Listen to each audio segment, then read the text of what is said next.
American Hobo. In Europe. By Windy Bill. A true narrative of the adventures of a poor American at home and in the old country.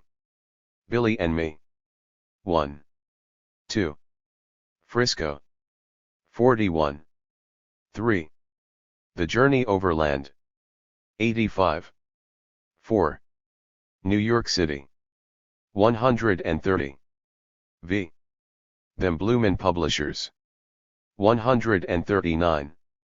6. The Ocean Voyage. 148. 7. The Steerage. 156. 8. Glasgow. 171. 9. Getting a Square Meal. 181. X. The Glasgow Green, or Common. 188. 11. Hunting for a Furnished Room. 193. 12. Dancing in the Green. 202. 13. Taking in a Glasgow Show. 214. 14. Robert Burns, the Poet. 224. 15. Sir Walter Scott. 276. Chapter I. Billy and Me. Stranger, will you please permit me to give you an introduction to a particular friend of mine, Little Billy. Little Billy and I had long been friends and had become so intimate that we were more like brothers than friends. Some brothers indeed do not stick to each other as closely as Billy and I did, for we never quarreled, and the worst that ever happened between us was a little growl which we soon got over. Billy and I had been on the bum together a long while and had prospected for gold and other things in Utah, Nevada, and California. The adventures we had, if I were to relate them, would fill several such volumes as this. And many of them were worth relating, too, but I will merely give a general outline of our experiences, for his experiences were mostly mine. While hiking it along the railroad one day between Ogden and Salt Lake City, which is a distance of about 37 miles, we ran across a couple of pretty Mormon girls about half a mile from town, and they made goo-goo eyes at us. Billy, who is rather reserved with strangers, was for moving on, but I, who am a friendly and sociable cuss, was in for having a little time with them. "What's the harm, Billy?" said I to my chum. "Let's see what kind of stuff the girls are made of." "Oh, what's the use, Windy," responded Billy, "we might get into trouble." "Trouble be blowed," said I, "they ain't a-going to make any trouble, so why should we? Let's see what their game is anyway." We approached the ladies, tipped our hats, and passed the compliments of the day. They responded pleasantly enough, entered into a conversation with us, and soon we all strolled further on from the town and sat down on a viaduct spanning a rushing irrigation ditch. Billy was as chipper as anyone when once he got started, and held his end down in the conversation first class. The girls were merry and talkative and seemed to like to talk to the fellers. They told us all about the Mormons, how they live, act, and what they do, and Billy wanted to know how Mormons got married. "Why don't you get married and find out?" asked one of the girls. "I ain't no Mormon," spoke up Billy. "You can be if you want to," says the girl, "religion is free." "All right," says Billy, "I'll think it over." The girls were giving us a game, I thought, but we could stand it if they could. We chinned away there for hours until it began to grow late, when the girls concluded they would have to go. We were sorry to part from such elegant company, but it was a case of have to. After they had gone, we wondered what their little game was, whether it was merely a case of flirtation or whether they were looking for converts to their religion. Billy put the question to me, and I told him he could search me, I didn't know. Anyway, neither of us wanted to get married just then, so after the girls left us we troubled our heads no more about them. We stopped in Ogden, Utah, a few days, and then beat our way to Virginia City, Nevada, where we did some laboring work at the old Bonanza mines. Neither of us were miners, although we had prospected some without results. We found the miners to be a good-hearted set of fellows and liked to be among them. Grub and booze could be had for the asking in Virginia City when we were broke, but handouts were more plentiful than work. Not many strangers wander to Virginia City these days, for the town is off the main line and no bums visit it. It is on the decay order. Its streets are in ruins, ditto the sidewalks and houses, and over the whole place there is a musty odor. It is away high up in the air about 8,000 feet above sea level, and the wealth that once was brought up from several thousand feet below the surface amounted to billions, not millions of dollars. Today the big mill houses still stand in their usual place in good order, but little mining is done there. Some of the big plants, such as the Ophir, Savage, Norcross and Hale, Consolidated Virginia, and Best and Belcher are still there, but where there were 1,000 miners working before there are not 10 working today. The place is strictly on the bum, just like me and my little partner. Once there were 40 or 50,000 people in Virginia City, but today there are not 5,000, or anyways near that number, and the ruins and scenes of desolation make a fellow feel sad. The old International Hotel where the Knobs used to stop and spent a fortune every day, is now run by a Chinaman at a cheap rate.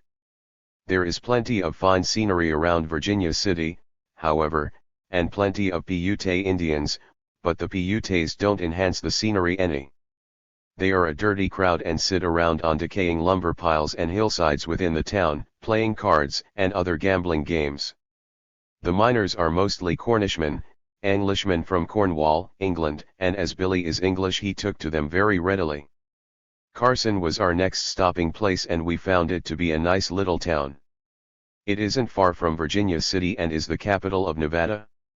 It contains a few thousand people, lots of tall poplar trees which stand along the streets, sagebrush and alkali-covered hills and plains, a large stone railroad roundhouse, the state capitol building, which is enclosed in a park several acres in extent, a U.S. Mint, and that's about all. No work to speak of is going on around there, and as Billy and me could not get anything to do we lived on handouts mostly. One evening we saw a hen wandering about rather aimlessly, so to put her out of misery we caught her, wrung her neck and took her out of town, where we roasted her over a slow fire. We rubbed her while she was cooking with a little sage to make us think of Christmas, and devoured her by starlight. Bill said she reminded him of home and felt kind of blue for a few moments. But he munched away and soon cheered up. It may be the proper thing here to give a short description of Billy. Billy was a little fellow, about 5'2", and was a Britisher, a native of the city of York, in Yorkshire, after which New York is named. He was what you might call a strawberry blonde, for he had light hair and a mustache that was halfway between golden and red. It wasn't one of your straggly kind of mustaches with big hairs sticking out all over it, but small, neat and compact, with just the cutest little turned-up spit curls at each end of it you ever saw. Maybe Billy wasn't proud of that mustache. He was dead stuck on it and was nearly always fussing with it and fondling it. Quite often he trimmed it with the aid of a little looking glass which he carried in his kit. Whenever the kit was unrolled Billy got the glass and admired himself with it. And yet I can't say the little cuss was vain, for whenever he met females he seemed indifferent to their charms and looked another way. His eyes were blue and his hands and feet small. Taken all together he wasn't a bad-looking chap. Billy had some folks in the old country, a mother and 2 sisters, but no father or brothers, and they lived in Old York. Billy was born and raised in York, and at a very early age was apprenticed to a harness maker. His folks probably thought that the sooner he got out and rustled the better for himself and all concerned. Apprentices don't get much in Old England, Billy told me, and have to serve long years at their trade before they can become a journeyman. Billy worked 7 or 8 years for his clothes and board and an occasional halfpenny with which he bought a meat pie or lollipops. One day the idea struck him that he wasn't getting rich very fast. He had been working a long time and hadn't a bean to show for it, so he began to grow dissatisfied. He had heard some tales of how easy it is to get rich in America, and he thought that it might be a good thing if he went there. His mother and sisters didn't agree with his notions, but Billy didn't seem to care for that. He just laid low for a while and said nothing. But the more he thought things over the more dissatisfied he became and the more determined to flit.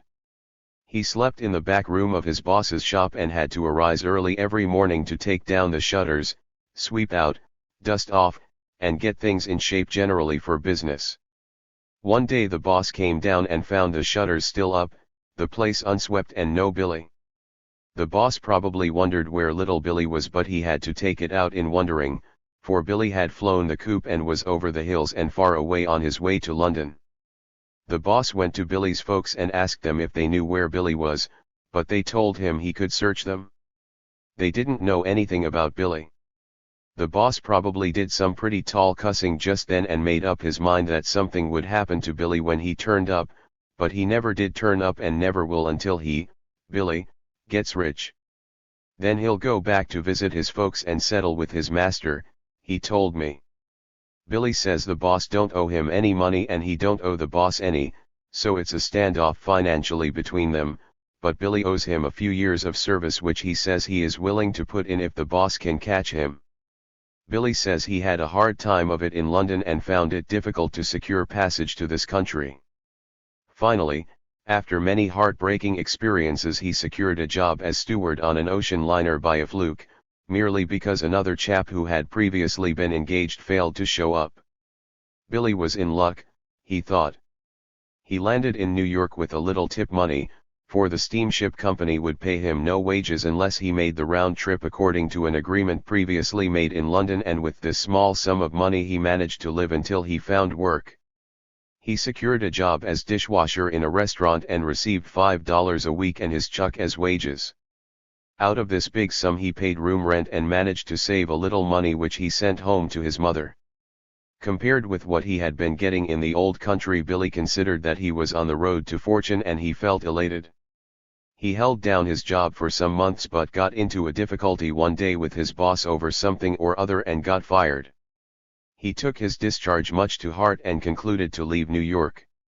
He made his way to Philadelphia, about 100 miles west, and there secured work in a small restaurant as a hash slinger.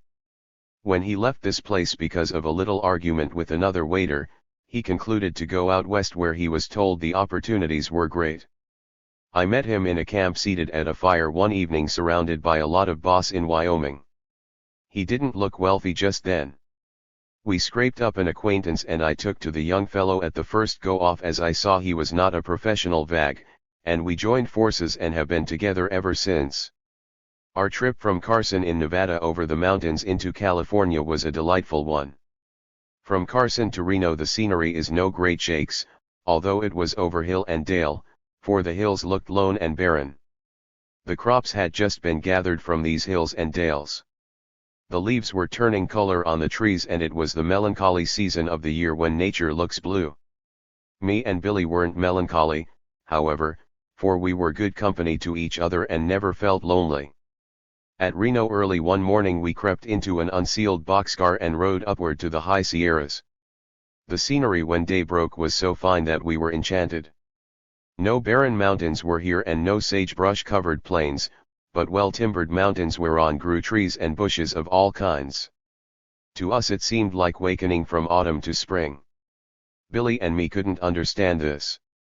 A few miles away were leaves that were turning in their autumn tints, whilst here everything was green and fresh like the dawning of life.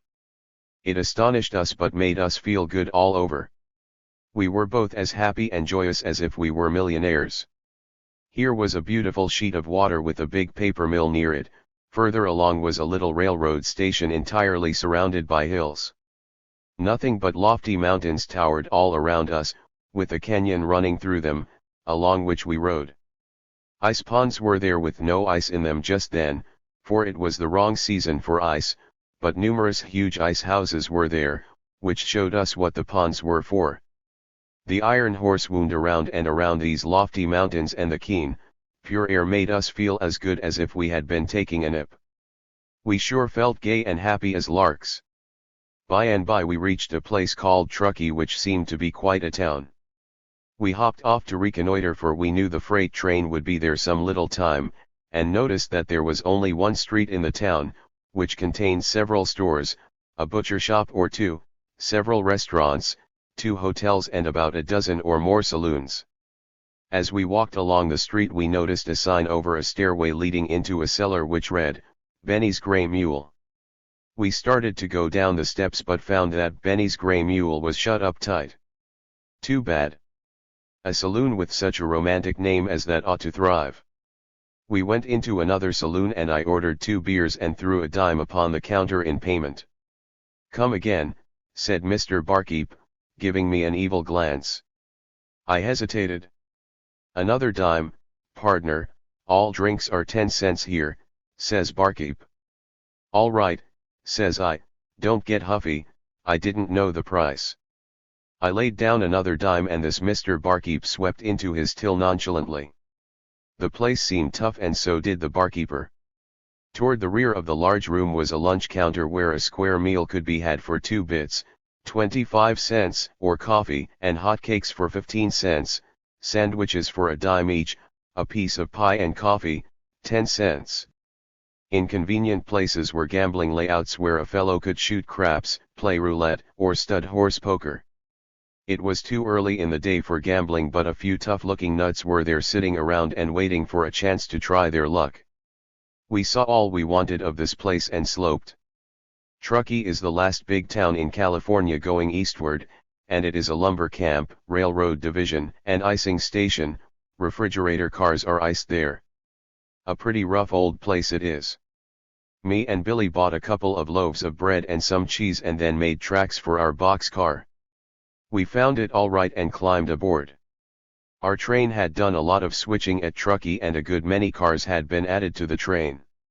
2 big engines now were attached to the train instead of one and soon with a toot-toot we were off.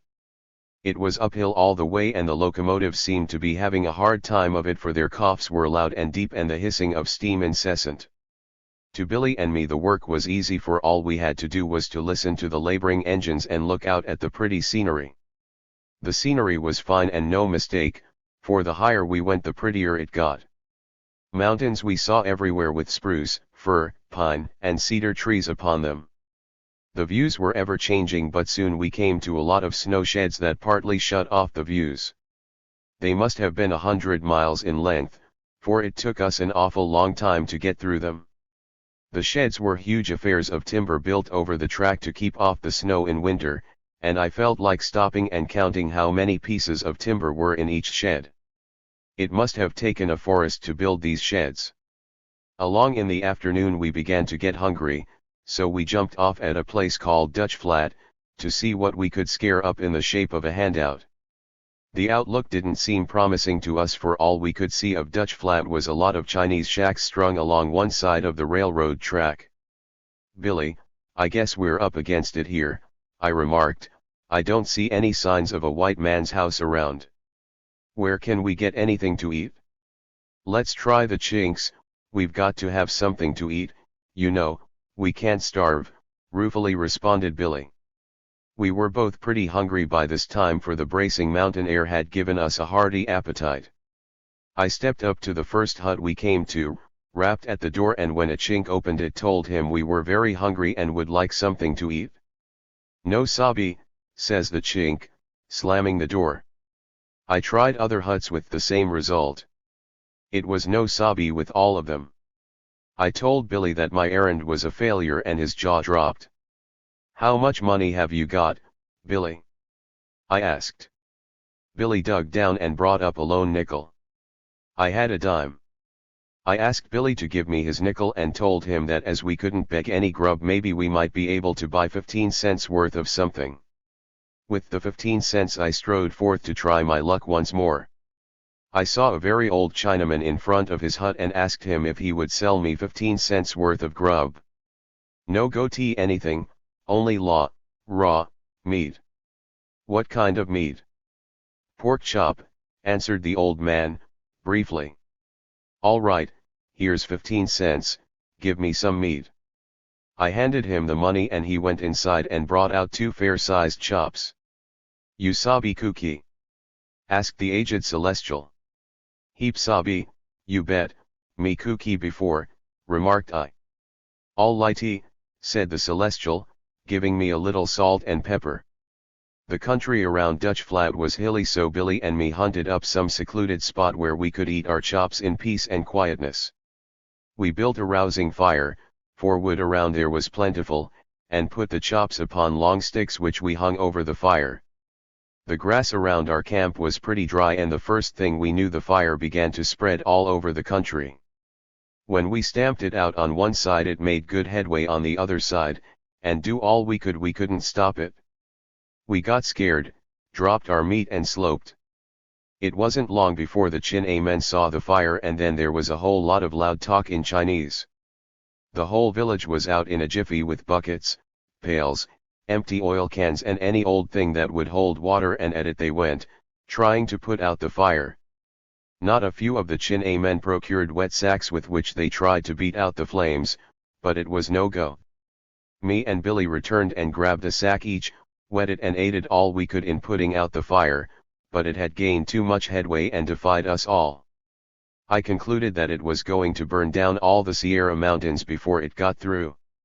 There was a laundry in the Chinese village, for I noticed a lot of white man's underwear and white shirts hanging on lines to dry, and nearby was the washerman's horse tethered to a stake.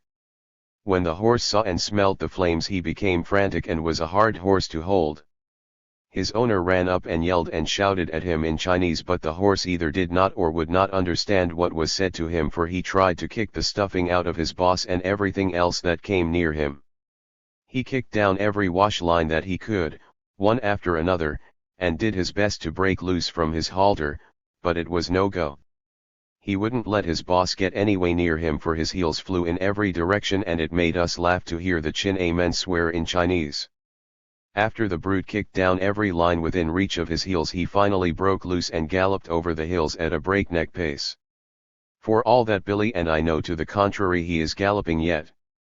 Billy and me concluded that it was about time for us to skip out, too, so we did so. We had done all we could to help put out the fire and lost our grub in the operation, so we felt that we had done our duty. I have often thought of that fire since and wondered what the result was, whether it ended in great damage to the country and the destruction of the Chinese village, or whether the horse had ever showed up again. There is no rainfall in California during the summer months, I am told, and in consequence the grass and much of the vegetation dries up, and one has to be very careful where to light a fire. We didn't know that, hence the disaster. We climbed into our car again, and were ready to move on whenever the train did. We lit our pipes, indulged in a smoke, and laughed over our recent experience. We must have laughed pretty loud, for a head was suddenly thrust into the car doorway and a stern visage confronted us. It was the brakeman's. "What you fellers doin' there?" asked Brakey. "Only taking a ride," responded Billy. "Where to?" asked Brakey. "Down the line a little way." "What are you riding on?" asked Mr. Brakeman. "On a freight train," innocently answered Billy. I guffawed, for I knew Billy had given the wrong answer, but Brakey never cracked a smile. "Got any money or tickets?" asked he, gravely. "No," answered Billy. "Get off then, and be quick about it," was the stern command. Off we hopped, and quite crestfallen, too, for our journey for the time being was ended. We wandered back to the railroad station to ascertain when the next train would leave. There would be nothing until early the next morning, we learned, so there was nothing for us to do but to unroll our blankets and lay off somewhere nearby where we could catch a train as it came by. We were very hungry, but turned in supperless, and chewed tobacco to satisfy the cravings of our stomachs. We soon fell asleep, but kept one ear open to catch the sound of any freight train coming our way.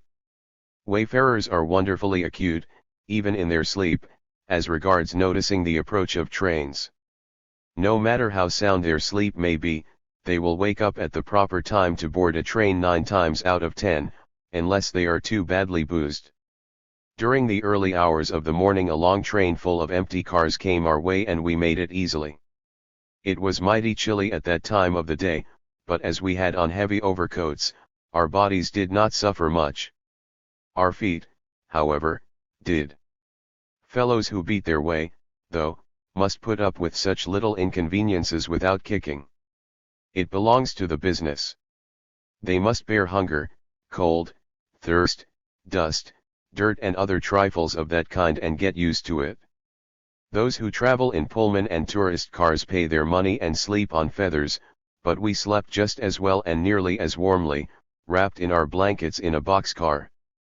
During our wanderings we slept on the ground, in old shacks, barns, side-tracked cars, or any old place and got along fairly well. We didn't have wash basins to wash in, but we carried soap, brushes, and hand glasses with us, and could make our toilet at any place where there was running water. Water was plentiful in the Sierra Mountains. We pulled out of Dutch Flat when the train got ready and flew down the mountainside at great speed. We could go as lively as the train could in our car, however, and the speed was exhilarating, but the morning breeze was mighty keen and cutting. We would have given a great deal for a cup of hot coffee just then, but of course it wasn't to be had. When we neared a place called Auburn we saw a grove of trees, the leaves of which were a deep green, and among them hung little balls of golden yellow fruit that looked good to us. "Hi, Billy," exclaimed I, "look at them yellow balls hanging on the trees, will you? Wonder what they are." Billy looked at them fixedly for quite a while and then suddenly made a shrewd guess. "Them's oranges, Windy, as sure as we're alive." These were the first oranges Billy or I had ever seen growing on trees and they surely looked good to us. They reminded us of Christmas trees. We would like to have jumped out to get some oranges for breakfast, but they were so near and yet so far that we desisted. How tantalizing it was to see a tempting breakfast before you and not be able to eat it. But the train didn't stop anywhere for refreshments, so that let us out. When we got down to a place called Roseville, which was a junction, we noticed several orange trees standing near the depot with plenty of oranges hanging amid the leaves, and oh, how we did long to make a rush for them.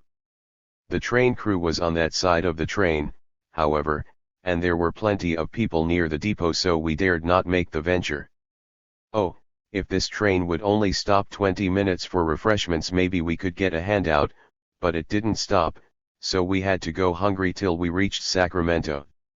We got to Sacramento, the capital of California, before noon, and jumped off the train in the railroad yard, keeping an eye on the bulls and flycops that buzzed around there. No one got onto us so we walked leisurely along with our blankets slung over our shoulders. The railroad yards were quite extensive and it took us quite a while to traverse them. In them were car shops, foundries, and all kinds of buildings and things pertaining to railroads.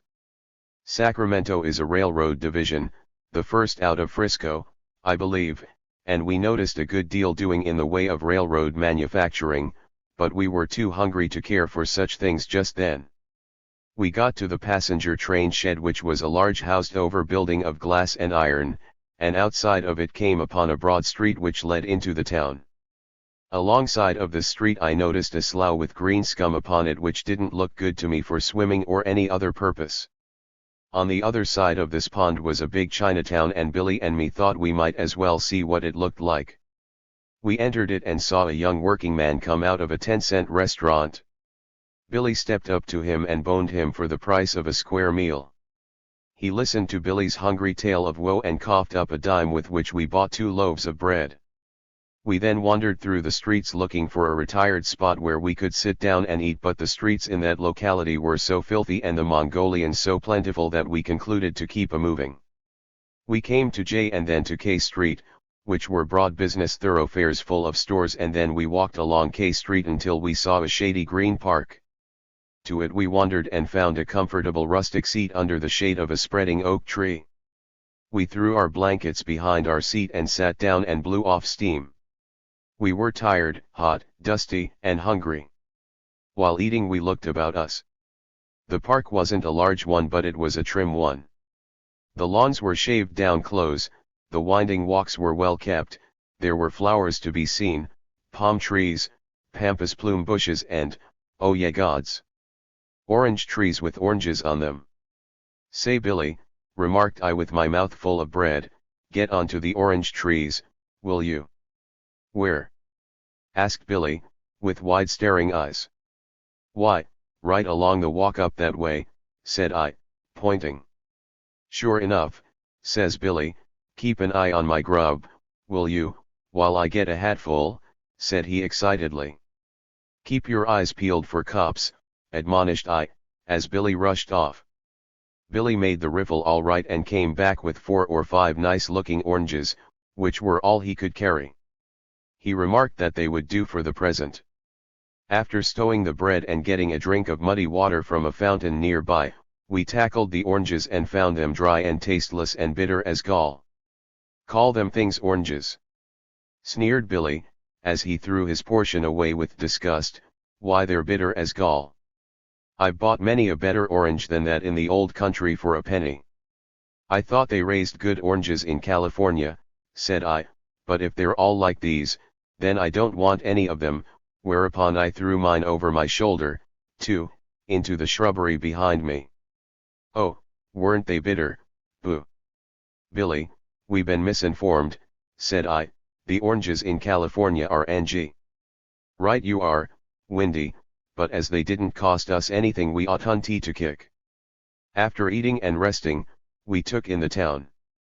We found Sacramento to be a sizable place, containing about 50,000 people, and the people to us seemed sociable, chatty and friendly. We both liked the place first class, and as we were broke, concluded to try our luck there for a while. We struck a street cleaning job and held it down for a week.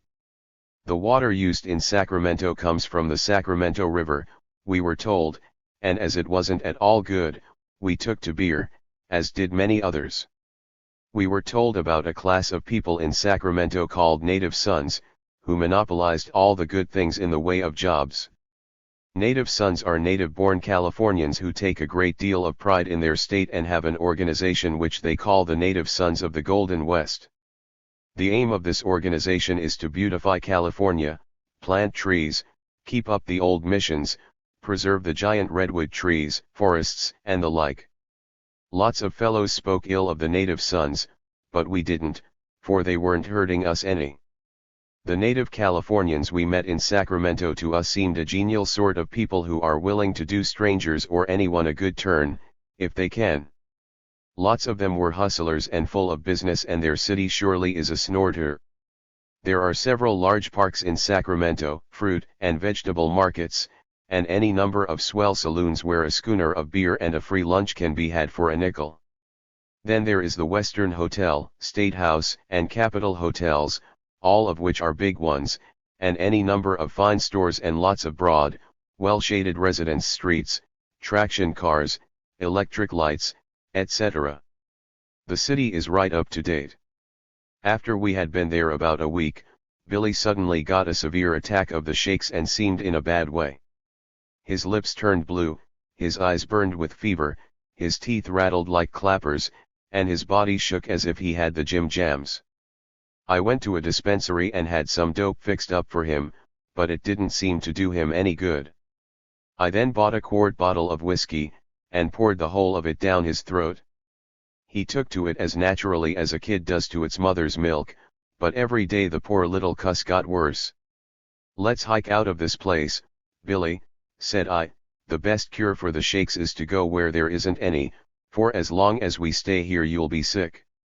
Billy, as usual, was willing to do as I said, and I was always willing to do as he said, so we made tracks out of Sacramento in pretty short order. We crossed the Sacramento River, which is about a half a mile across, on a wooden bridge, and it was all Billy could do to walk across it. He was as weak as a kitten and so groggy on his pins that he could hardly stand up. Some people who saw him probably thought he was boozed, but he wasn't, any more than I was.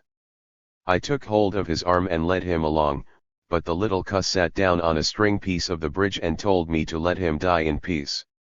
"Die nothing, you silly little Britisher, you ain't any nearer death than I am," said I. "Sit down and rest yourself and then we'll take another little hike. We'll make a train somewhere on the other side of the river, then for Frisco, where our troubles will soon be ended. Brace up, old man, and never say die."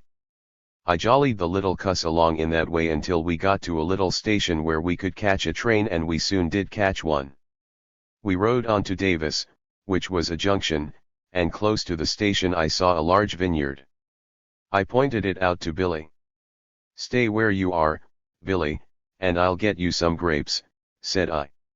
Grapes were ripe just then. I jumped over the fence and secured a big hatful of fine big, flaming Tokay grapes. They were delicious and did Billy a world of good. We were now fairly on our way to Frisco, the mecca of all bums.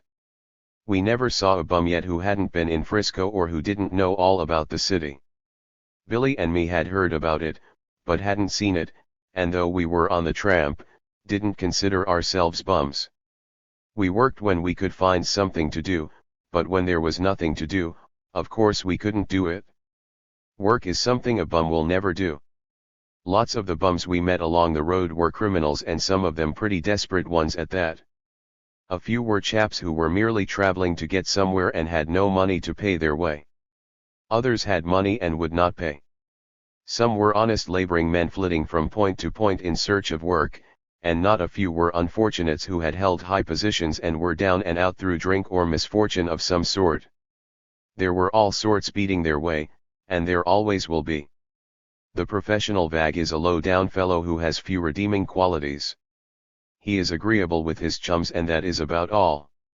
Neither Billy nor I were low, base-born fellows or criminals, and our parents were respectable, so that is why we took to each other. We were fellow mortals in distress, that is all. We did not think it very wrong to take a chicken if we were very hungry, but that was the extent of our evil doing. We bought our own clothes, blankets, etc., and never broke into a house to steal anything. One outfit that we were with at one time in Utah, one night stole a suitcase that was standing on the platform of a railroad station, and they divided up its contents among themselves. It consisted of a coat, vest, pants, collars, ties, handkerchiefs, brush, combs, etc., and had we been caught the whole bunch of us might have been pinched, but the gang made tracks in a hurry and got as far away from the scene of the robbery as they could. Some of the characters we met in our travels would have contaminated a saint almost, for their looks, actions, and words revealed their disposition.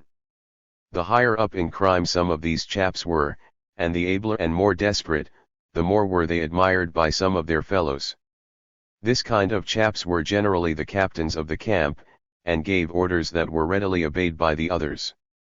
One bum was generally commanded by the captain to go and rustle up bread, another was sent for meat, a third for coffee, a fourth for sugar, a fifth for pepper and salt, etc.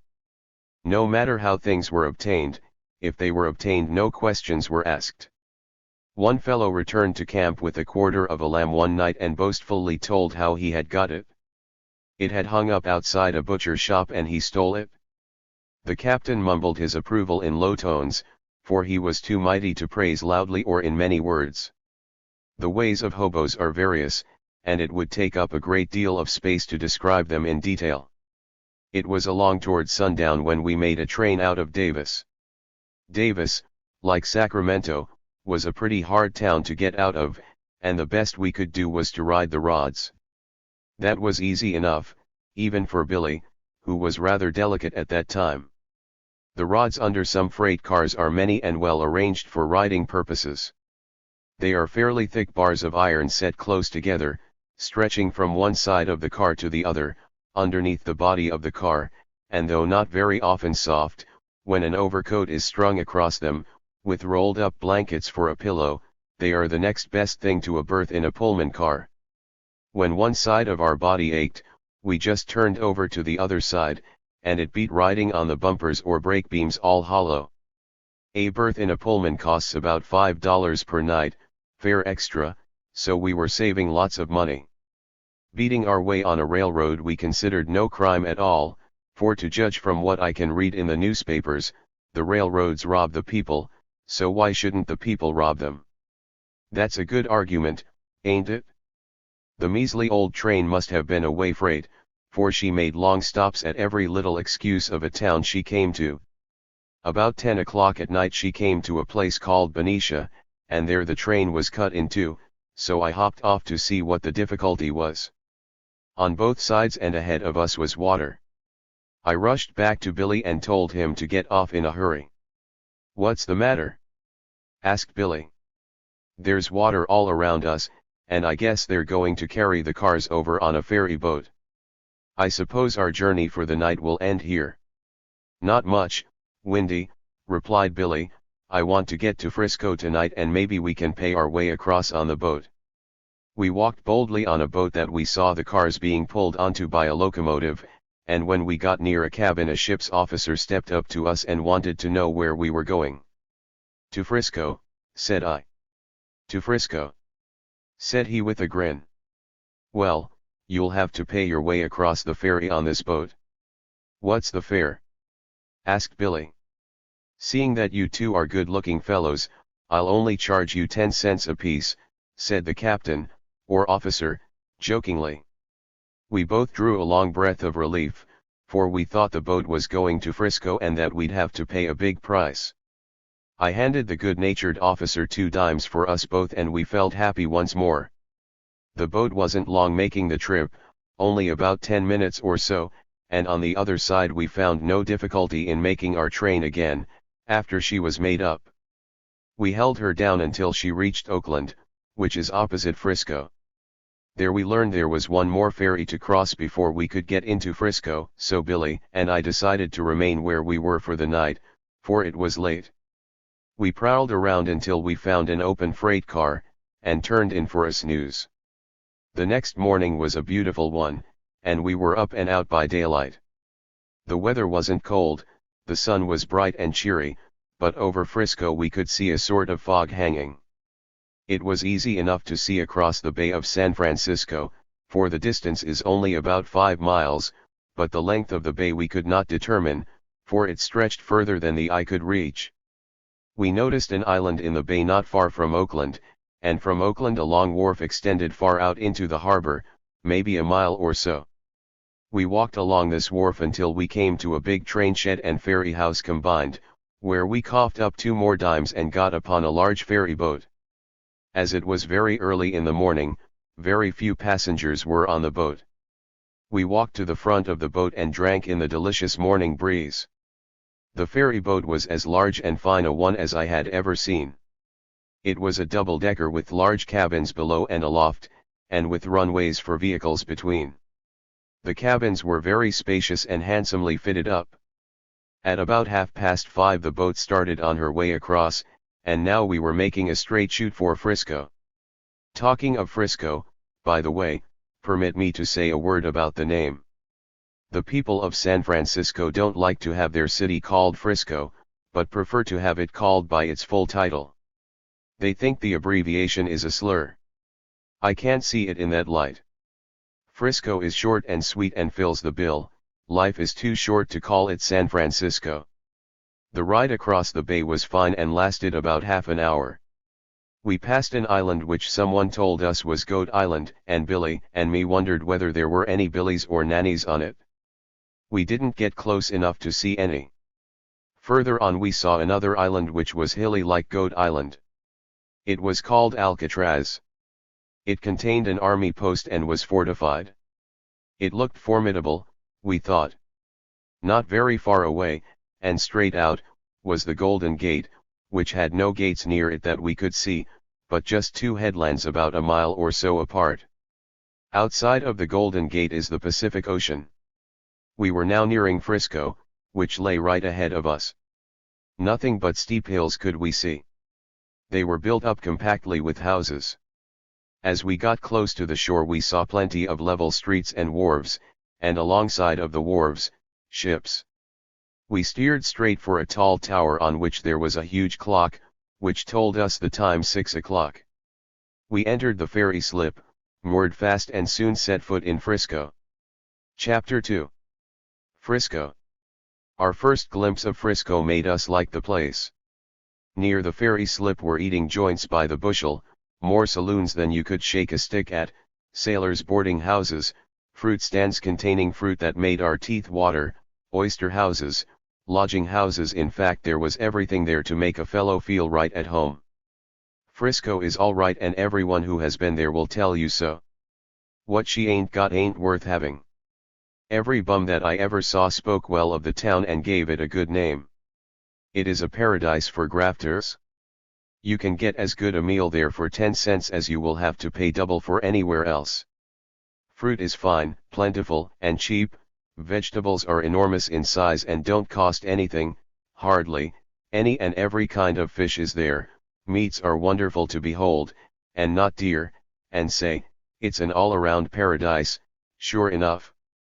Every kind of people can be found there: greasers, Greeks, Scandinavians, Spanish, Turks, Armenians, Hebrews, Italians, Germans, Chinese, Japanese, Negroes and all sorts. It is a vast international city. Bums are there in unlimited quantities, any number of criminals, bunco men, chip pies till you can't rest, highbinders by the score up in Chinatown, and lots of bad people. The town is noted for being pretty lively. It surely is wide open and you can sit in a little game at any time. Californians in particular and Westerners generally take to gambling as naturally as a darky does to watermelons and pork chops. The Frisco gambling houses are never closed. Efforts have been made to close them, but they were futile. Might as well try to sweep back the ocean with a broom. There are lots of good people in Frisco, but the bad ones are more than numerous. I think Frisco is about the liveliest, dizziest place on the continent today, of its size. It has more restaurants, saloons, theaters, dance halls, pull-in and drag-out places, groceries with saloon attachments to them, than any place I ever struck. Money is plentiful, easy to obtain and is spent lavishly. $1 seems less to a Californian than a dime to an Easterner. He will let it go quicker and think less of it. If he goes into a restaurant or saloon and buys a drink or meal which does not suit him, he pays the price and makes no kick, but don't go there again. He don't believe in kicking. He was not brought up that way. He will lose his money at the races and try his luck again. Better luck next time, says he, and his friends to him. He will take his girl out and blow in his money for her on the very best of everything. The best theater, the best wine supper are none too good for his girl. What if he does go broke? There's plenty more money to be had. Money is no object to a Friscoite. Billy and I weren't in Frisco long before we got onto these things. Californians are sociable and will talk to anyone. Billy concluded to live and die there, the place suited him so well. Work was plentiful, wages were high, and the working hours few. Billy said it beat the old country all hollow. Ha'pennies or tuppennies didn't go here, the least money used was nickels and dimes. Nothing could be purchased for less than a nickel, 5 cents, for even a newspaper of any kind cost that much. No wonder the newsboys could shoot craps or play the races. Even the servant girls gambled in something or other. Frisco is all right. Bet your sweet life. The rest of America ain't in it with her. Lots of Britishers live there, too, that is why Billy liked it so well. Everyone who ain't sick or got the bellyache, or some other trouble, likes Frisco. As regards climate, they have it in Frisco. About 60 degrees by the thermometer all the year round. No snow, ice, cyclones, or mosquitoes, but bed bugs, fleas, earthquakes and fogs. As for fleas, they are thick in Frisco and mighty troublesome. When you see a lady or gent pinch his or her leg, that means a bite flea. As Frisco is built on a sandy peninsula, that may be the reason why fleas are so plentiful, for it is said they like sandy spots. Billy and I had a little money which we earned in Sacramento, so we concluded that the first thing to do was to get a square meal. We sought out a likely-looking restaurant along the waterfront where a good meal could be had for 10 cents, and in we went. I ordered a steak and Billy ordered mutton chops. Billy wanted tea and I wanted coffee. Each of us had a bowl of mush first, then potatoes, bread and butter, hot cakes, tea or coffee, and meat. More than we could eat was put before us and I had a horse-like appetite. Billy was a little off his feed. The meal was as good as it was cheap. The next thing to be done was to hunt up a lodging place. There were any number of them in the vicinity, and we soon found a joint where the two of us could room together for $1.50 per week. The place was over a saloon, and though it wasn't high-toned, it seemed neat enough. The next event on the program was sightseeing. We left our things under lock and key in our room and leisurely strolled along the waterfront to see what we could see. While strolling along the street facing the wharves, we were passing a clothing store when a Hebrew gentleman stepped out and asked us if we wanted to buy a suit of clothes. We told him no, but he didn't seem to want to take no for an answer. "Gentlemans, I got some mighty fine clothes inside and I'll sell them very cheap." "Ain't got no money, today," said I, as we tried to pass on.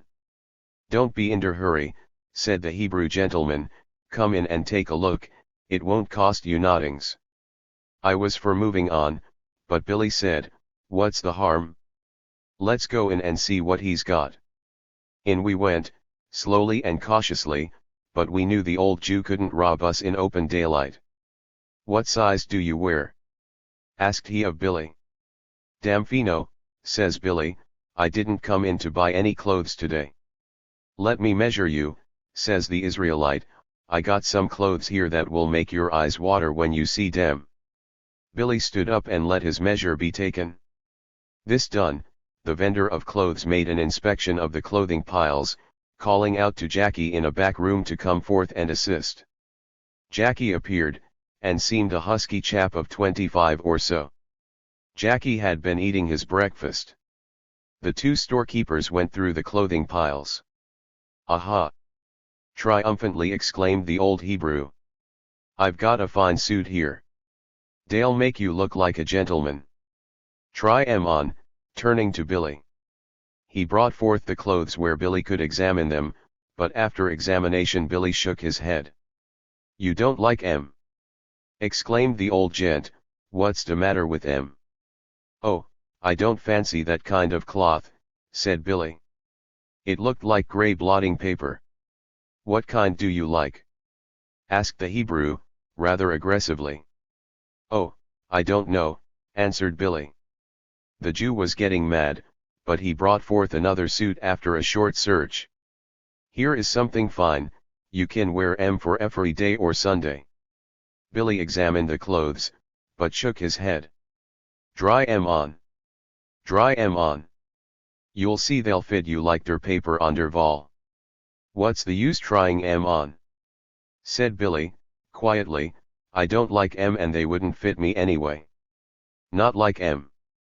exclaimed the now thoroughly enraged clothing merchant, "I don't think you want to buy no clothes at all, you couldn't get a finer suit of clothes in San Francisco, and look at der price, too, only $10, so he'll up me Isaac." "The price is all right, but I don't like the cut of the clothes," said Billy. "You don't like der style." The angry man now got the thought through his noddle that Billy wasn't going to buy any clothes, whereupon he grew furious. "What you come in here for, you dirty tramp? Get out of here, or I throw you out." Here I stepped up and told the miserable duffer what I thought of him. I expected there was going to be a knockdown and drag-out scene, but as there were two of us, the two Israelites thought better of it than to tackle us. The young feller hadn't said a word, but the old man was mad clear through. If he had been younger I would have swiped him one just for luck. We got out of the place all right, the old man and I telling each other pretty loud what we thought of each other. I told Billy he ought not to have gone in there at all, for he didn't intend to buy any clothes. "He wanted me to go in, didn't he, whether I wanted to or not?" asked Billy. "Of course, he did. You should have given him a kick in the rump and skipped out." "That's what I would have done. I'm glad it didn't end in a row. We might have got into trouble," concluded Billy. We strolled along the wharves to see the shipping. The ferry house at the foot of Market Street is a huge granite building, with a lofty clock tower on top, wherein are to be found the various ticket offices of the Southern Pacific, Santa Fe, the North Shore California and Northwestern and other railroads. Upstairs in the second story is an extensive horticultural exhibit, where are displayed the products of California, There are the offices of various railroad and other officials, there, too. To take a train on any railroad one must cross the bay on a ferry boat. Each railroad line has its own line of ferry boats and slips. One line of boats crosses to Oakland, Alameda, and Berkeley, another to Tiburon, a third to Sausalito, a fourth to Point Richmond, etc. Every boat is a fine one, and those of the Santa Fe Railroad plying to Point Richmond are all painted yellow. The traffic at the ferry building is considerable at all hours of the day and night. The next wharf, which is also a covered one like the ferry house, is the landing place of the Stockton steamboats. There are two lines of these boats plying between Frisco and Stockton, and they are rivals. The distance between Stockton and Frisco by water is about 100 miles, yet the fare is only 50 cents. There are sleeping berths aboard, if one cares to use them, at 50 cents each, and meals may be had for 25 cents. 50 cents in Western lingo is called 4 bits, and 25 cents, 2 bits. A dime is a short bit and 15 cents a long bit, 6 bits is 75 cents, and a dollar is simply called a dollar. A few of the wharves we noticed were roofed over, but some were not. The Folsom Street Wharf is devoted to the United States Army Transport Service, and a huge transport ship going to Manila and other eastern countries can be seen there at any time, almost. No one is allowed on this wharf, except on business. As we hadn't any particular business on this wharf, we didn't care to go upon it. There was a watchman at the gate. At a wharf or two from this one all the whaling vessels dock, and Frisco today is the greatest whaling port in America, we were told. There was one whaling vessel there at the time, but she didn't look good to us. She was short, squat, black, and grimy, and smelled loudly of oil. Billy and I concluded we wouldn't care to sail in such a ship for $100 per month. Nearby was a long uncovered wharf which extended quite a way out into the water. At either side of it were moored big deep-sea-going vessels. One was the Dumbarton, of Glasgow, another the Selkirk, a third the Necker, all foreigners. The Selkirk was British, and Billy's heart warmed to her. When he saw an English flag flying on one of the masts, tears came to his eyes and he got homesick. He walked up the gangplank and wanted to go on board, but a sailor on deck told him there was no admittance. Billy marched down again much crestfallen. There are lots of evil characters in Frisco, so that is why the mariners are wary. We slowly sauntered along the wharf, and at a string piece at the end of it we came across other idlers, several of whom were engaged in fishing. We saw several young sharks pulled up and several other kinds of fish that we didn't know the names of. After watching the fishing for a while we moved on and went into some of the side streets.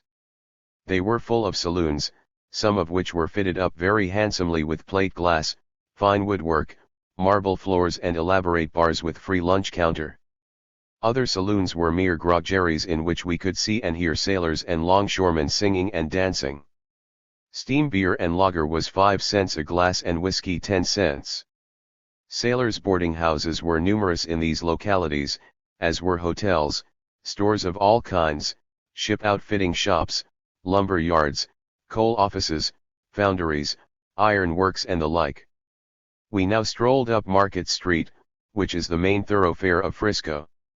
It is a broad street, flanked on either side by wholesale and retail commercial establishments, high-toned saloons, and restaurants. Many streetcar lines traverse the street by means of cables, and there are 1 or 2 horse-car lines. The street was a lively one, and thronged with people and vehicles. Billy and I had heard a great deal about the Golden Gate Park, the Cliff House, the Seal Rocks and the Sutro Baths, so we concluded to take a little jaunt out that way to see what those places were like. The first things we wanted to see were the seals. We boarded a streetcar running out to the Cliff House, and found the ride along an interesting one. The distance was many miles and the fare only 5 cents. There was much to be seen. Long stretches of unfamiliar streets rolled by, residence and business sections, strange-looking houses, hills and valleys, and the like. The air was wonderfully balmy and bracing and not a bit cold.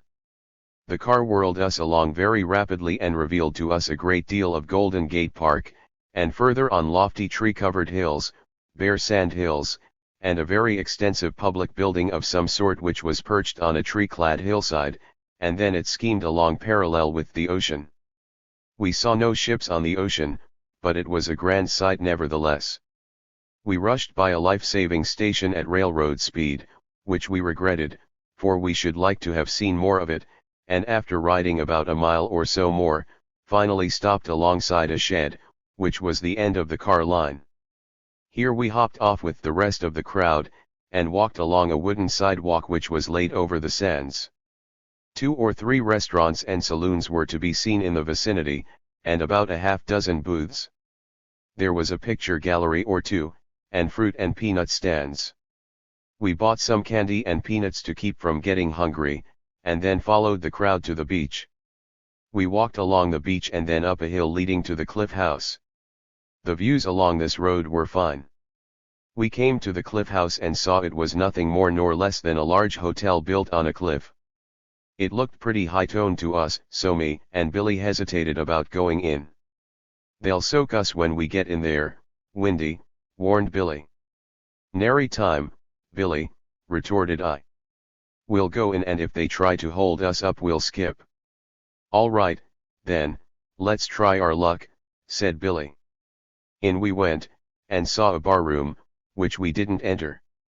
Further on was a glass-covered porch, along which were disposed tables and chairs, and which invited us to sit down and have something. We were not hungry or thirsty just then, so we kept walking, and through an open window facing the sea we saw some tall rocks in the water, about a quarter of a mile distant, upon which were a whole lot of seals that were barking to beat the band. "There's the seals, Billy, large as life, sure enough," remarked I. Billy stared. "I'll be blowed if they ain't cheeky beggars," said he, with a face full of astonishment. "It's a wonder they'd come so near to the shore." Some of the animals were snoozing on the rocks, others were crawling up the rocky sides of the islet, a few were bellowing, and the whole place seemed covered with them. A wonderful sight it was. We looked until we grew tired, and I wanted to drag Billy away, but he didn't seem to want to go. "There's other things to be seen, Billy," said I, "we can't stay here all day." Billy tore himself away reluctantly, and then we wandered over to the Sutro Heights, which is a tall hill with fine and extensive gardens upon it. From this hill a fine view of the ocean may be obtained. There are fine drives in these gardens bordered with flowers, shady walks, statues, fountains, rustic arbors, and seats, cozy niches where one could sit and view the ocean, roads built terrace-like upon the cliffs, and other very pretty features. A lovely spot indeed, it was. It was built by Mr. Adolphe Sutro, a millionaire. It was free to all. We walked in the gardens until we grew tired, and then sat down and contemplated the ocean. Afterward we strolled toward Golden Gate Park and inspected it.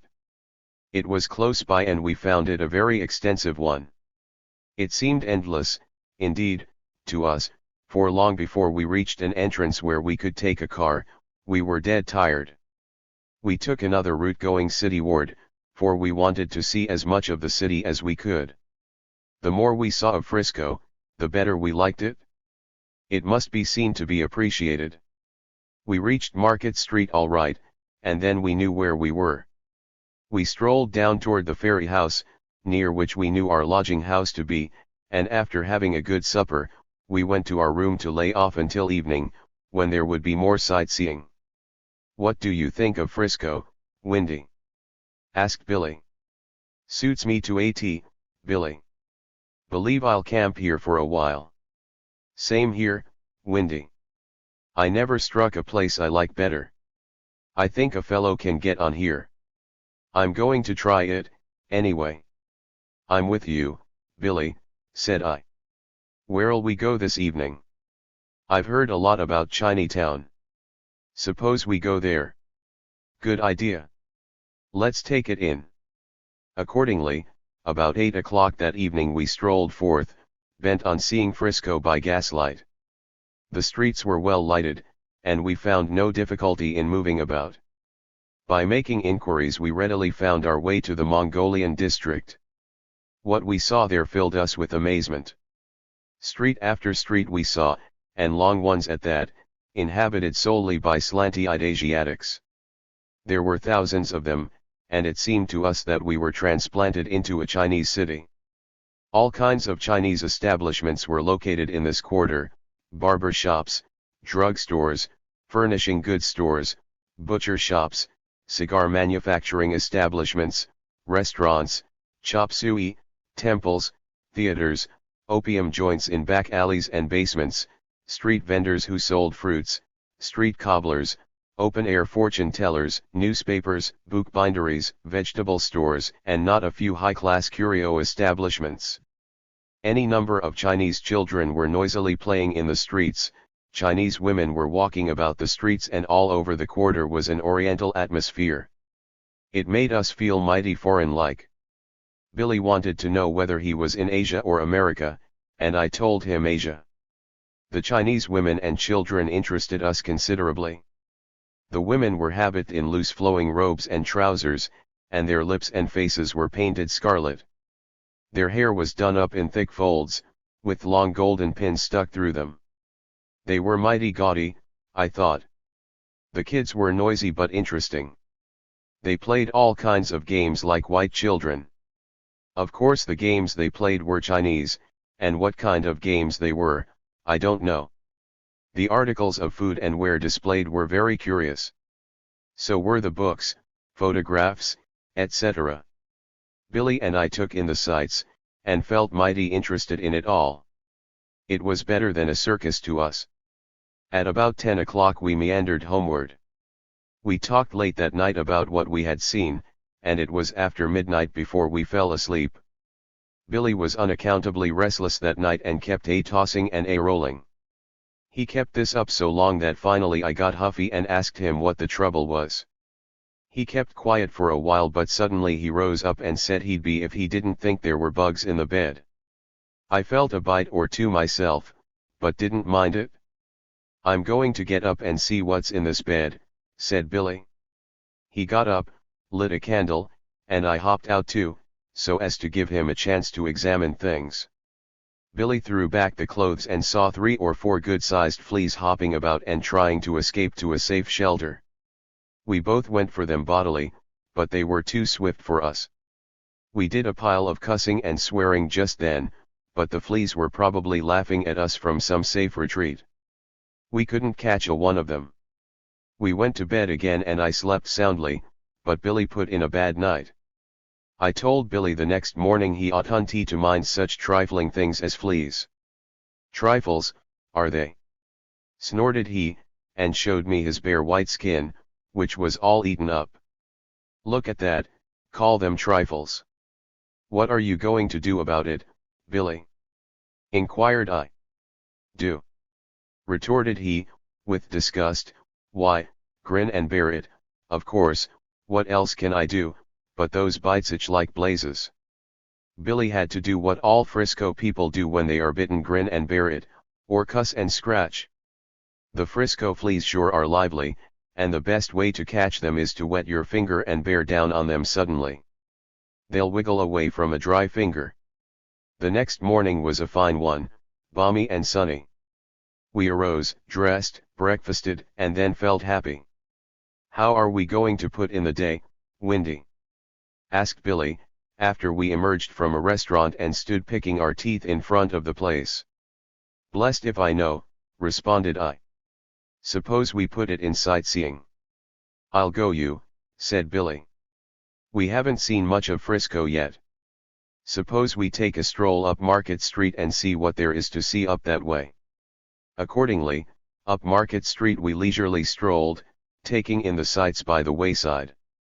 Market Street, as I said before, is the main thoroughfare of Frisco, and is a broad one. The sidewalks are wide enough for a dozen or more people to walk abreast along them, and the driveway in the middle of the street contains 2 or 3 sets of streetcar tracks, and sufficient room on either side for vehicles. The lower portion of the street, toward the ferry house, is taken up with wholesale business establishments, and the upper portion toward which we were now walking contains retail shops, high-class saloons, restaurants, newspaper buildings, skyscrapers, banks, department stores, etc. We came to Market and 3rd Street, and turned down 3rd Street. It, too, was rather a broad thoroughfare, but not nearly so wide as Market Street.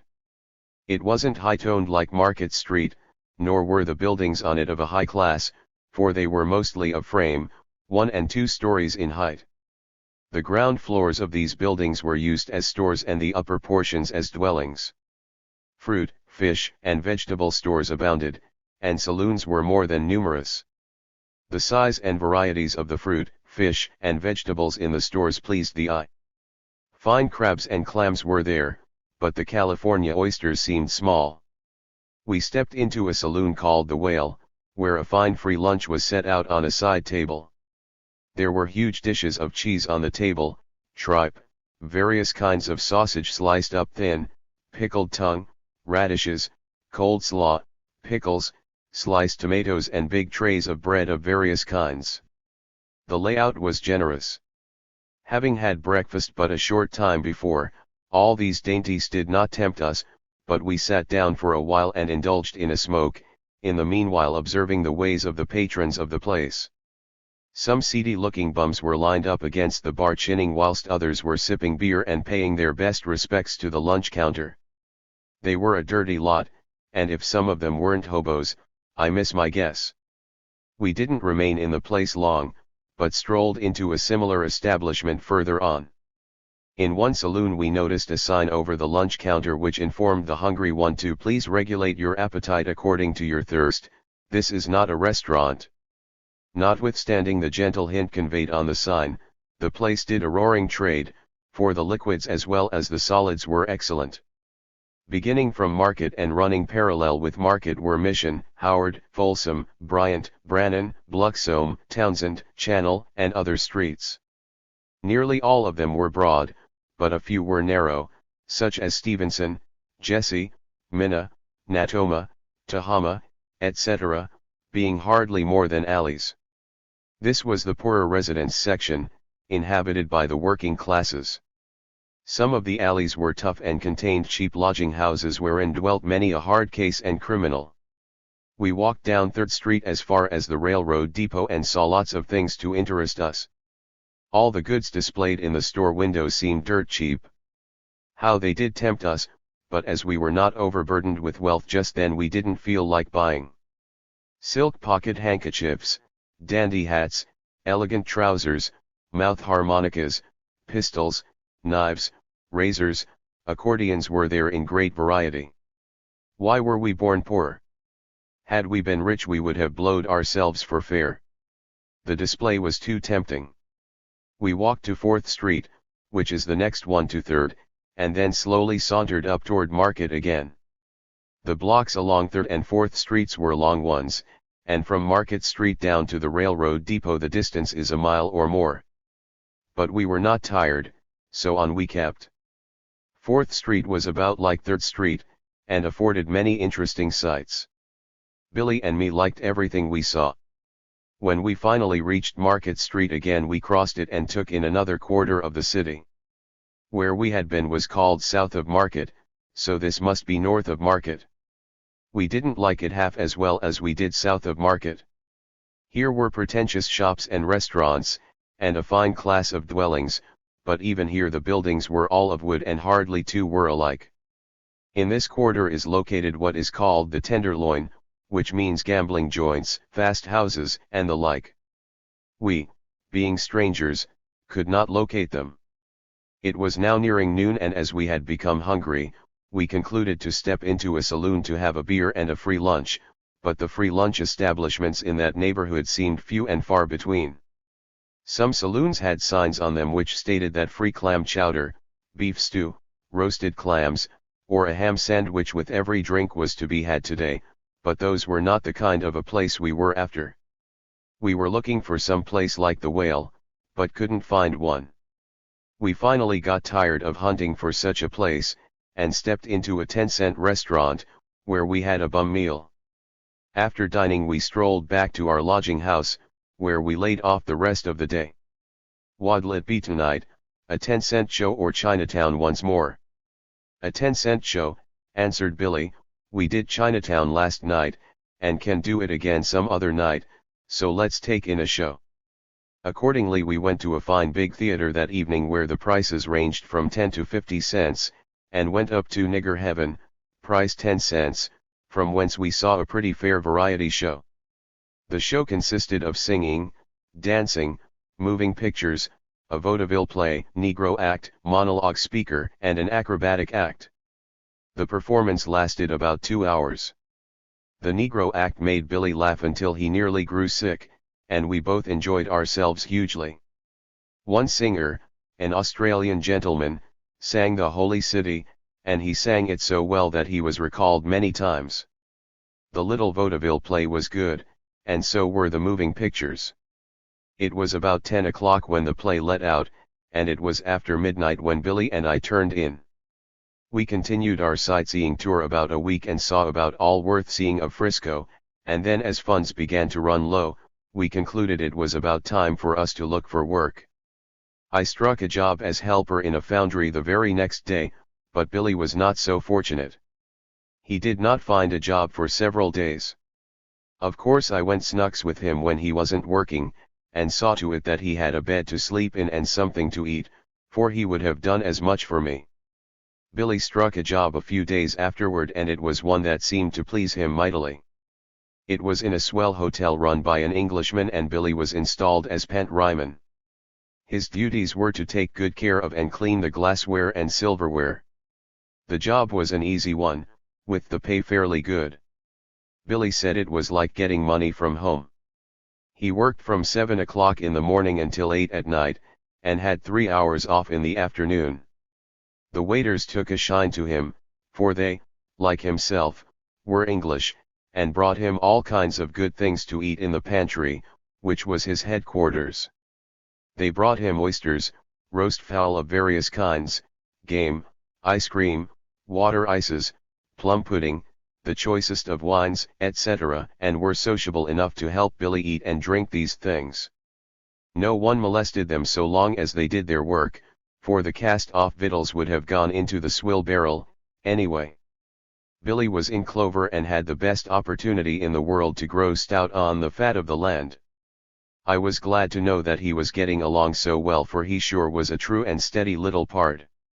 One night, several weeks after this, when we were in our room chinning, I remarked to Billy, "Say, Billy, you have told me so much about the old country that I've a notion to go there." Billy looked at me keenly to see if I was joking, but I wasn't. "I mean it, Billy," said I. "I've always had a notion that I'd like to see the old country, and if you can get along here I guess I can get along over there." "You're way off, Windy," replied Billy. "The old country is different from this, in every way." "In what way?" "Why, you can't beat your way over there as you can here, and you couldn't earn as much there in a week as you can here in a day. And the ways of people are different, too. Stay where you are, Windy, that's my advice to you." "You say I can't beat my way in the old country, Billy, why not?" asked I. "You'll get pinched the first thing, if you try it.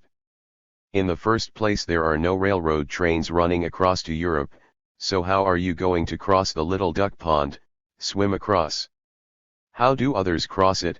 Can't I ride over in a boat?" "Of course you can, but it will cost you lots of money, and where are you going to get it? What's the matter with earning it or getting a job on a steamer?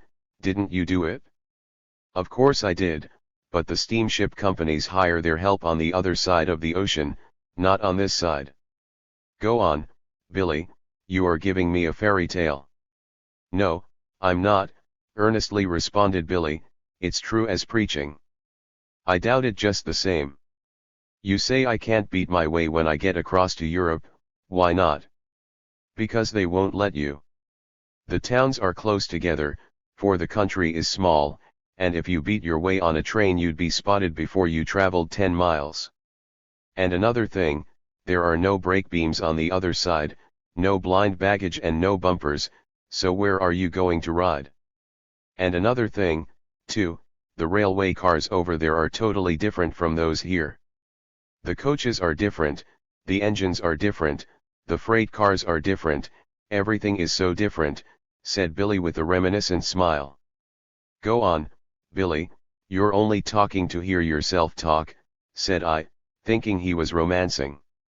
You say, Billy, continued I, that the ways of the people are different over there. In what way? In every way. I couldn't begin to explain it all to you, if I tried 6 months. They talk English over there, don't they? Can't I talk English? Of course you can, laughed Billy, but their language is different from yours and so are their ways.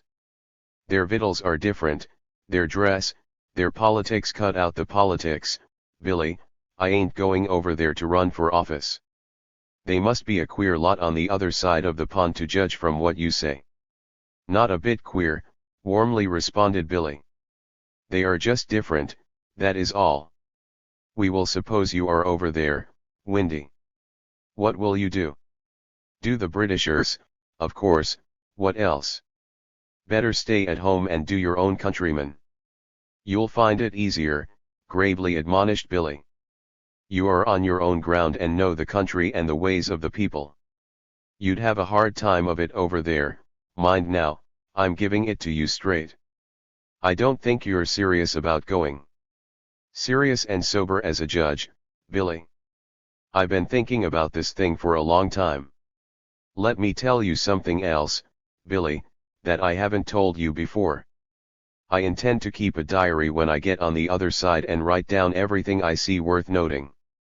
The hell you are, profanely responded Billy, what are you going to do with it after it is written down? Have it printed in a book, calmly responded I.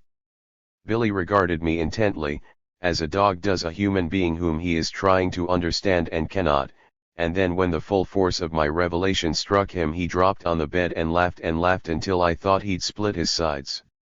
What's tickling you, Billy? Asked I, grinning, for his antics made me laugh. You hear he went off into another fit. You write a book? Say, Windy, I've been traveling with you a long while but I never suspected you were touched in the upper story. No more touched than you are, Billy, said I indignantly. Billy rose up. So you're going to write a book, eh? Asked Billy, still laughing. Do you know anything about grammar, geography, or composition? You bet I do, Billy. I was pretty fair at composition when I was at school, but I always hated grammar and don't know much about it. That settles it, said Billy. How could you write a book if you don't know anything about grammar? That stumps me, Billy, but I guess the printer can help me out. The printer ain't paid for doing that sort of thing, he won't help you out. He won't, responded I, angrily, that's what he's paid for, isn't it? I don't think, said Billy. Say, Windy, you're clean off. Better turn in and sleep over it? Sleep over nothing, quickly retorted I, am I the first man who ever wrote a book? No, you ain't the first, nor the last damn fool who has tried it. Now, see here, Billy, said I, getting heated, let me tell you something. I've read a whole lot of books in my time, and a good many of them weren't worth hell room. I've read detective stories that were written by fellows that didn't know anything about the detective business. Look at all the blood and thunder novels, will you, that are turned out every year by the hundred. Not a word in them is true, yet lots of people read them. Why? Because they like them. See what kids read, will you? All about cowboys, Indians, scalping, buffalo hunting, the Wild West, etc. After the kids read such books they get loony and want to go on scalping expeditions themselves, so they steal money, run away from home, buy scalping knives, pistols, and ammunition, and play hell generally. My book ain't that kind. When I write a book it will contain the truth, the whole truth and nothing but the truth. So help you, irreverently put in Billy. No foolishness, Billy, I'm serious.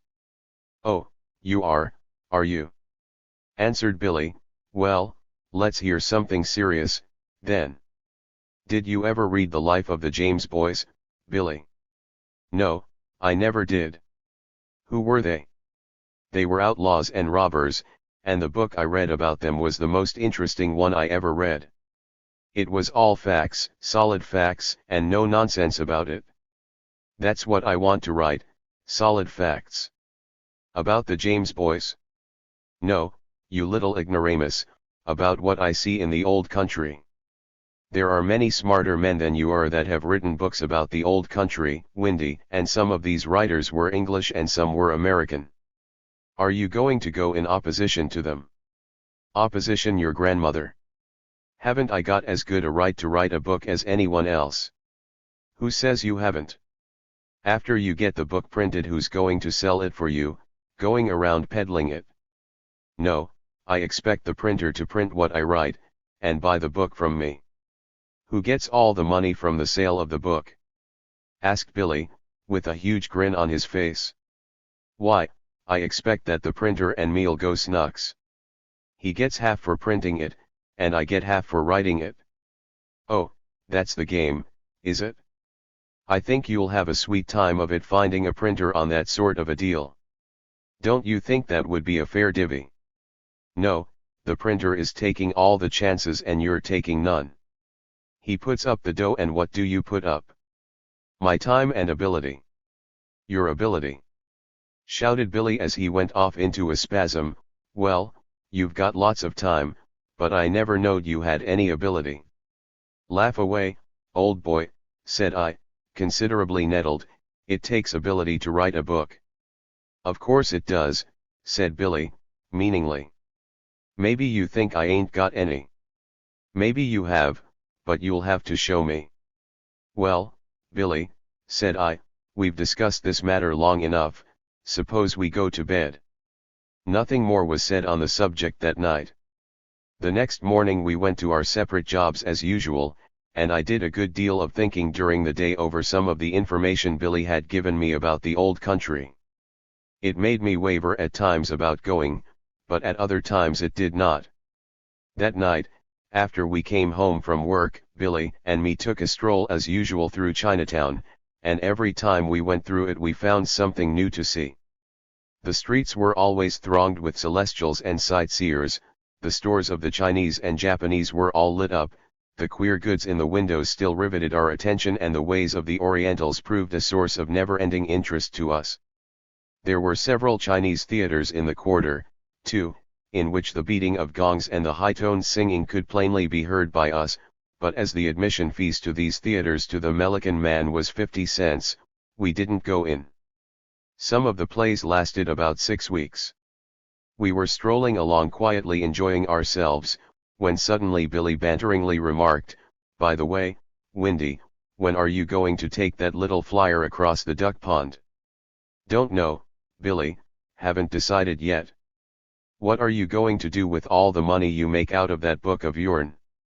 Never you mind, Billy, I'm going to write the book just the same, don't you worry about that. I suppose you'll get rich someday, and cut me the first thing. Fellers who write books make lots of money. I suppose you'll buy a mansion on Nob Hill, have a coach and four with a coachman in livery on the box and the regulation flunky behind. Maybe you'll drive tandem and handle the ribbons yourself. Stop roasting me, Billy, let up. But Billy continued mercilessly, of course you'll have a box at the opera, wear a clawhammer coat and a plug hat, put on white kids and take your lady love to a little supper after the play is over. Be lots of champagne flowing about that time, eh? Let up, you darned little Britisher, said I laughing. Greater things than that have come to pass. I'll cut you, the first thing, Billy. I knew it. Rich people ain't got any use for their poor friends or relations. Which bank will you put your money in? Haven't decided yet, ain't going to let that worry me. Maybe you'll fall in love with some girl and get married. When a feller has money he'll do fool things. The girl I marry will have to be a pretty good looker, and will have to have a little money of her own, responded I. Of course, Windy, I'm glad to see you've got some sense. After that old country trip yarn of yours, I didn't think you had any. No yarn about it, Billy, I'm going. Where to? To the old country. When? Oh, you're asking me too many questions. Better go to the old country with me, Billy. Not I, Windy, I've been there and know what it is. I'll never return to it until I'm rich. Hope that'll be soon, Billy. So do I, Windy, but it don't look that way now. Can you blame me for trying to make a steak? Asked I. Blame you, no, but you'll never make a steak writing a book. Faint heart never won a fair lady, my boy, and I'm going to try it, if it takes a leg off. I believe you are serious, Windy, I thought you were kiddin'. Kiddin' nothing, I was serious from the go off. Well, Windy, old pard, I wish you luck, but it don't look to me as if you'd make it. Too big a contract. Time will tell. We had many another talk on the subject, Billy bantering me every time, for he either couldn't or wouldn't believe I was serious. We had been together so long, that he was loath to believe I would desert him. One evening when I came home from work, I informed Billy that I had made up my mind positively to start out on my trip at the end of the week. You should have seen him when I told him this. At first he argued, then, seeing that did no good, he called me all kinds of a fool, and cursed and fumed. He finally told me to go to Hades if I wished, for he had no strings on me. He didn't care a tinker's damn how soon I went, or what became of me. He hoped I'd get drowned, or, if not that, then pinched as soon as I set foot on British soil. The little fellow was badly wrought up. I informed him it was my intention to beat my way to New York, and that when I got that far, I would plan the next move. I told him also that I didn't believe in crossing a river until I got to it, and that I would find some means of crossing the ocean. He sarcastically advised me again to swim across, but I took no heed. We parted the next morning, and I knew Billy felt sore, but he didn't show it. He told me that he should remain in Frisco, and that I would find him there when I came back, that is, if I ever came back. Oh, I'll come back, my boy, never fear. And mind what I told you about my folks. If you go to London, they live only a short way from there, and if you see them, tell them all about me. I'll do it, old pard, and write you everything, responded I. Goodbye, then, Windy, and don't take in any bad money while you're gone, was Billy's parting bit of advice. I felt bad, too, but didn't show it. I was leaving the true-heartedest little fellow that ever lived, but the best of friends must part sometimes. Chapter 3. The Journey Overland. The distance from Frisco to New York overland is over 3,000 miles, and by water it is much more than that, but such little trips are a trifle to me, as they are to every well-conditioned wayfarer. I started out happily enough one fine day at dawn to make the long journey, and though I did feel a qualm or two the first few days after leaving Billy, the feeling soon wore off. I chose the central route, which is the shortest via Sacramento, Reno, Ogden, Omaha, Chicago, Niagara Falls and New York, and I anticipated having lots of fun along the way. I was out for sightseeing and adventure and believed I would have a good time. I didn't have any money to speak of, for, though I had worked several months, I had saved nothing. Anyway, it wasn't safe to travel hobo style with money, for if anyone suspects you have any, it may be possible that you'll get knocked on the head or murdered outright for it. Such things are a common occurrence. I got as far as Sacramento in good shape, and when the freight train I was riding on got to New Castle, which is a town in the foothills of the Sierra Mountains, a long halt was made to attach a number of refrigerator cars to it. These cars were laden with fruit. Had I wished, I could have crawled into one of them and made the journey east in 10 days, or less, for they are laden with perishable goods and travel as fast, almost, as a passenger train, but I didn't care to travel that way, for the reason that I didn't like it. These refrigerator cars have heavy airtight doors at the sides which are hermetically sealed when the cars are loaded, making the cars as dark as a pocket. When in them one can't see anything and can hardly turn around. There are no conveniences whatever. One must take a sufficiency of supplies with him to last during the trip in the shape of food and water, and one must go unwashed and unkempt during the journey. Lots of hobos travel that way, and think nothing of it, but I didn't care to do so.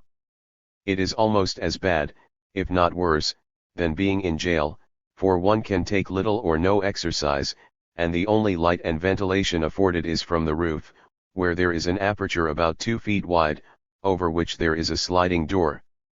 This can be shoved up or down, but it is usually locked when the train is en route. The cars must be kept at an even temperature always, and must not be too hot or too cold. A certain number of tons of ice is put into a compartment at either end of the car, which keeps the temperature even. The side doors, as I said, are hermetically closed and sealed. Thus the fruits, meats, vegetables, or whatever the car may contain, are kept fresh and sweet. I slipped into one of these loaded cars and had a look around, but one survey was enough for me. I didn't like the prospect at all. 10 days of imprisonment was too much. Any hobo may ride over the Sierra Nevada mountains as far as Reno without being molested, for it is a rule of the Southern Pacific Railroad Company not to incur their ill will. Some hobos have been known to set fire to the snow sheds in revenge for being put off a train in the lonely mountains. Fires occur in the snow sheds every year, but of course it is hard to tell who or what starts a fire. The sheds are of wood and have always had to be rebuilt, for without them the road would be blocked every winter and traffic stopped. There are miles of them and wonderful creations they are. They are roofed over and very strongly built. I held down the freight train until we reached Reno, where I was glad to hop off for rest and refreshment. Refreshments of all kinds are plentiful in Reno. The railroad runs through the main street of the town and the town is a wide open one. Across the track along the main street are restaurants, saloons, and gambling houses. The gambling is not done secretly for it is licensed and anyone may play who wishes. One may step into, at least, one of these places from the street, for the gambling room is on the ground floor. It is a handsomely appointed apartment. The floors are of marble, the drinking bar is elaborate, the fittings superb. In front, as you enter, is the bar and behind it a back bar with the finest of glassware. The liquors are of excellent quality. Opposite the bar, near the wall, are faro and crap tables. At the rear of the long apartment is a horseshoe-shaped lunch counter, where the best the market affords can be had at reasonable rates. The bar and restaurant are patronized by gamblers and by outsiders who never gamble. Anyone over the age of 21 may step inside and play, and no questions are asked. The crap game is interesting. It is played with dice and anyone may throw the dice. The way some fellows throw them would make a horse laugh. Some throw them with the running fire of conversation, their eyes blazing with excitement. Others, like the coons, keep a saying as they throw the dice, "Come seben, come 11. What you doin' dar? Roll right this time for me you son of etc., etc." It is interesting to watch the players. Many refined men visit these places and sometimes take a little flyer. These men are quiet, open-handed fellows, who seem to regard their little indulgence in the play as a joke, whether they win or lose. They seem to have plenty of money and don't care, at least one would judge so from their manner. While observing them I thought it must be a fine thing to have plenty of money, so as not to care whether you win or lose. Westerners, as a rule, are free and generous, and seem to be just as ready to spend their money as they are to earn it. Bootblacks, waiters, cooks, newsboys and all sorts of men are always ready and willing to take a chance in the games. Sometimes they win and sometimes they lose, but win or lose they are always ready to try their luck again. Another gaming place I went into was situated on the first floor above the street in a building facing the railroad, and it, too, was palatial. On the ground floor was the saloon and above were the gambling rooms. A pretty tough crowd was in them at the time of my visit, and the crowd was so dense it was rather difficult to move about. I was jostled considerably and found it difficult to get near the gaming tables. Craps and roulette were the main games here, too. Fights and shooting scrapes are common in the gambling places, but the Reno officers are alert and fearless, and soon put obstreperous people where the dogs won't bite them. Notwithstanding its gambling and recklessness, Reno is a good business town, and full of orderly, respectable people. There are many wholesale and retail establishments in the town, ice plants, machine shops, breweries, ore reduction works and lumber yards. Besides, it is a great cattle shipping center. Many of the streets are broad and well shaded, and the Truckee River, in which are any number of speckled beauties in the shape of mountain trout, flows through the town. Surrounding Reno are tall mountains which form a part of the Sierra Nevada range, but they seem bare and lonely. I landed in Reno during the afternoon and steered straight for the Truckee River, as I needed a bath. I quickly espied a sequestered nook under a wagon bridge on the outskirts of the town, and from the looks of things in the vicinity could tell that it was a hobo camping place. Old tin cans were strewn about, and down the bank near the water was a fireplace made of stones. One lone wandering Willie was in camp, and he greeted me as effusively as if I were a long-lost brother. A hobo can tell another hobo at a glance. "Hello, partner, how's tricks?" was the greeting of my fellow wayfarer. "Fair to middlin'," responded I. "Where you bound for?" "Just got to Reno, and I am going to hold the town down for a while," said I. I was cautious and didn't want this chance acquaintance to know too much about my affairs. "Where'd you come from?" inquired I. "Me? Oh, I been hittin' the line all the way from Bloomington, Illinois, and I'm going to take a flyer to the coast." "You are, hey? I just came from there." "The hell you did. How's things out that way?" "Fine and dandy. Ever been there?" "No," laconically answered the chap and began to question me about the coast. I gave him all the information I could and then told him I was going to take a washdown. He had just done the same, and as he seemed anxious to go to town he soon left me. I stripped and had a glorious bath in the cool, swift-flowing river. The river was neither broad nor very deep, but so clear that I could see every stone at the bottom of it. Not a fish could I see, but doubtless they were plentiful. After the cleanup I leisurely strolled along the railroad track into town and steered for a restaurant, where I had a good supper for 25 cents. I then lit my pipe and strolled about taking in the sights. I remained in Reno a day or two, and did not find time hanging heavy on my hands. There are extensive cattle corrals about half a mile from the town, where I put in a whole afternoon watching the loading of cattle into cars. It was better than seeing a circus. A chute ran from the corral to the car to be loaded, and the animals were made to walk the plank in great shape. No harm was done them unless they grew obstreperous, in which case there was a great deal of tail twisting done, punching in the ribs with long poles, yelling and shouting, which soon brought a refractory animal to terms. The railroad depot in Reno is a lively spot, too. The SPRR trains and the Virginia and Truckee Railroad use the same depot, and at train times there is always a sizable crowd on hand. The Virginia and Truckee Road, which goes from Reno to Virginia City, a distance of about 60 miles, is said to be the crookedest road in the country. It winds around bare mountain sides to a great height and is continually going upward. It was built in the early bonanza mining days when times were flush, and is said to have cost a lot of money. It has paid for itself many times over and was a great help to Gold Hill, Carson, and Virginia City. Although it has been in existence over a quarter of a century, and though it winds over almost inaccessible mountain peaks, not a human life up to the writing of this book, 1907, has ever been lost on this road.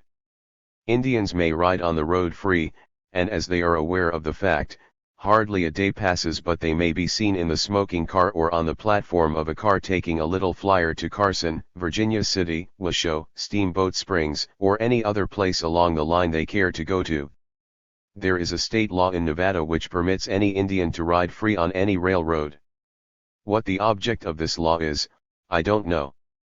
I noticed that the passenger trains going eastward over the SPRR leave Reno between 8 and 9 o'clock at night, so I concluded to beat my way out of town on one of them. I noticed that others did it and that it was easy. All a fellow had to do was to let the train get a good move on, then swing underneath to the rods, or jump the blind baggage.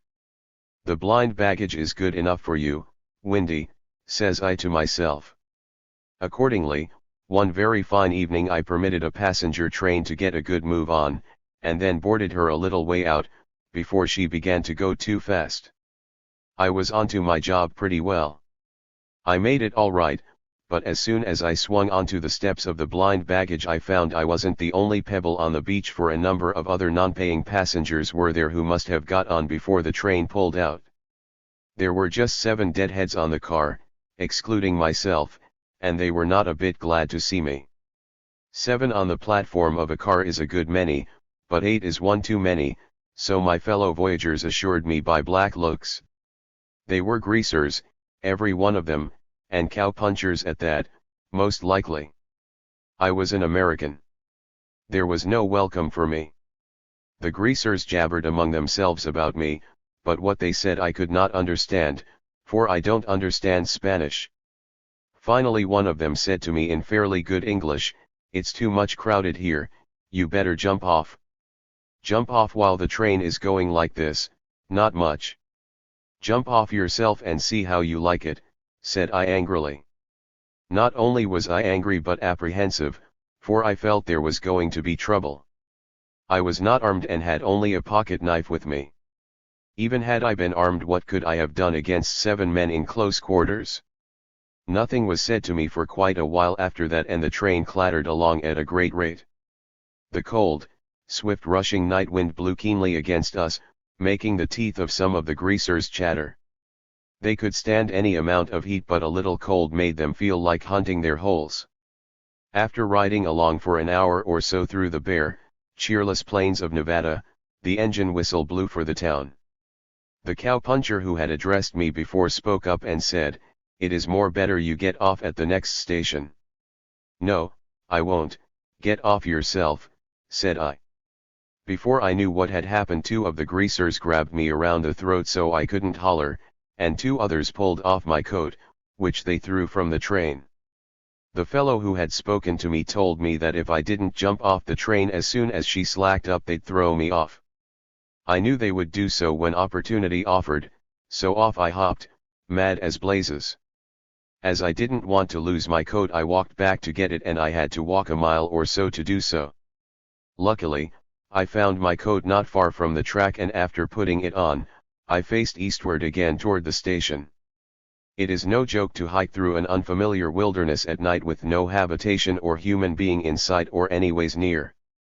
The night was a fine one, clear, cold and starlit, so I managed to walk along the ties without serious mishap.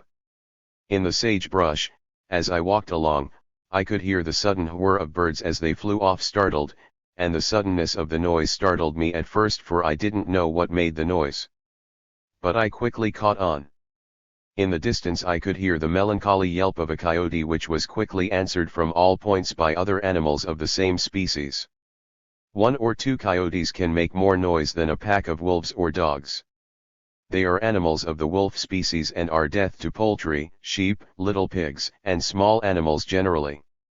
I got to the little town safe and sound, but it must have been after midnight when I reached it, for there wasn't a soul to be seen in the streets and all was quiet. The town was Wadsworth.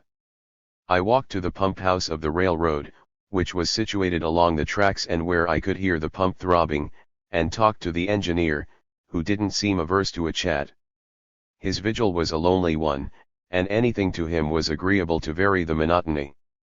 During the course of the conversation I learned that an eastbound freight would be along in a few hours. I made the freight all right by riding the brakes.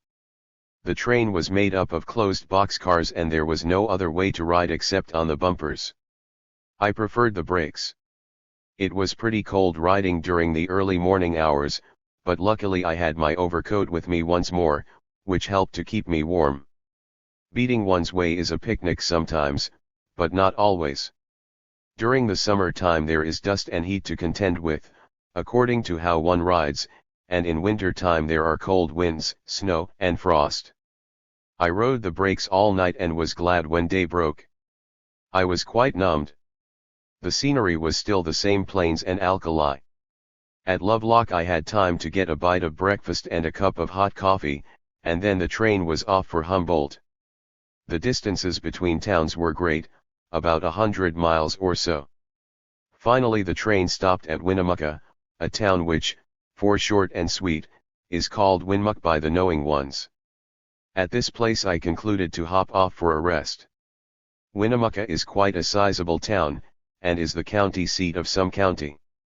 It contains about 2,000 inhabitants, and used to be as wild and woolly a place as any in the West, but it has tamed down some since.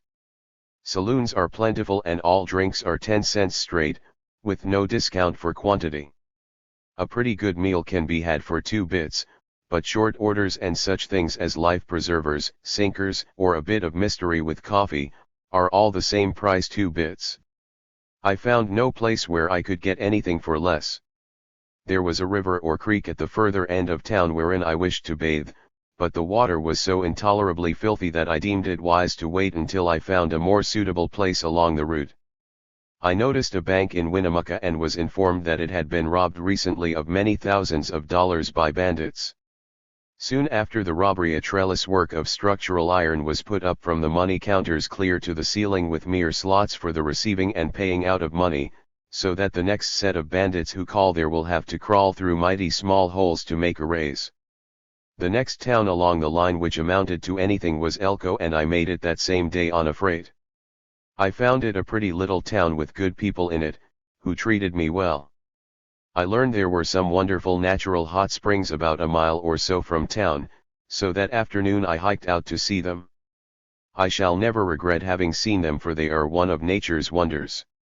Out in the wilderness, near where they were situated, I came upon an amphitheater of hills, at the base of which was a little lake about 100 yards in diameter.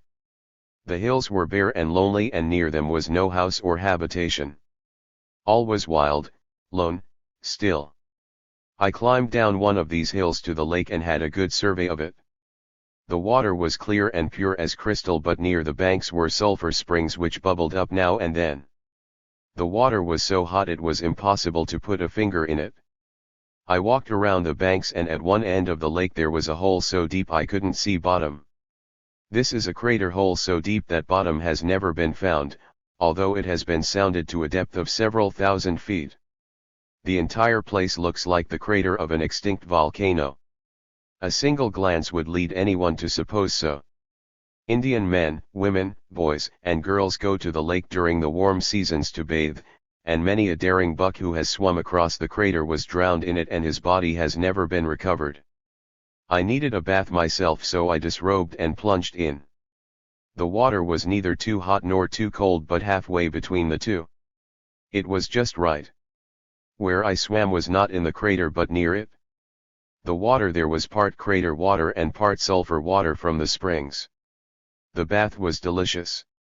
The ride eastward from Elko was uneventful.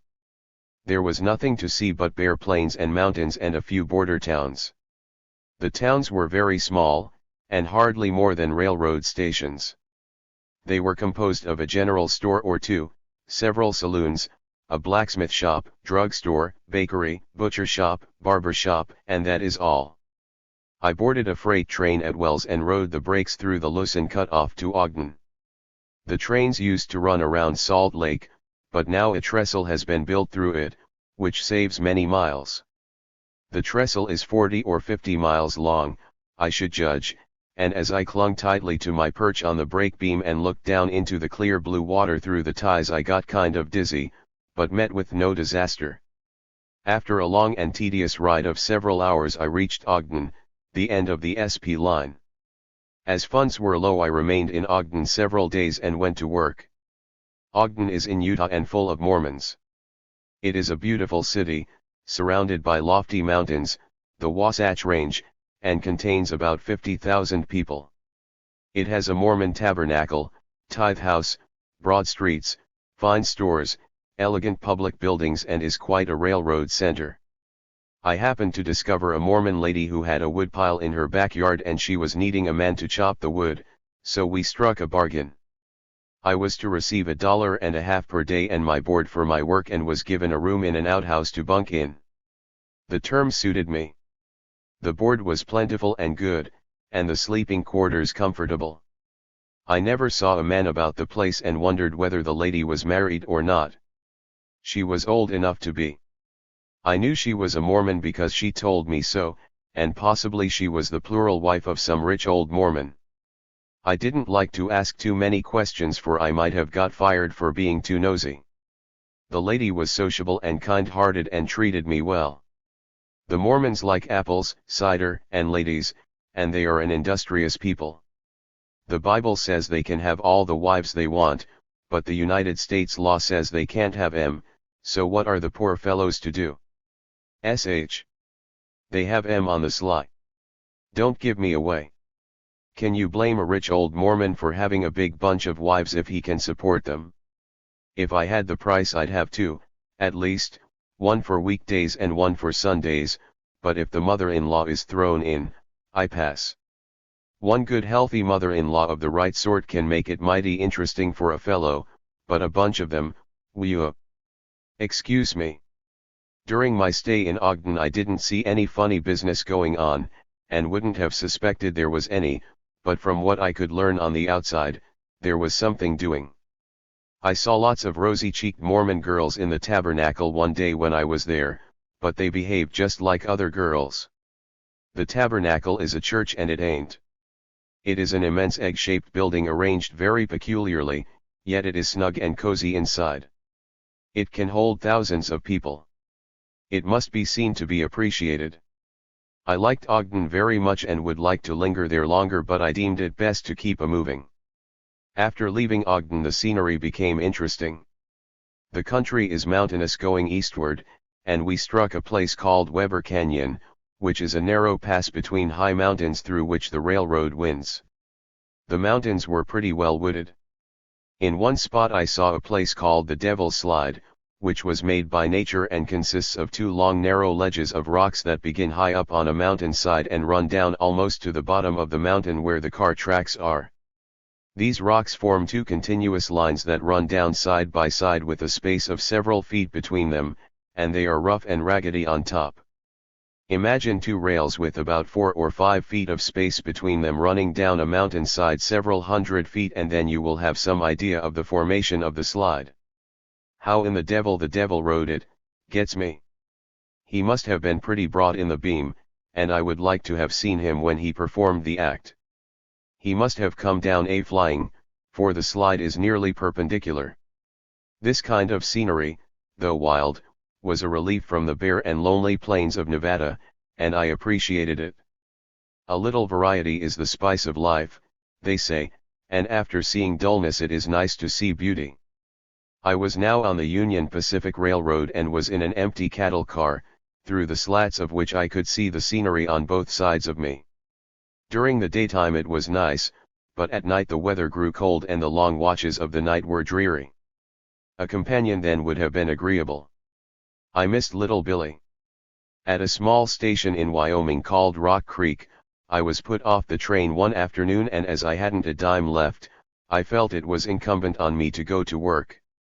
I saw a bunch of cattle in a corral near the railroad station that had probably been unloaded from a train, and as there were some bullwhackers with them I struck them for a job. "Can you ride?"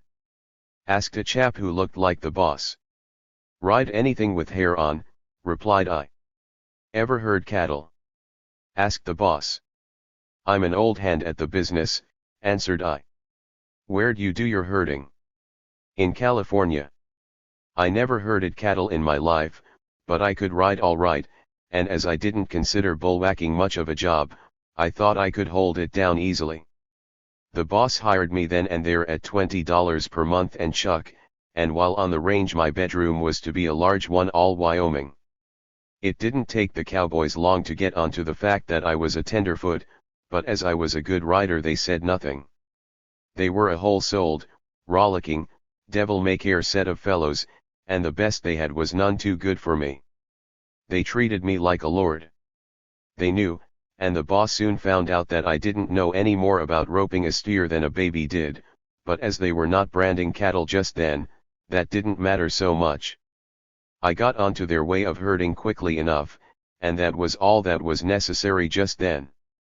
I didn't ask where the outfit was bound for, nor did I care much, for all I was after was to earn a few dollars. There were a good many hundred head of cattle in the bunch and many of them were steers, but there were also many dried-up cows among them and some yearlings. They had all to be herded carefully so they wouldn't stray away, and to accomplish this we had to keep riding around them all day long. At night after feeding, the cattle rested. On dark nights they generally squatted down contentedly and chewed the cud, but on a moonlit night they would keep on their feet and feed. The very first moonlit night I was put on watch I got into trouble. The cattle arose to feed, and do what I would, I could not keep them together. When riding along on one side of the herd to keep them in, a few ignorant brutes on the other side would wander away and at such times some hard riding had to be done to keep them in. I could do it, but I couldn't ride everywhere at once. I did some pretty fast riding and kept yelling and hallooing at the cattle, but one of the brutes got so far away from me that when he saw me coming he raised his tail and bolted outright. By the time I got him in, others were scattered far and wide. I now saw that I was helpless, so I went to camp and aroused the sleeping cowboys. They knew instinctively what the trouble was and got out of their warm blankets cussing to beat the band.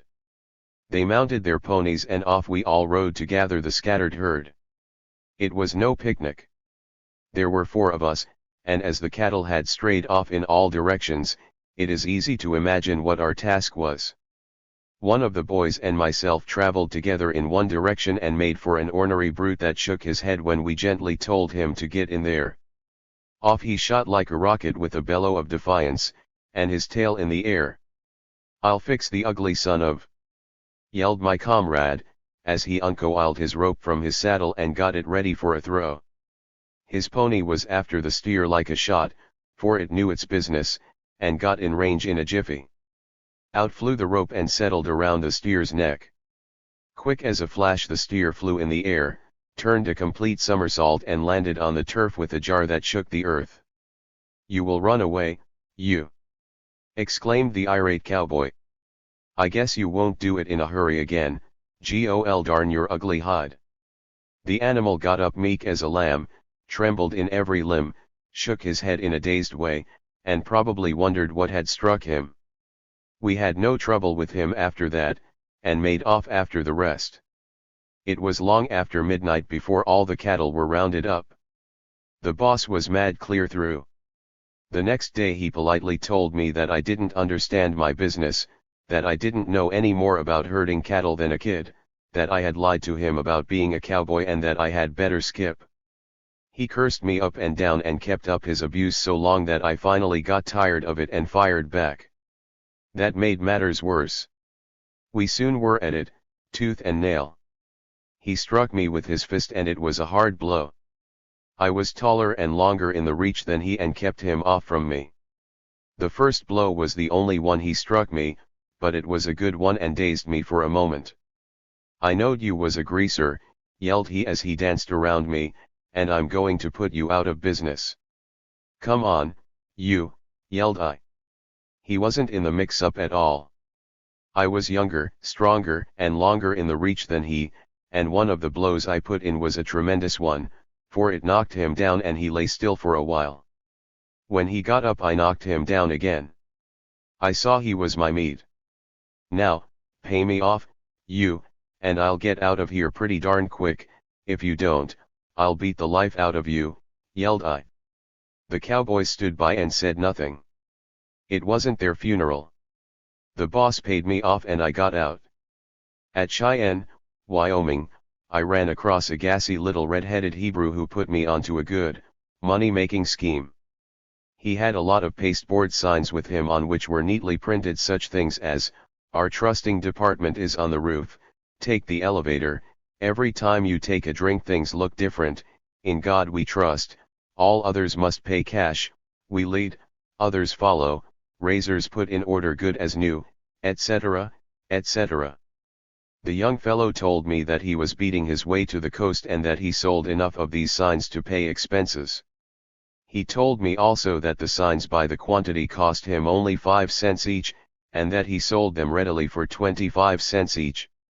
I thought the little chap was lying, for I didn't think anyone would pay 25 cents for such a sign, but he solemnly assured me on his word of honor that he had no trouble selling them at the price. He further told me that he would sell me 100 of the signs at cost price, adding that if I bought 100 of them, he would give me the address of the wholesaler in Omaha where I could obtain all the signs I wanted. The little scheme looked good to me, but unfortunately I had only $2 in my possession. This I offered him for 40 signs with the name of the wholesaler thrown in. He accepted. I soon found that the little Israelite had told me the truth, for the signs sold readily for 2 bits each, though in some places I had to do a deal of talking to sell a sign, and in other places they laughed at me, when I told them the price was 25 cents, and offered me 10 cents. As I wasn't sure whether I could purchase any more signs at the price I paid for them, I was loath to sell them for 10 cents each. When I reached Omaha I found the address of the sign man, and learned that I could buy all the signs I wanted in 100 lots at 3 cents each. The little cuss had done me after all. I bought 100 signs and now felt that I had struck a good thing, for I would have to do no more hard work. I sold many of the signs in small towns and cities, and found little difficulty in doing so. No more handouts for yours truly, no more wood chopping, no more cow punching. I was a full-fledged merchant and able to hold my own with any of them. It was easier sailing now. The trip from Omaha to Chicago was interesting, but uneventful. At Omaha I crossed the muddy-looking Missouri River on a bridge while riding the bumpers of a freight, but was detected and put off on the other side of the river. That night I did rather a daring thing. Along toward 9 o'clock there came along a passenger train, and as I had made up my mind to get on to Chicago as fast as I could, I stepped upon the platform of one of the passenger coaches and climbed upon the roof of the car, where I rode along for many a mile. By and by, however, the wind became so keen, cold, and cutting, and the rush of air so strong, that I became numbed and was obliged to climb down for warmth. I walked boldly into the passenger coach and sat down in a vacant seat near the door. I knew the conductor would not be round again for some time, for he had made his round, so for the present I felt safe. When taking up tickets, the conductor of a train usually starts at the front end and moves along to the rear. After his work is ended he will rarely sit down in any of the middle coaches, especially if every seat has an occupant, but he and the brakeman usually go to the smoker and sit down there. I was in the coach next to the smoker, and later on, I saw the conductor coming around again for tickets. I leisurely strolled to the rear platform of the car I was in and climbed on top again. I watched the conductor and waited until he had made his rounds, and then I returned to my seat in the coach. In this way I traveled a long distance. I kept up these tactics for hours, but by and by I noticed a young woman who was traveling with her husband, a young fellow of about 25, watch me suspiciously. She put her husband onto my little racket, and he, most likely, told the conductor, who laid a cute little trap to catch me. After he had been through all the coaches on his next round he went to the smoker, as usual, but when he came to the rear coach I was in he locked the rear door behind him. It was through this door I had been making my exit. He then passed slowly through the train again from the front looking at the hat checks. When I saw him coming and the brakeman following in the rear I tried the usual tactics but found the door locked. I was trapped. The conductor came up to me and seeing no hat check asked me for my ticket. I pretended to look for it, but couldn't find it. The conductor eyed me coldly and told me to follow him to the baggage car. The brakeman acted as a rear guard. When we stepped into the baggage car the conductor asked me a few questions which to him did not seem satisfactory, whereupon he sternly warned me to get off at the next station. "If I catch you on here again, I'll throw you off," threatened he. I knew he dared not legally throw me off a train while it was in motion, and that he was bluffing, but I got off at the next station just the same. I concluded I had ridden far enough that night, anyway. My journey to Chicago was soon completed. I remained in Chicago several days selling the signs for a living but found it difficult work. The sign that seemed to sell best in Chicago was the one reading, "Every time you take a drink, things look different," and it made quite a hit in the saloons, but I could only get 10 cents for it. The Chicago saloon keepers wanted all the money to come their way. In the smaller towns the sign sold readily for 25 cents, and no questions asked. I concluded to shake the dust of Chicago off my feet in a hurry, for the grafting was too hard for me. I had got onto it that there were easier places. It was the Michigan Central that had the honor to yank me out of Chicago, and a hard old road she was to beat. Spotters were everywhere, fly cops and bulls, and they gave me a run for my money. I gave some of them a cock and bull story about trying to get to a sick relative in New York City, and showed them the signs I was selling to help pay expenses. Some laughed, and told me to get, but one or two sternly told me they had a mind to run me in. They didn't, though. I got along all right as far as Detroit, where I crossed over to Windsor, Canada, on a boat which ferried the whole train over at once. I was now in a foreign country, but everything there looked pretty much as it did in the United States. The Michigan Central took me clear through Canada to Niagara Falls, where I concluded to remain a few days, for much as I had heard of the falls, I had never seen them. I found that there is a big city of about 25,000 people at the falls called Niagara Falls, and it is a beautiful place. On the Canadian side there is a little city, too, the name of which I forget. It is not nearly so large as the city on the American side, but it is a quaint and pretty little place. Niagara Falls City is something like Coney Island, only it is on an all-the-year-round scale.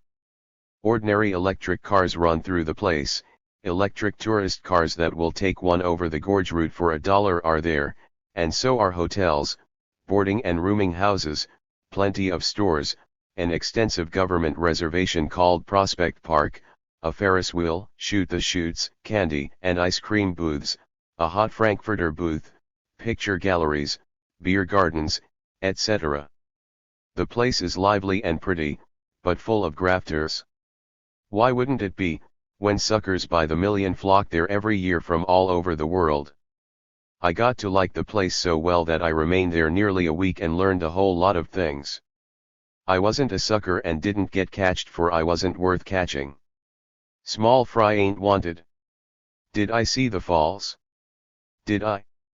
Well, you can bet your sweet life I did. I saw them early, late, and often, and every time I saw them they made my hair rise higher and higher. They are stupendous, tremendous. Well, I can't say all I feel. They will awe anyone and fill him chock full of all kinds of thoughts. I'll try to give you an idea of them. Niagara River is a stream about half a mile wide and about 100 miles long. It connects Lake Erie with Lake Ontario, and as the waters of these great lakes form the river, the volume of its waters is great. About 25 miles from Buffalo the Niagara River enters rocky canyons, which are formed by Goat Island, and which divide the river. The rushing, roaring and leaping of the waters on either side of the island is tremendous. These rushing, roaring waters are called the upper rapids. The waters rush along at cannonball speed almost until they reach a hill about 165 feet in height. Down this they tumble. That constitutes the falls. The river, as I said, is divided by Goat Island, so that one part of the stream shoots along the American shore and the other part along the Canadian.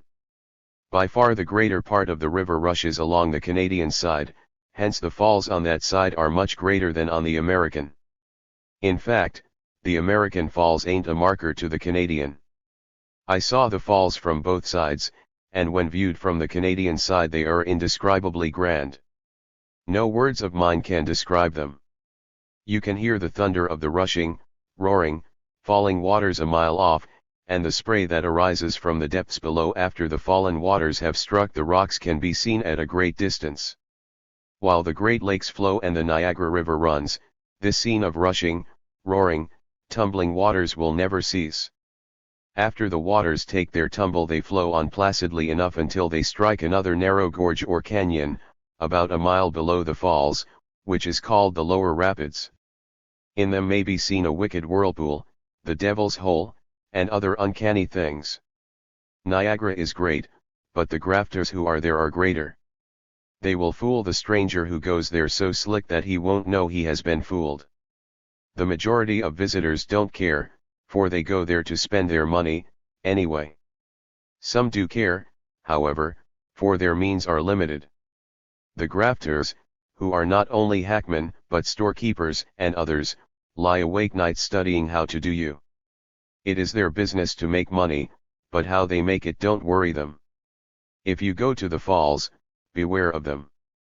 People from every nation under the sun flock to the falls every year, as I said, and 1 million visitors a year is a low estimate, I am sure.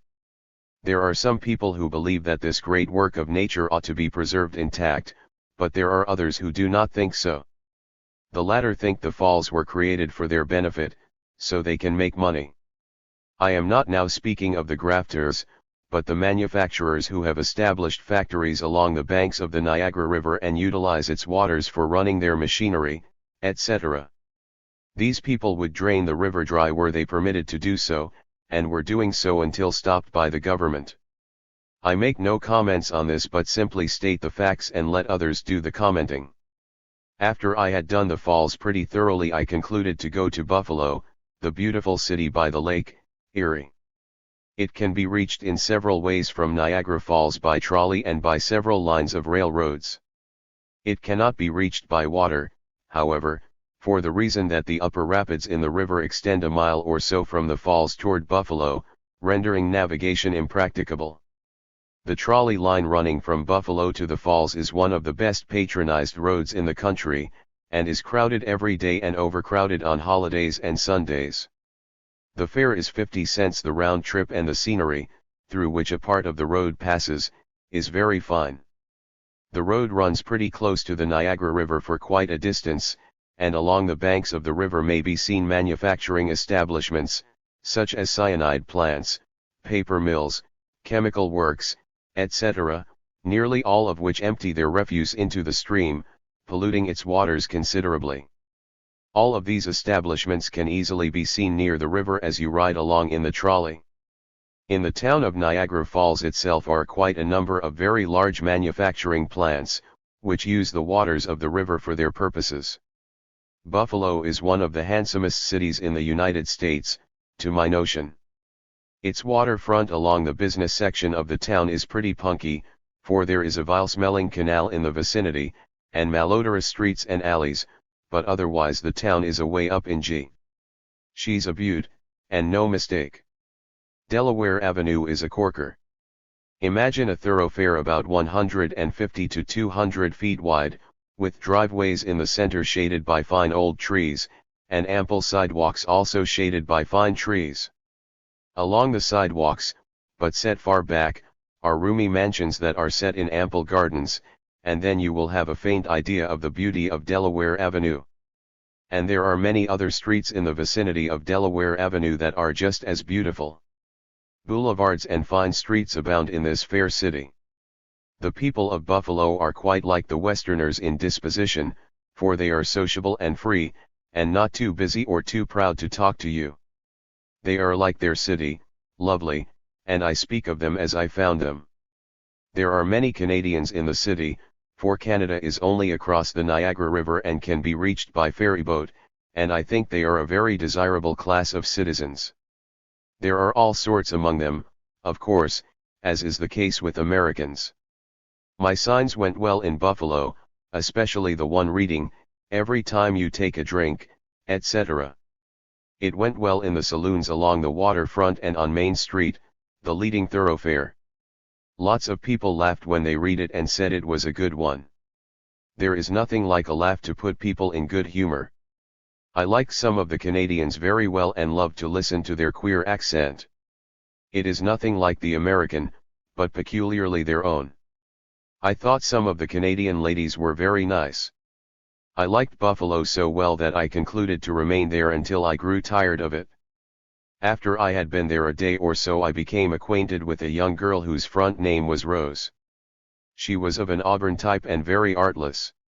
She had a decided penchant for milk chocolates. She was as pretty as a rose, and it was awful hard for me to resist her. She was a poor, but good, honest, hard-working girl. She had been hurt in a streetcar collision and was just recovering from its effects. She craved chocolates but was too poor to buy them herself. I pitied her. She told me in her frank and artless way that she had thought a great deal of a certain young fellow, but he was in another city at present, working, and that she hadn't seen him for a long time. She didn't know whether she ever would see him again, but she hoped to, for he was a very sweet fellow, she said. If he thinks anything of me, don't you think he'll come back to me? She asked, turning up her soulful blue eyes at me. He would be a brute if he didn't, Rose, responded I, with considerable warmth. The girl surely loved him. Why don't he write to me? Maybe he hasn't got the time or ain't much of a writer, said I. Some people don't like to write. I guess that's true, said she, sadly. Though she had a sneaking regard for the young fellow, she didn't object to me buying milk chocolates for her, nor to going to a show with me, nor to taking a ride to Crescent Beach on a cozy little lake steamer. In fact, Rosie was out for a good time, and evidently wasn't particular who furnished the funds. As I fancied the poor girl, I was not averse to giving her a good time. We went to Delaware Park and spent several whole afternoons rowing on the little lake. We fed the ducks, walked in shady groves, and the time flew swiftly by in her company. During the morning I sold signs, and in the afternoon I went with Rosie. I put in a whole lot of time in Buffalo with her, more than I should have done. One day I told her that I would have to go, and then there was a kick. She wouldn't have it. She could not, and she would not let me go, she said. I argued the case with her, but she wasn't open to argument. She was one of these kind of girls who are apt to forget the absent one when the present charmer is nigh. It was the hardest job in the world for me to leave her, but I finally did so. Rosie, farewell, and if forever, then forever, fare thee well. Chapter 4. New York City. I have heard it stated that a great city is a great solitude, and so it is if you are a stranger. New York seemed a big solitude to me, for I didn't know anyone and no one knew me. I landed in the Grand Central Depot in a swell quarter of the city one day, and felt utterly lost, for I didn't know which way to turn. As I was poor, that swell neighborhood was no place for me, but where was I to find a poorer locality? I concluded to walk and find one. I kept a walking and a walking and a walking, but the more I walked the more high-toned did the streets seem. Nothing but fine houses and well-paved streets met my view, and they made me tired. I did not like to address any of the people walking along these streets, for they seemed hurried, cold, and distant. Says I to myself, Windy, you've struck a cold place. Chicago was bad, but this place is worse. If you are going to Europe, this will have to be your headquarters for a while, though. By and by I struck a street called 8th Avenue, which was a long and wide one. It was full of people and stores. The sidewalks were so crowded that locomotion was difficult, and I saw more coons there than I had ever seen in my life before. They were dressed up to kill and considered they owned the town. From their manner one would suppose they had no use for white trash. I had walked so much that I was pretty well tired out, and I also was hungry and thirsty. I concluded I would seek some saloon where I could obtain a rest, a drink, and a free lunch, all for a nickel. There are such places everywhere in the cities, plenty of them, and all you have to do is to find them. I walked along and kept my eyes peeled for one. I saw lots of stylishly fitted up stores along the avenue, and as there was so much style I thought there ought to be lots of money. Everyone I met was dressed to kill, and it seemed to me that no one was poor. Finally I came to a saloon which was bejeweled and be-cut glassed outside, and swell inside, having marble floors and fancy fixtures. Into this saloon I stepped and strode up to the bar, where I ordered a schooner of beer. I laid down a nickel on the bar and then leisurely strolled over to the lunch counter, which contained a pretty good spread of free lunch. I tackled a fistful of bread and cheese, and then wound up with bologna, pickles, crackers and pickled tripe. I ordered another schooner and hit the free lunch again real hard. No one said anything to me. After a good long rest I hit the avenue again to see the sights. There was plenty to be seen, for the avenue was jammed with people, trolley cars, and trucks. The buildings were of brick, as a rule, and old-fashioned in appearance. On the ground floor were stores and overhead dwellings. Everyone was a hustling and a bustling and didn't seem to have much time for anything except to sell you something. No one knew me or seemed to care a cuss for me. I felt lonely. The din was so great and the crowd so dense that I couldn't hear myself think. I was swept along with the crowd and kept my eyes and ears open. The stores were very fine, and the signs upon them handsome. Though 8th Avenue is by no means in a rich section of the city, it seemed to me that there was a whole lot of wealth and style there. I felt quite out of place, for I wasn't well dressed. Some of the free lunch I had eaten, I believe it was the bologna, had given me a thirst, so I stepped into an ice cream saloon and had a schooner of ice cream soda, which quenched my thirst admirably. Things were cheap and good in New York, I quickly learned, and if one only had the price, one could live well there.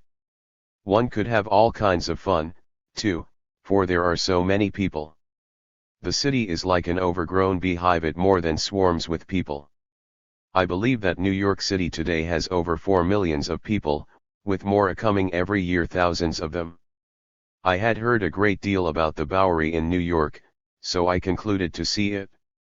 I knew the song about it, the chorus of which was, the Bowery, they say such things, and they do such things, on the Bowery, oh.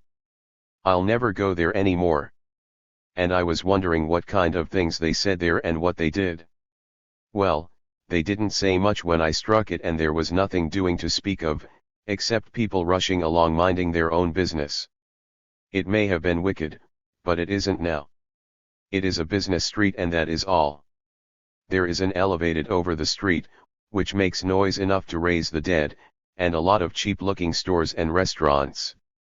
There is any number of hat-blocking establishments run by Hebrews, and the whole street, in fact, seems like a section of Jerusalem. Jews till you can't rest. There may be some knock-down and drag-out places, but these are not confined to the Bowery. There are other streets far worse. No, the Bowery today is a peaceful, quiet street, and there isn't anything doing worth speaking about. New York has some fine streets, such as Broadway, 5th Avenue, Madison Square, 23rd Street, 14th Street, etc. Broadway is the main business street and begins at Bowling Green and runs up to Central Park and thence beyond.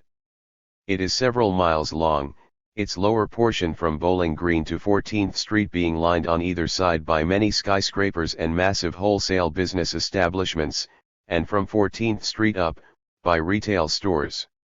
Rents are high on this street and the buildings fine. 5th Avenue is not so long as Broadway and contains the residences of many millionaires and less rich people. There is lots of style and wealth on that street. The Central Park is a beautiful spot. It runs from 59th Street to 110th Street, and from 5th to 8th Avenue.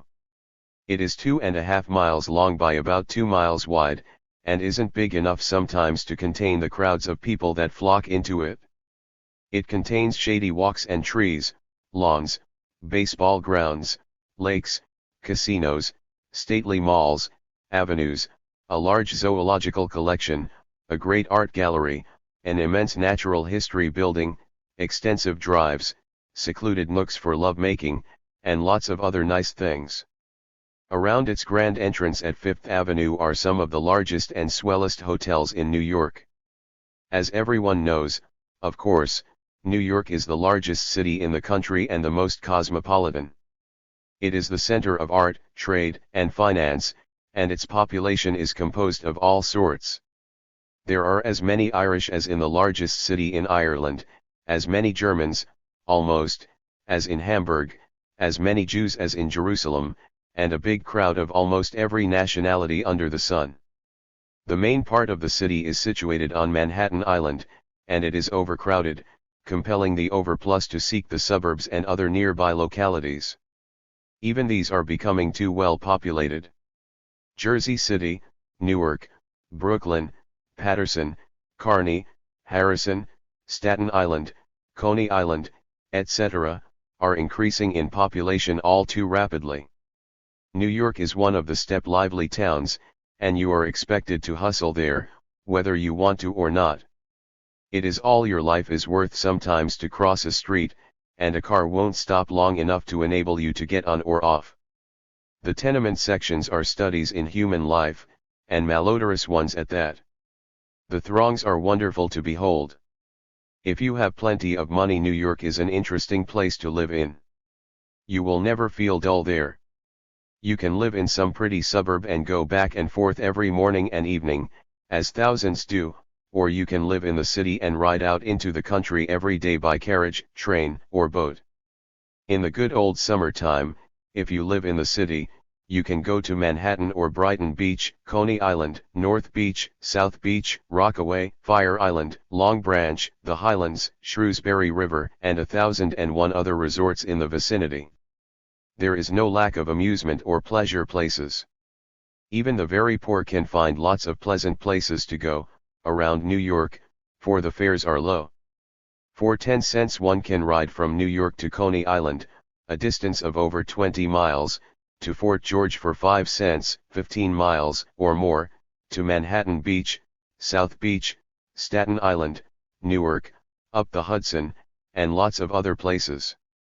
In the city itself, and free for all, are the aquarium, art galleries, public squares, parks, roof gardens along the two rivers, the Hudson and East Rivers, the animals in Bronx and Central Parks, the museums, and other things. There is always something to hear and see in New York City at all hours of the day and night. New York surely is quite a sizable village, and to judge from the way it has been growing, 10 years from now it will extend 100 miles or more up the Hudson, to Albany, maybe. Chapter V. Them Bloomin' Publishers.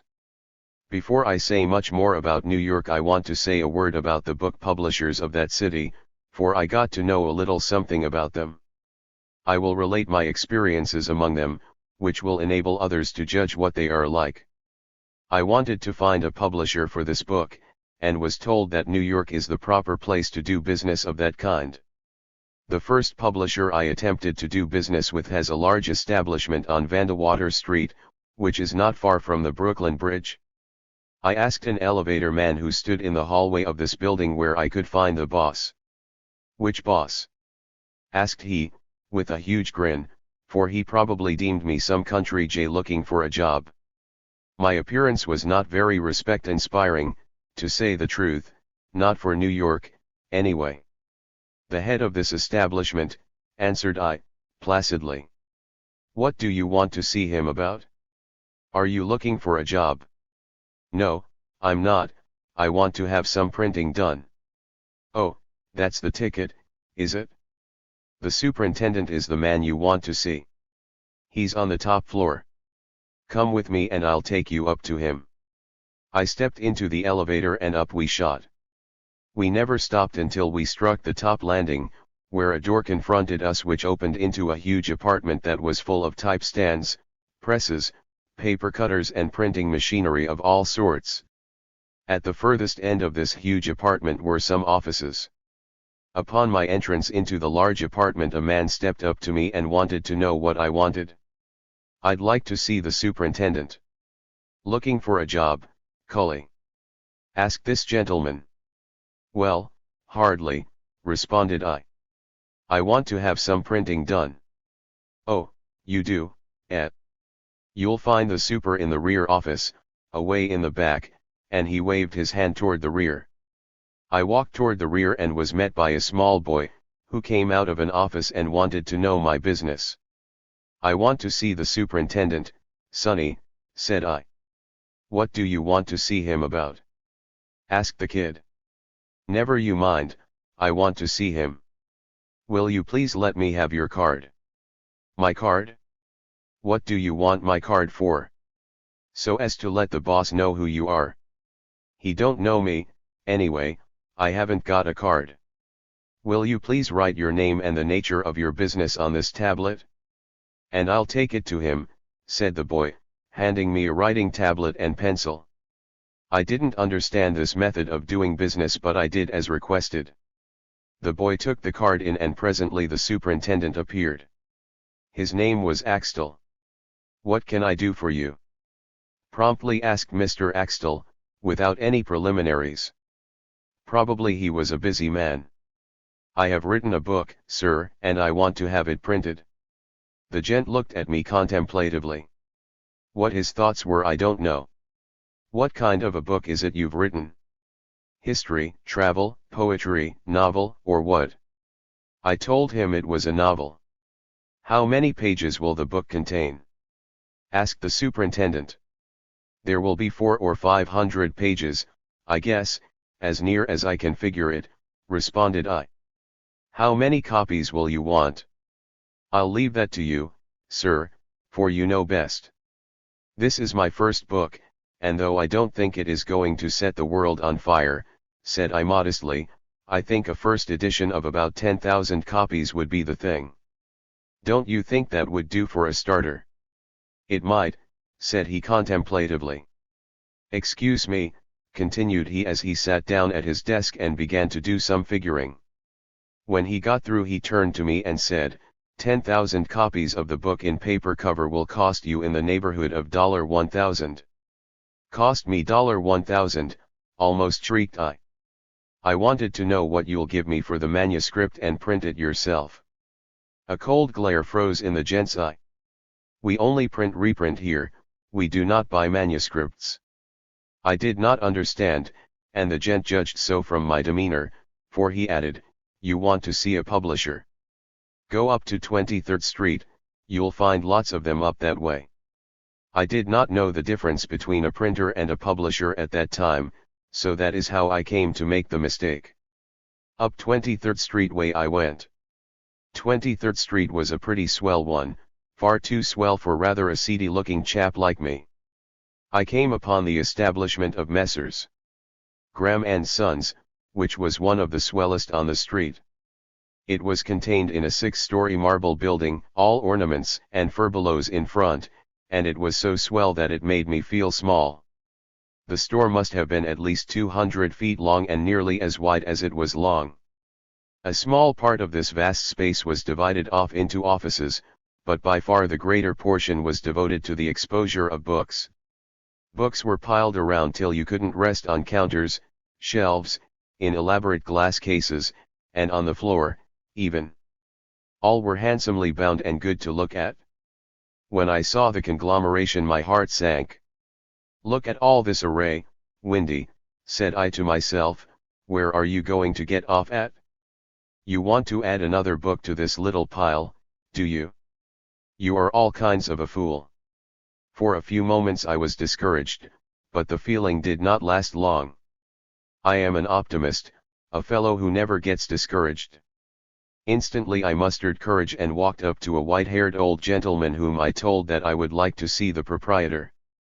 The old gentleman told me that he was in his office on the top floor of the building. Up I went to see him. When I reached the top floor, which was a sort of literary symposium and printing office combined, a small boy came forward and asked me my business. I told him, whereupon he asked me for my card. As I hadn't any, I wrote my name and the nature of my business on a tablet, and the boy took it into an office. A well-groomed and handsome young gentleman came forward and asked me to be seated. It was in an outer, not walled-in office, but even the furniture in it was swell. After exchanging airy compliments and discussing the weather a bit, the gentleman remarked en passant, "You have written a book." That broke the ice. I told him I had, and then we proceeded to business.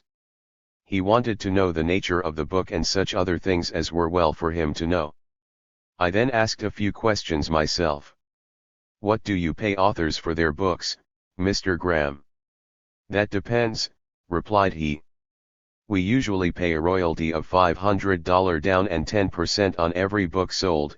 After that, I thought that was a pretty fair rattle out of the box. I concluded to leave my writings with Mr. Graham on those terms, and he consented to receive them. I knew he had but to read to accept. I always was optimistic, as I said before. Mr. Graham requested me to leave my address, so he could communicate with me. He informed me I would hear from him in a few days. I did.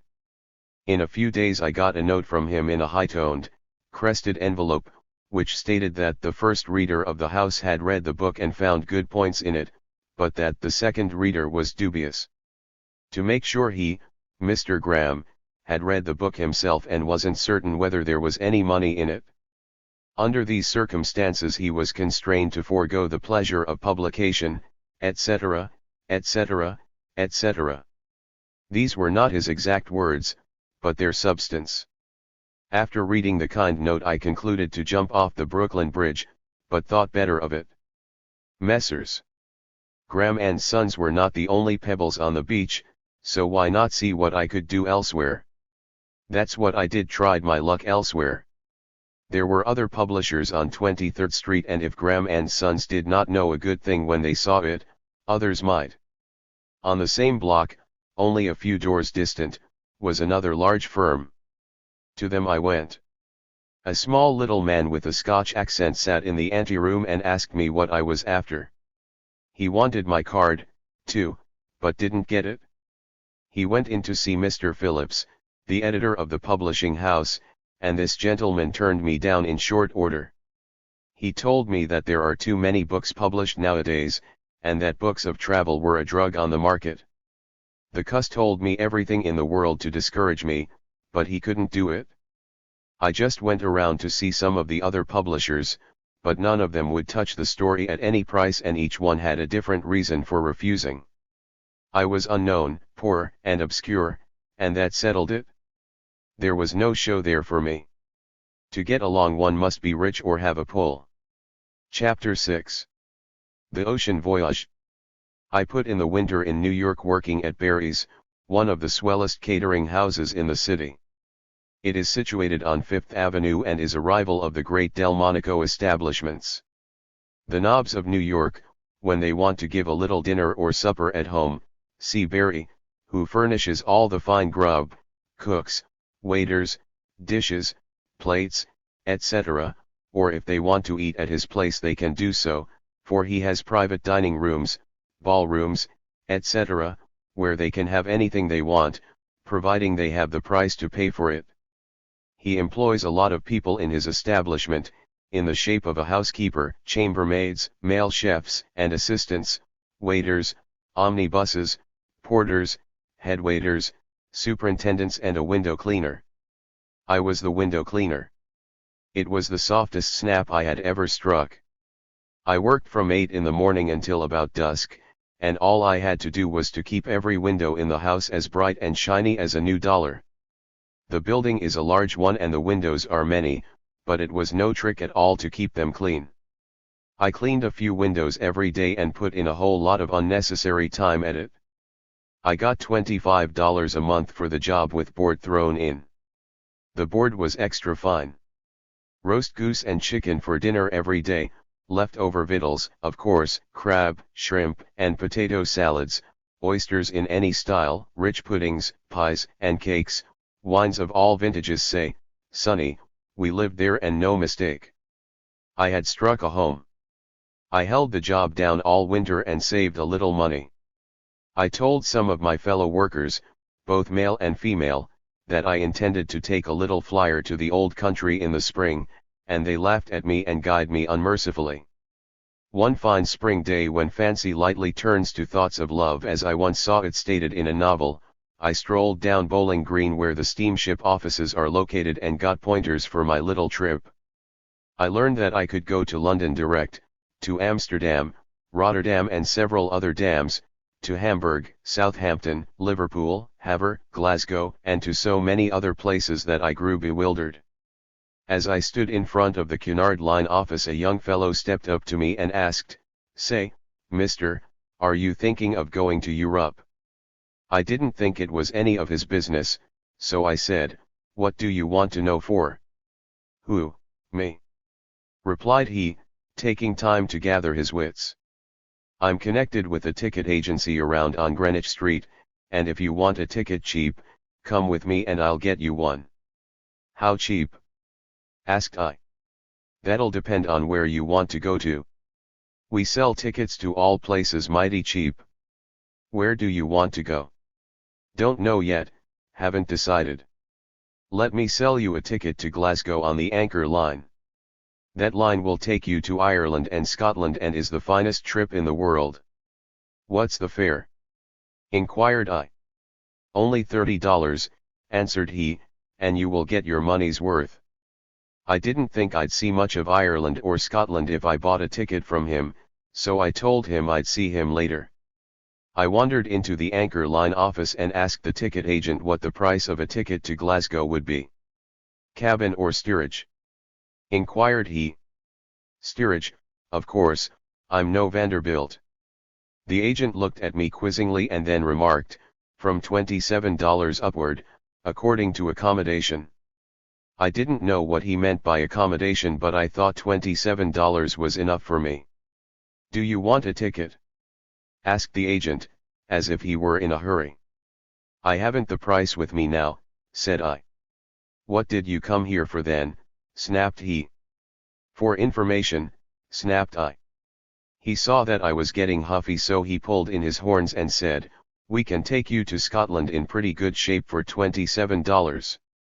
You will have a good berth and the best of food, and we'll land you in Glasgow in less than 10 days from the time you leave here. What do you say, shall I give you a ticket?" I cogitated. The prospect looked good to me. "Yes," said I impulsively, "give me a ticket." I gave him my name, as he requested, answered all the questions he put to me, and in a jiffy he had the ticket made out for me. "What's the name of the ship I'm going to sail on?" asked I. "The Furnacea," answered he, adding, "She will leave from the foot of West 24th Street on Saturday morning at 9 o'clock sharp. Be on hand at that time, or you'll get left." "Don't you worry about me getting left," retorted I, "I'll be there all right." Was I happy after I bought the ticket? I can't say that I was, for I wasn't at all positive whether I had better go. I didn't know what the old country would be like, so that visions of all kinds of trouble floated through my noddle, but faint heart never won a fair lady. I might as well be found dead in Europe as in any other place. What's the diff? This was Thursday and the ship was to sail on Saturday. It seemed to me a long time to wait for when I go anywhere I like to go in a hurry. Saturday morning came and I arose bright and early. I slept very little that night, for I was thinking. After arising and having a cup of coffee, I took my time strolling down toward the steamship pier. After I arrived there I was about to enter the long covered shed, when an official strode up to me and asked me where I was going. I carried no baggage of any sort and didn't think I needed any. I am too old a traveler to encumber myself with baggage. All I carried was on my person. I told the official I was bound for Europe on the Furnacea and showed him my ticket. He looked at it and let me pass. I went on board. When I reached the deck, a young man dressed in a white jacket and peaked cap asked me if I were a married man. I didn't think it was any of his business, so I asked him what he wanted to know for. The young fellow frowned and exclaimed, "Don't give me no language, young feller, I want to know if you're married or single." I told him I was a single man, whereupon he said, "You go forward to the quarters for single men." "Where's that?" queried I. "For'ard of the main hatch," responded he. I didn't know the difference between a main hatch and a chicken hatch, but I went up to the front part of the vessel where I saw several sailors slinging trunks down a hole by means of a rope. I walked up to them and asked one of them, who wasn't too busy to answer a question, where the main hatch was. "It's in the fo'castle," says Jack, with a wink at his mates. "Do you want it?" "No," said I. "I don't. Where's the quarters for the single men?" "Oh, that's what you're after, is it?" You follows your nose till you gets to the bows, and then you'll see a companionway down which you goes. All right, says I, thank you. The directions weren't clear, but I guessed I could find my way. I went forward through rows of boxes, trunks, valises, ropes, and other impediments, and finally came to a stairway over which was a hood or sliding cover. This stairway was almost straight up and down, with rough brass plates on each step to prevent one from slipping. At either side of it was a rope in lieu of a balustrade. That stairway did not look good to me. Chapter 7. The Steerage. As soon as I tried to go down the stairway there was trouble of the worst kind. I could get down all right, but when I got down a few steps an odor came up that made me pause. The odor was not of stale onions, a rotting steer or anything like that, but an indefinable one. I never smelled anything like it before and it conquered me at once. It caught me right in the throat and though I tried to swallow I couldn't do so to save my life. I began to chew as if I were chewing tobacco, and the lump rose in my throat and wouldn't go up nor down. I hadn't drunk a drop that morning excepting a cup of coffee, so it couldn't have been liquor that upset me. It must have been the smell and nothing else. I stood on a step holding to the side rope to steady myself and hesitated about going down. I grew dizzy and thought I was going to fall but held on like grim death. "Come Windy," says I to myself, "your bunk is below, and you'll have to go down to it or someone else will get it. This won't do." I went down slowly and the further down I got the stronger the smell became. Suddenly I got very sick. I felt like giving up the enterprise right then and there, but as my friends would have had the laugh on me if I did so, I concluded to see the thing out. I had to go down the stairway, though, there was no getting around that. I had to select a berth, and to do that I had to go below. I kind of fooled around and hesitated to make the plunge, but finally I mustered courage and made the attempt once more. I went down very slowly, holding my hand over my nose and mouth. I got down a few steps and then I stopped again. I just couldn't. I just laid down where I was and fired away like a good fellow. I was more than willing to die. As I lay there a Jackie suddenly came down, airy-fairy fashion, as if he were dancing on eggs, and in his hands he carried a long, black tin pan in which was his mate's breakfast, consisting of meat, gravy, and potatoes. I caught a whiff of the mess and oh mercy. When Jackie got down to the bottom and saw me sitting there and the muss I had made, he became very indignant and wanted to know what I meant by mussing up the ship like that. "Why don't you go on deck if you want to be sick?" said he. Had I been well I would have swiped the heartless cuss one just for luck, but I was too weak to speak, even. I fired away again and seeing this, Jackie flew away as if the devil was after him. After a good long time I got down in the steerage and saw the steerage steward, who was a Scotchman with a broad accent, and he gave me a berth. He noticed that I had been sick and advised me to go upstairs and get all the fresh air I could. I acted on his advice and made my way up the stairway again as quickly as I could, but that wasn't very quick. When I got on deck the fresh air revived me somewhat, but it seemed to me as if my stomach were all gone. There was an all-gone feeling there, sure enough. The ship was getting ready to start by this time.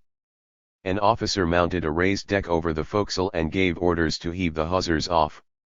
The captain, who stood on the bridge, signaled to the engineer below to let her go, and off we were. Slowly we moved out from the pier, to the farewells of the multitudes on shore and on deck. Some blubbered, but ne'er a blubber from me. I wasn't caring whether school kept or not. The vessel's prow after she got out of her dock was turned down the Hudson toward the battery, and she went well out into the middle of the stream. This afforded us a good view of the river. On one side was the New York shore, and on the other, the Jersey. Panoramas of houses and docks on either side swept by us as we moved along, and skyscrapers loomed up prominently. We passed pretty close to the Goddess of Liberty, and saw plainly Governor's Island, Ellis Island, Fort Hamilton, Fort Wordsworth, Bath Beach, Staten Island, and Coney Island. Quickly enough we were abreast of Sandy Hook, which was the last point of land we would see until we reached Europe. Straight ahead of us was nothing but sky and water. It was now nearly noon. I had eaten nothing that morning, and what I had eaten yesterday was mostly downstairs in the hallway. The fresh sea breeze had revived me a little, and now I felt that I could eat something. None of the passengers had eaten anything since they came on board, and probably they, too, must have been hungry, for when the dinner bell rang there was a mighty stampede. Some of them didn't take time to rush downstairs, they just dropped down. The dinner was good. There was plenty of nourishing soup on hand, a liberal allowance of meat, vegetables, bread, butter, and coffee. No one need have gone hungry. All the other meals were satisfactory, though an occasional one was punky. Of course there were kickers, but those kind of people will be found everywhere. The second day out was Sunday, and it was a fine spring day, but on Monday morning clouds began to gather and tried to work up a storm. They succeeded all too speedily. The sky became black, the wind roared up aloft, the masts hummed, timbers creaked, the ship rolled from side to side and then rose and fell, the cordage whipped against the masts, and everything looked lovely for a first-class storm. I got scared. I hated to die so young, but what's the odds? The waves were high as mountains and to me seemed about as mean-looking as anything I ever saw. They were white on top and made straight for us. We could not run away from them. I was on deck waiting to see the storm out, for what was the use going below and being drowned there? If I was to die, I would die game and at the front. It didn't seem to me that anything built by human hands could withstand the buffeting of those waves. The force of the skyscraping billows was awful. They kind of made me wilt when I looked at them. I survived that storm or I wouldn't be writing this. If you catch me on the sea again though, you'll have to be a fast runner. I was told that we would see land again by the following Sunday, and I was sort of pining to see it. It was a wait of several long days, but I didn't have much else to do than wait. There was nothing to do on board except to eat, sleep, and wait. I got pretty badly drenched during the storm. A huge comber made a leap for me and broke right over me, spilling a few tons of water on top of me. It was a soaker, sure enough, and I didn't dry out until several days afterward. I had only one suit of clothes with me and they were on my back, so they had no chance to dry. I slept in them to keep them warm. A life on the ocean wave is a gay thing. It is awful nice to be spun around like a cork and then seesawed up and down with the possibility of touching bottom. The heel over from side to side is also very funny, for there is a good chance of being shot overboard when the ship jams suddenly away over. You hold on wondering whether the ship is going to right herself or not.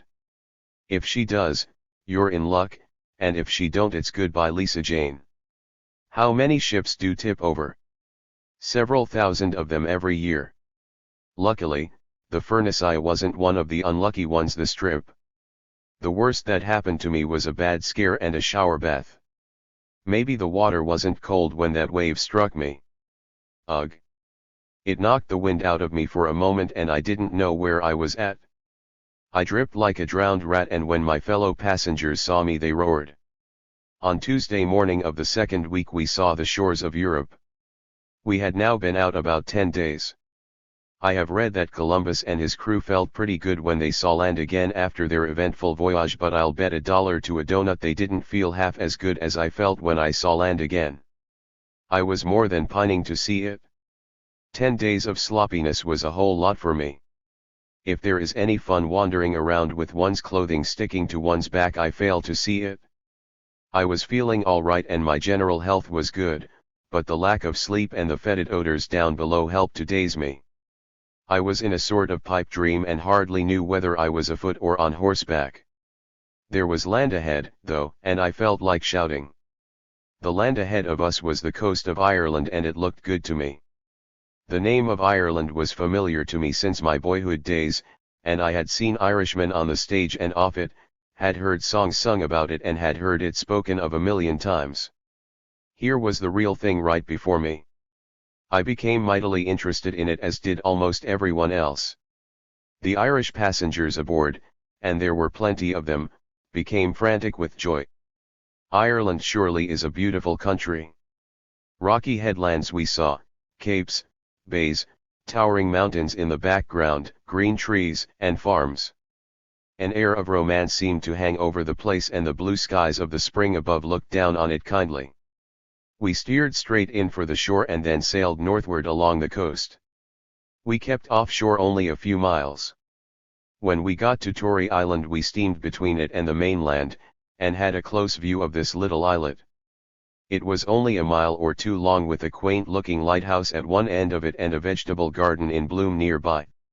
Those green things growing, how they did entrance me!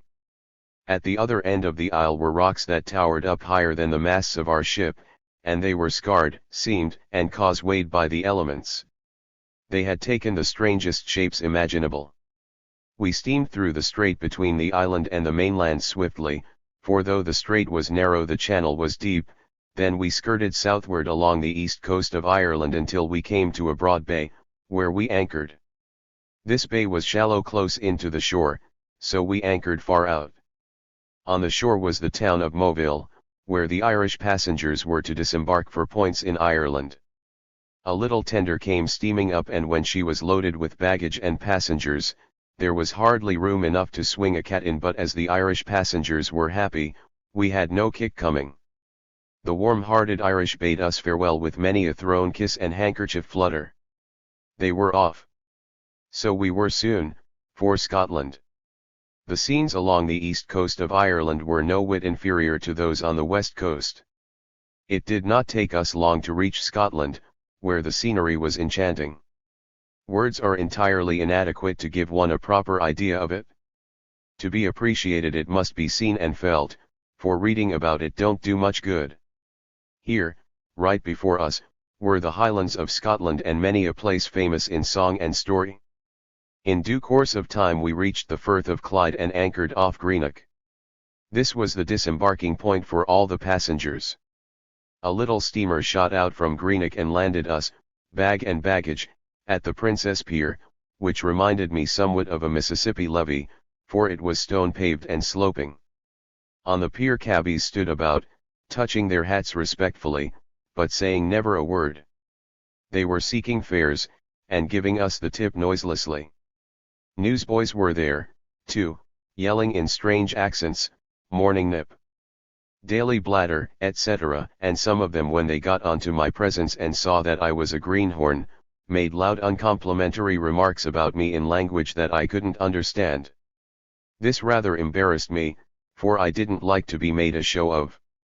Them kids ought to have got a kick in the pants for their freshness, but the more you fool with some kids the worse they get, so I just walked on minding my business and said nothing. All we third-raters were steered into the custom house where the baggage was to be examined. It didn't take the authorities long to examine mine. A quiet, lynx-eyed official asked me where my baggage was, and when I told him I hadn't any, he jerked his head upward and backward, giving me a quiet hint to skip. I waited a few moments and then followed some of the other passengers to the railroad station, which was close by.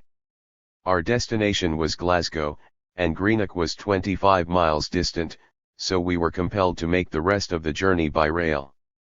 When I entered the railroad station I stood stock still for a moment and stared. On one side of the station was a blank wall, and on the other a buffet, waiting room, ticket office, luggage room and telegraph office. What stumped me was the cars and locomotive. The cars were stagecoaches strung on wheels with no bumpers to speak of, no blind baggage, no brake beams, no nothing. Where was a fellow to ride when he was beating his way? One couldn't beat it in any shape, form, or manner. To say that I was disappointed won't express my feelings. I was totally discouraged. I felt like going back home again on the return trip of the Furnacea, but I didn't have the price. I had less than $15 in my possession and was up against it. I had no idea how big a country Scotland was or how the walking would be, so I did some pretty lively thinking. I now remembered what little Billy had told me and found out that he had told me the truth. No, there was no way of beating it on those kind of cars. I mixed in with the push on the platform and began looking for a comfortable seat in a car. There were only 2 seats in a car, facing each other, and each seat was capable of holding 4 persons. Thus when there were 8 persons in a coach it was full.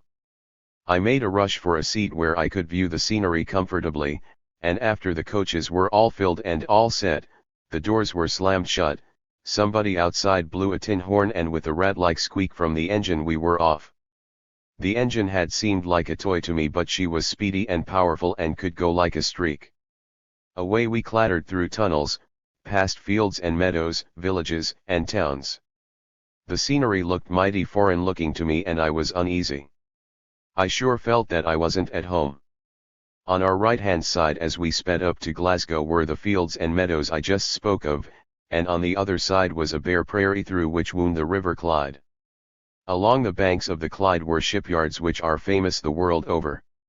I believe these shipyards are so famous because ships can be built cheaper and better there than anywhere else. To be a Clyde-built ship is usually a recommendation. The scenery was interesting and would have been more so had I been happier.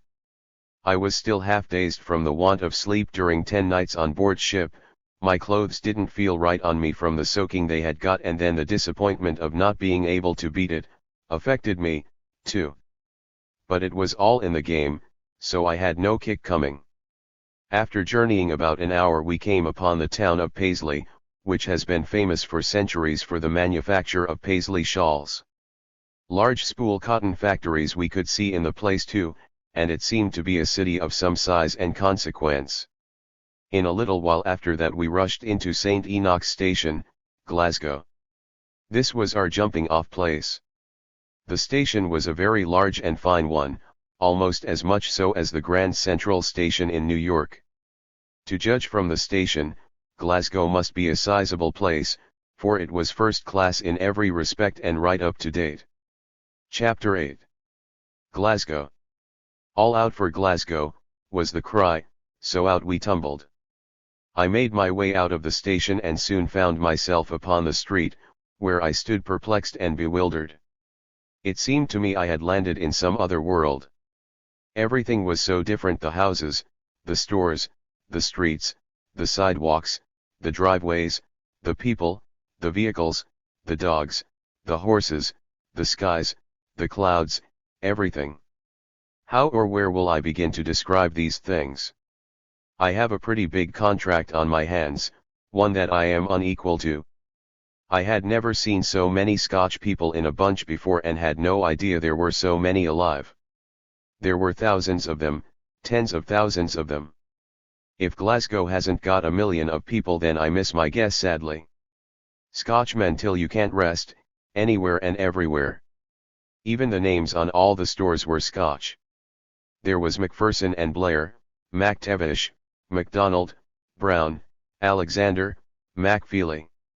Shetland ponies came trotting by that were about knee-high to a grasshopper, and though so small they dragged after them carriages in which were seated grown persons. Why, a grown man could have picked up pony, rig, and all, and carried them.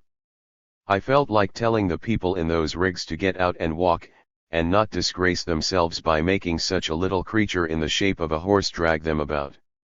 Oh, my! Oh, my! What queer things a fellow can see! Here came a 2-wheeled cart clattering along, which was hauled by a melancholy-looking little donkey, and it was called a sweet milk cart. I kept my eyes peeled to see if a sour milk cart would come along, but I didn't see any. They designate their stores in a curious way. A butcher shop is called a flesher's, a furnishing goods store is called a haberdashery, a dry goods store a draper's, etc., etc. Say, pardner, pinch me, will you? I wonder whether I am alive. By this time I had stopped gazing, standing still, and walked along, for the people were getting on to the fact that I was a greenhorn. My dress and appearance, and the way I stared gave me away. As I walked along unsteadily, still feeling that the ship was under me, I saw things. The houses were of grey stone several stories in height, with tall chimney tiles on top, all in a cluster, stores on the ground floor and dwellings overhead. Nearly all of them had mansard roofs. They were nearly all alike, and their exterior seemed plain and dull to me. but the stores riveted and held my attention. They were rather dingy, but the show windows were fitted up fine. Here was a fish store in the window of which were displayed salmon, grills, lemons, plaice, migrants, haddock, cod, herrings, labels upon the platters designating what they were. In a candy store I saw toffee balls, chocolate bouncers, pomfret cakes, voice pastilles, and frosty nail rods.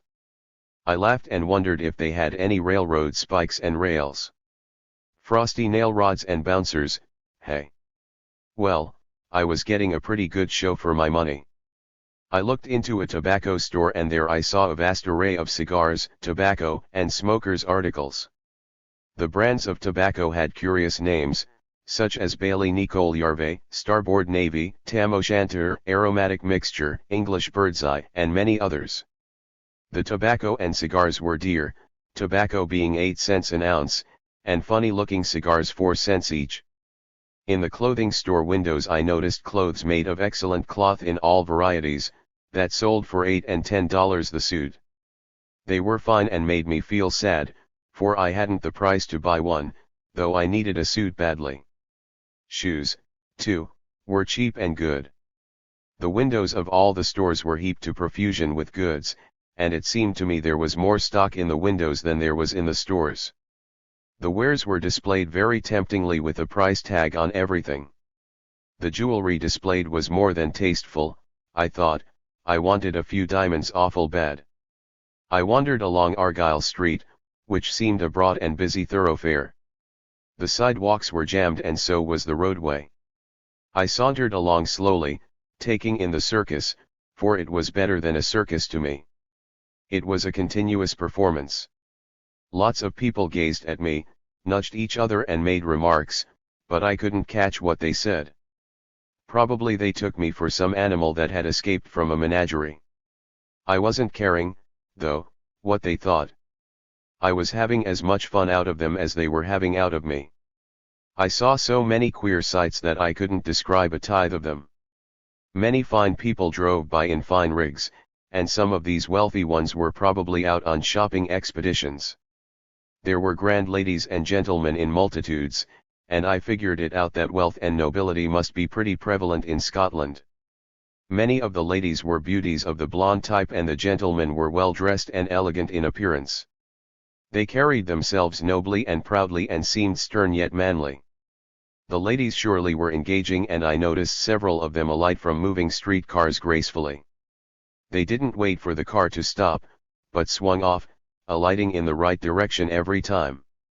Had they been American ladies it is more than likely they would have landed on top of their heads. The Glasgow ladies have mastered the trick, all right, and mastered it well, for you can't down them, nohow. As I sauntered along slowly, 2 young girls came along with plaid shawls thrown over their shoulders and when they got near me one of the girls collapsed and fell on the sidewalk. None of the crowd stopped, whereat I wondered, but I stopped to see what the trouble was. If the girl wasn't as full as a goat you may smother me. She must have been imbibing too much hot scotch. The girl was in her teens, and quite pretty, and so was her companion. I felt sorry that so young and pretty a girl would make a spectacle of herself, so I strode up and asked if I could be of any assistance. The fallen one glared at me and the one standing on her feet trying to help her companion stared at me.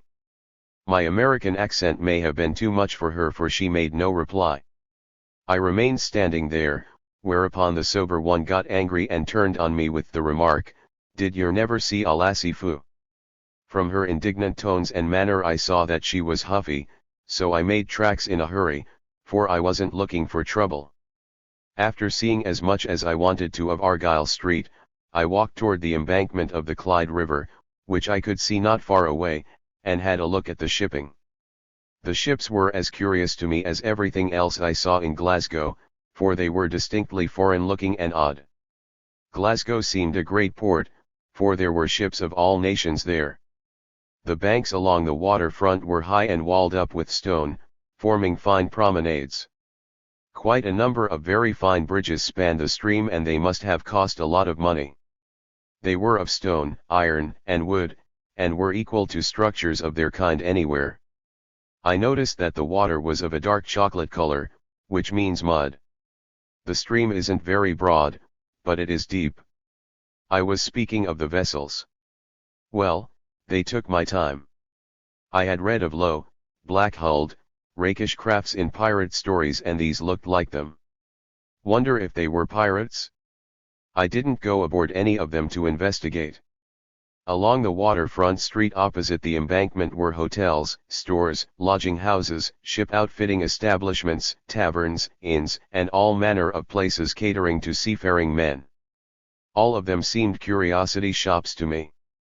My little pen isn't able to describe them. What's the use of trying? I came upon a spot called for short and sweet the Broomy Law, which was a section of the waterfront given up to the landing of up-country steamboats, which came down the various lochs, rivers, bays, the Minch, and other waters of northern Scotland, and it was more than interesting to observe the little steamers when they came in. They were laden with cattle and people from the Highlands and elsewhere, and with produce and merchandise. Many of the people were dressed in togs that I never saw outside of a comic opera show, and when cattle were unloaded from these long, narrow piratical-looking craft, I had more fun watching them than I ever had in my life before. The cattle were mostly black like the ships, and a whole lot of tail twisting and Scotch language had to be used before they would take the hint and go ashore. They didn't like the looks of things and bucked. The sights of the city bewildered them, no doubt, for they were used to quieter scenes. The cowboys had on tam o'shanter caps and wore not describable togs. They punched the cattle, twisted their tails and shouted words that the cattle maybe could understand, but I couldn't. Highland Scotch was too high for my nut. Excursion boats came to the Broomy Law and dumped their passengers on the landing from the Harris, Skye, Stormaway, Flatta, the Dutchman, and all the other places so renowned in Scottish stories. After dumping one lot of passengers and freight, they took another load back to the same places. Had I had the price, I would have gone up country sure, for there are a whole lot of things to be seen up that way. But by this time it was nearing noon and I was getting hungry, so I concluded that a good, square meal would do me good. The Broomy Law and the other places weren't going to run away, and I would have plenty of opportunities of seeing them. Chapter 9. Getting a square meal. I drifted along Salt Market Street and then came upon a street which, for want of a better name, was called Sauchiehall Hall Street, in the neighborhood of which I saw a restaurant called the Working Man's Restaurant, on the side wall of which was painted in large letters the following bill of fare: tea, 2 cents. Coffee, 2 cents. Porridge and milk, 2 cents. Sandwiches, 2 and 4 cents. Eggs, 2 cents. Ham and eggs, 16 cents. Broth, 2 cents. Pea soup, 2 cents. Potato soup, 2 cents. Beefsteak pudding, 4 cents. Sausage, 2 cents. Collops, 4 and 6 cents. Dessert puddings, 2 cents. Fish suppers, 8 and 12 cents. Tripe suppers, 8 and 12 cents. The bill of fare and the prices looked good to me, and I concluded that this would be my dining place. In front of the restaurant were 2 large show windows, in one of which was displayed all kinds of bakery goods, such as large flapjacks, big as elephant ears, labeled scones. They looked like flapjacks to me, but were bigger and thicker, and could be had for 2 cents each. One of them was enough for a square meal. I wanted something better than that, though, just then. There were big biscuits in the window, too, cakes of various kinds, tarts, etc. In the other window were huge joints of beef and mutton, meat pies, hog meat in various shapes and styles, and other dainties. My teeth began to water as I eyed the display, and a drop trickled down my chin. "Lemme see, now, what'll I tackle?" says I to myself. Some of the hog meat looked good to me, and so did the beef and mutton. I was willing to spend 2 bits or so for a good square meal. While I stood gazing and deliberating, a young girl with a shawl around her shoulders came up to me and addressed me. "Who air yet?" asked she. I thought she had made a mistake and had taken me for someone she knew, so I asked her if she wasn't mistaken in the person. Either she did not understand pure English or else she did not want to, for she kept up the conversation. It didn't take me long to catch on to the fact that she was bent on making a mash. She didn't know me from Adam, nor I her. She was light-haired and pretty, and had a slight, graceful figure, which was not well hidden by a shawl, which she kept opening and closing in front of her. I concluded that I was in for joy the first thing. To tell the real, honest truth, I wasn't hankering for fun just then, for I was too hungry, but of course it wouldn't do to be discourteous to a stranger, and a pretty one at that. To her inquiry how I was, I told her tip-top, which she didn't seem to understand. She did catch on to it, though, that I was a stranger. "Where'd ya come from, the no-o? The no-o, the no-o," thinks I. What does she mean by that? I caught on suddenly. "Oh, I just landed this morning from New York." "Ho, you're a Yankee, then?" says she. "No, I'm not," answered I. "I'm a Westerner." Oh I, repeated she twice, as if she didn't understand. "What air ye going to do in Glasgow?" asked she in clear, bell-like accents. She came up pretty close to me and now I could detect from her breath that she had been indulging in Scotch bug juice. This displeased me. I gave her a hint that I had had no dinner and that I was pretty hungry, but it was evident that something stronger than a hint would be needed to cut me loose from her. She began to coax and then suddenly she called me a bully.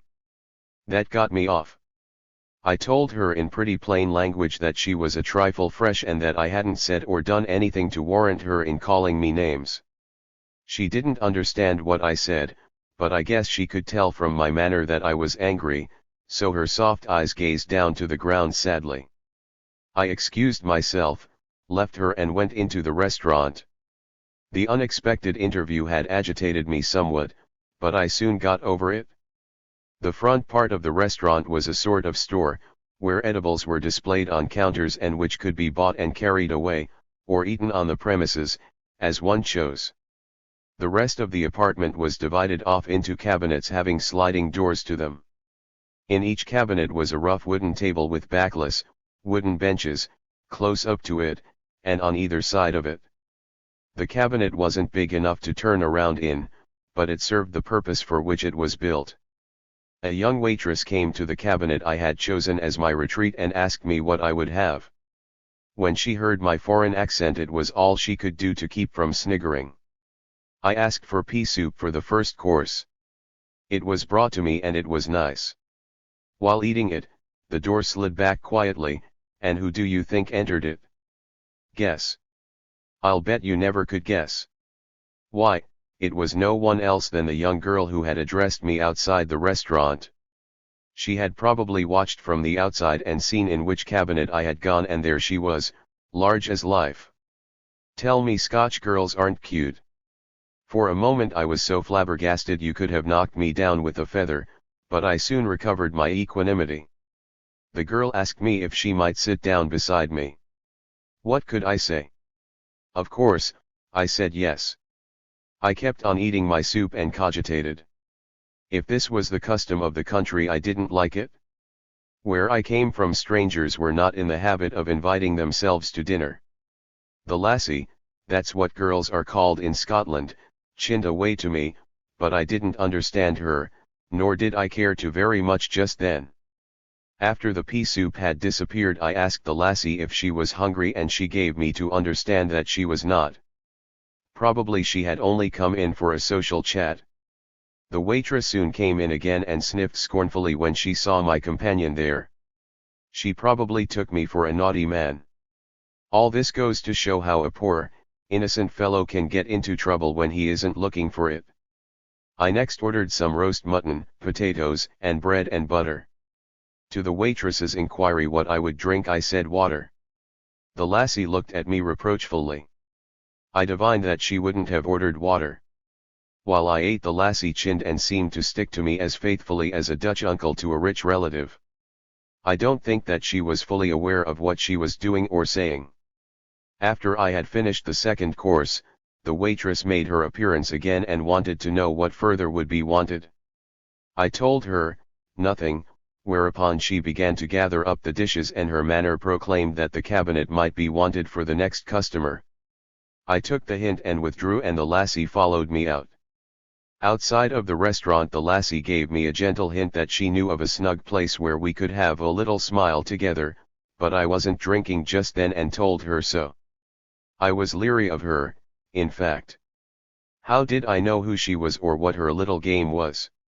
I didn't know the language of the country, the laws, the customs, or anything, so I proposed to proceed carefully. I shook the lassie firmly but politely as soon as I could and went my way.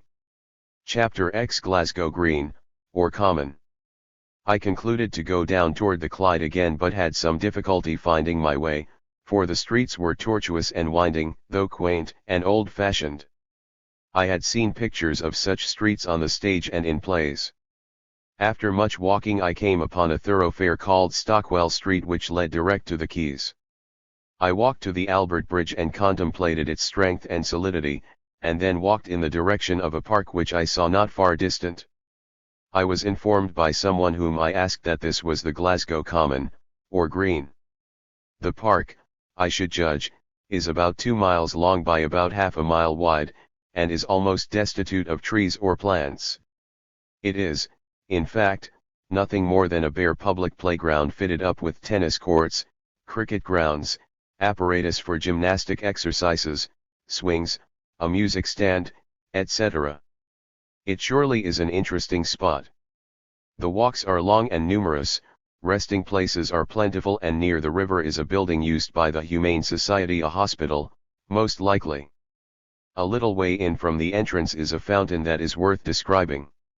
The Glasgow people seem to have a grudge against it for some reason or other, but it is a nice and elaborate work of art for all that. It is a large structure with a broad basin and many other basins that diminish in diameter as they near the top. The top basin is quite small.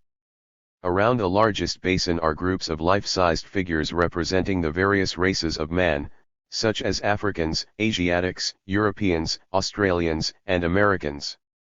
The figures are exceedingly well done. On the topmost pinnacle of the fountain is a heroic image of Lord Nelson, the great English admiral. I thought the whole work was a most elaborate and fine one. Being tired, I sat down on a bench to rest. There were not very many people in the park just then and I had a good view of everything. Clear over on the other side of the park there wasn't a single person to be seen except a couple that sat on a bench making love in strenuous fashion. It was a working man and a lassie. Did you ever watch a calf when it sucks its mother, how it makes a grab for a teat, rest a while, then make another grab? That is the way that man made love. Suddenly he would throw his arm around a girl's waist, press her to him, then let go and take a breathing spell. The lassie sat quiet taking it all in and saying never a word. In a few minutes the man would make another grab, take a fresh hold and then let go again. It was a queer way of making love, I thought. The couple wasn't bashful a bit and evidently didn't care who saw them. I thought to myself that I would have to find some lassie to give me a few lessons in the art of making love in Scotch fashion, for I wasn't onto the game at all. After a good long rest I strolled through the city to see some more of it. It was quiet in the park just then and nothing doing. I came upon the old Glasgow Cathedral which is by far the oldest structure in the city and the most thought of by Glasgowites, but I was not much impressed by it. It is 1,000 years old or more, is great in extent, is surrounded by ample grounds and is made of stone. It contains flying buttresses and some other gimcrackery but the whole thing is rather plain, black, and dull. Sir Walter Scott in one of his novels describes it faithfully, and if anyone wants to know more about it I politely request them to look up Sir Walter Scott. I ain't equal to the task of describing architecture in detail and such things. Not far from the cathedral is the necropolis, a very ancient burial ground right in the heart of the city, almost. It is as ancient as the cathedral, maybe. It is a pretty spot and I went all through it. It is built around a hillside and is of considerable extent. Along the street level are walks bordered by trees, shrubs, and flowers, and as you ascend the hillside you will see elaborate tombs, monuments, shady nooks, and bosky bowers. On the highest portion of the rather steep and lofty hill a fine view of Glasgow may be had, and here lies buried, beneath a fine monument, John Knox, the reformer. The Scotch think a heap about Mr. Knox, but as I don't know much about him I can't say much. He must have been a wonderful man and he surely lies buried in a grand spot. As a rule I don't like to wander about in boneyards, but as this one was so pretty I was impelled to do so. Let me say a few words about Glasgow in a general way before I continue my story. Glasgow is the commercial metropolis of Scotland. It contains about 800,000 people, and in most respects is a modern city. It is the center of art, finance, and trade, and what New York is to the United States, Glasgow is to Scotland. There is much wealth, style, and fashion there, the people are workers and full of business. Wholesale and retail establishments abound, shipbuilding yards are numerous, as are foundries and manufacturing shops of many kinds. Chief of all the great industries in Glasgow is the shipbuilding. The business of the port of Glasgow is great and the volume of the shipping immense. These few pointers will reveal to you that Glasgow is not a J-town by any means. Chapter 11. Hunting for a furnished room. As I said before, when I landed in Glasgow I had only a few dollars in my possession, therefore I deemed it wise to make them go as far as possible, for I didn't know what I was up against or how I would get along. The country was strange and new to me, I didn't know a soul this side the water, I knew nothing of the ways of the country or the people, and hadn't the faintest idea as yet how I was going to get through the country. That I could not beat my way I had already learned, and as I am not very partial to hiking it over long distances, I cogitated. But what was the use of thinking or worrying? Didn't I have some money in my inside pocket? Of course I had, and it was time enough to worry when I was broke. Sufficient unto the day is the evil thereof, has always been my motto, and I had been on the turf long enough to know that there is always some way out of a scrape when one gets into it. What was the next event on the program? I had dined and seen considerable of the city and it was more better that I go and look up a furnished room. I had to have some place to sleep and the cheapest and most comfortable way, I thought, was to rent a room in a private family. I have slept in lodging houses time without number but they are too public and sometimes too noisy. For a good, honest sleep give me a private dwelling. I knew that I was looking shabby but good clean money looks good to a whole lot of people. I wandered through Buchanan and Argyle streets, the Trongate and Gallowgate street, but couldn't find a to let sign anywhere. This kind of stumped me. I asked someone if there were no furnished rooms to let in Glasgow and he informed me that there were lots of them but that I would have to look in the upper stories of the houses for the signs. I did so but saw very few of them. I tackled the first place where I saw one. It was in a 3-story building along the Trongate and the structure didn't look good to me. There was a narrow, stone-paved hallway leading through the building and at the rear of it was a corkscrew-like stairway that wound upward. The hallway was as dim and dark as a dungeon and made me feel funny. But I was there for a purpose so there was no use getting scared of bugaboos. Up the stairway I went, slowly and cautiously, keeping my eyes peeled for obstructions. I came to the first landing, where there was a single strongly made wooden door. I saw a knocker on the door and rapped at it rather faintly for admittance. An elderly woman came to the door and demanded to know what I wanted. I told her I was looking for a furnished room. From my accent she gathered that I was a foreigner for she asked at once, "You're a furriner, ain't yet?" I can't describe the Scotch accent just right for it ain't my language, but I will try to set down what the lady said to me as well as I can. "Yes, ma'am," said I arrived from New York today." "You're a Yankee, I believe." "No, ma'am," responded I'm a Westerner." This evidently puzzled the lady for she murmured "Oh I," in the same tone somewhat as the boozy lassie at the working man's restaurant had done. "What will ye be doin' in Glasgow?" asked the lady. I was stumped for a moment. I assured her I was going to look for a job. "What's your trade?" "Oh, I work at anything," I answered.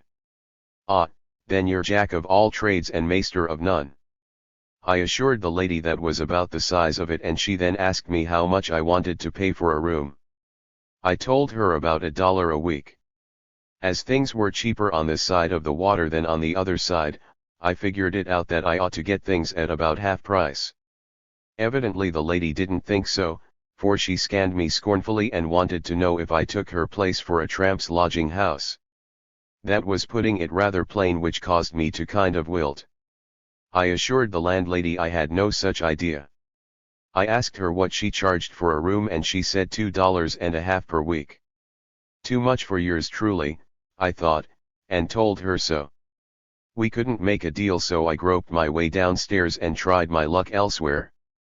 Rents probably were high in that part of the city, so I crossed the Clyde and wandered into the Gorbals district. This is a section of the city inhabited by the poorer classes of working people, and I had my eye on it while wandering along the Broomy Law. I saw warehouses along the waterfront over there and stone-paved streets full of houses. The houses were ancient-looking and grimy, but I would probably find what I sought there.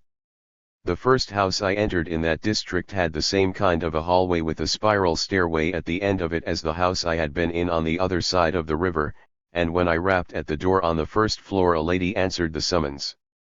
When I told her that I wanted a furnished room, she wanted to know how much I was willing to pay.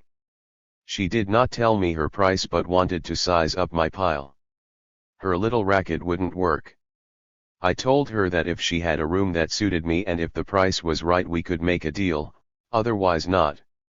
Whereupon she opened her hall door, let me in and led me to a fair-sized room and asked me how I liked it. It contained a table, sofa, and 2 chairs, but nothing else. I told her I wanted a bedroom, not a sitting room. "This is a bedroom," said she, opening a closet in the room in which was a bunk. Holy Jerusalem! What did the lady take me for, a Chinaman, to put me in a china closet? Nay, nay, Pauline. I'm no Chinaman. Here was another case where the deal fell through. I like plenty of fresh air and light where I sleep when I can get it, and enough room to kick in. Here there was none of these things. I kept moving.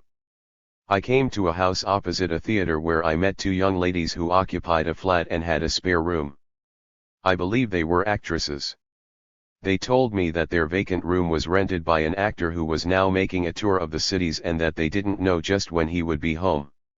In the meanwhile I could occupy his room if I wished, and when the actor returned I could share the room with him. I did not feel as if I would like to sleep with an actor, for he might have been a snorer or a high kicker, and I didn't know when he would be back anyway. That sort of an arrangement did not suit me. No deal was made here, either. The next place I went to, and where I finally located, was a flat occupied by an old man and his daughter. The father was over 70 years of age and the daughter about 30. They rented me a neat room for $1 a week, which contained an ample bed, chairs, rocker, a washstand, soap, towel, a window, lace curtains and a shade. My patience and perseverance had been rewarded at last. As soon as my landlady left me I stripped and took a wash from head to foot, the first good clean-up I had since I left New York. It was great. I rented the room for a week and concluded to hike out of town when the week was up. During the week that I remained in this house I became quite well acquainted with the old man and his daughter, and learned that he was from the north of Ireland and that his wife, who was dead, had been Scotch. The daughter, therefore, was half and half. She was an amiable, good-tempered young woman, though far from pretty, and the devotion she showed to her father astonished me. He wasn't in the best of health and often was crabbed and cross, but no matter how crusty he was, the daughter petted and humored him, and crowed and gooed and gaed to him, and never got out of patience. She treated him as a mother does her child and never wearied of soothing him. The old man didn't seem to appreciate these attentions, for his daughter got no thanks from him and not even a kind word. One day when the daughter had gone out on an errand, the father suspected that she was in my room, so he rushed into my room, looked under the bed and into the corners to see if she were there. The old man had not the slightest reason or cause to suspect his daughter, and I watched his maneuvers with anger but said nothing. He deserved a good tongue lashing, and I felt like giving it to him, but his great age held me back. Had he been a younger man, I would have told him what I thought of him in short order. Chapter 12. Dancing in the Green. I slept well that night, better than I had slept since I left New York, for there was nothing to disturb me. A good rub down and a good night's rest had done me a world of good. Those who have traveled know what my feelings were. After a cheap breakfast in a municipal restaurant, where I had 2 big, thick slices of bread with excellent butter and a cup of good coffee for 2 cents, I bummed around the Clyde again, taking in the sights. I liked Glasgow first rate. The people were as friendly and sociable as they were out west, and their accent and ways were a never-ending source of interest to me. Everything that I saw interested me, for it was all so new and strange. No one can have the faintest idea what there is to be seen abroad unless he or she goes there and hears and sees for himself. Word pictures are inadequate to give one a proper idea, for there is something even in a foreign atmosphere that must be felt before it can be appreciated. I bought a morning paper and sat down on a bench along the embankment to read it. It was interesting from start to finish, with nothing yellow about it.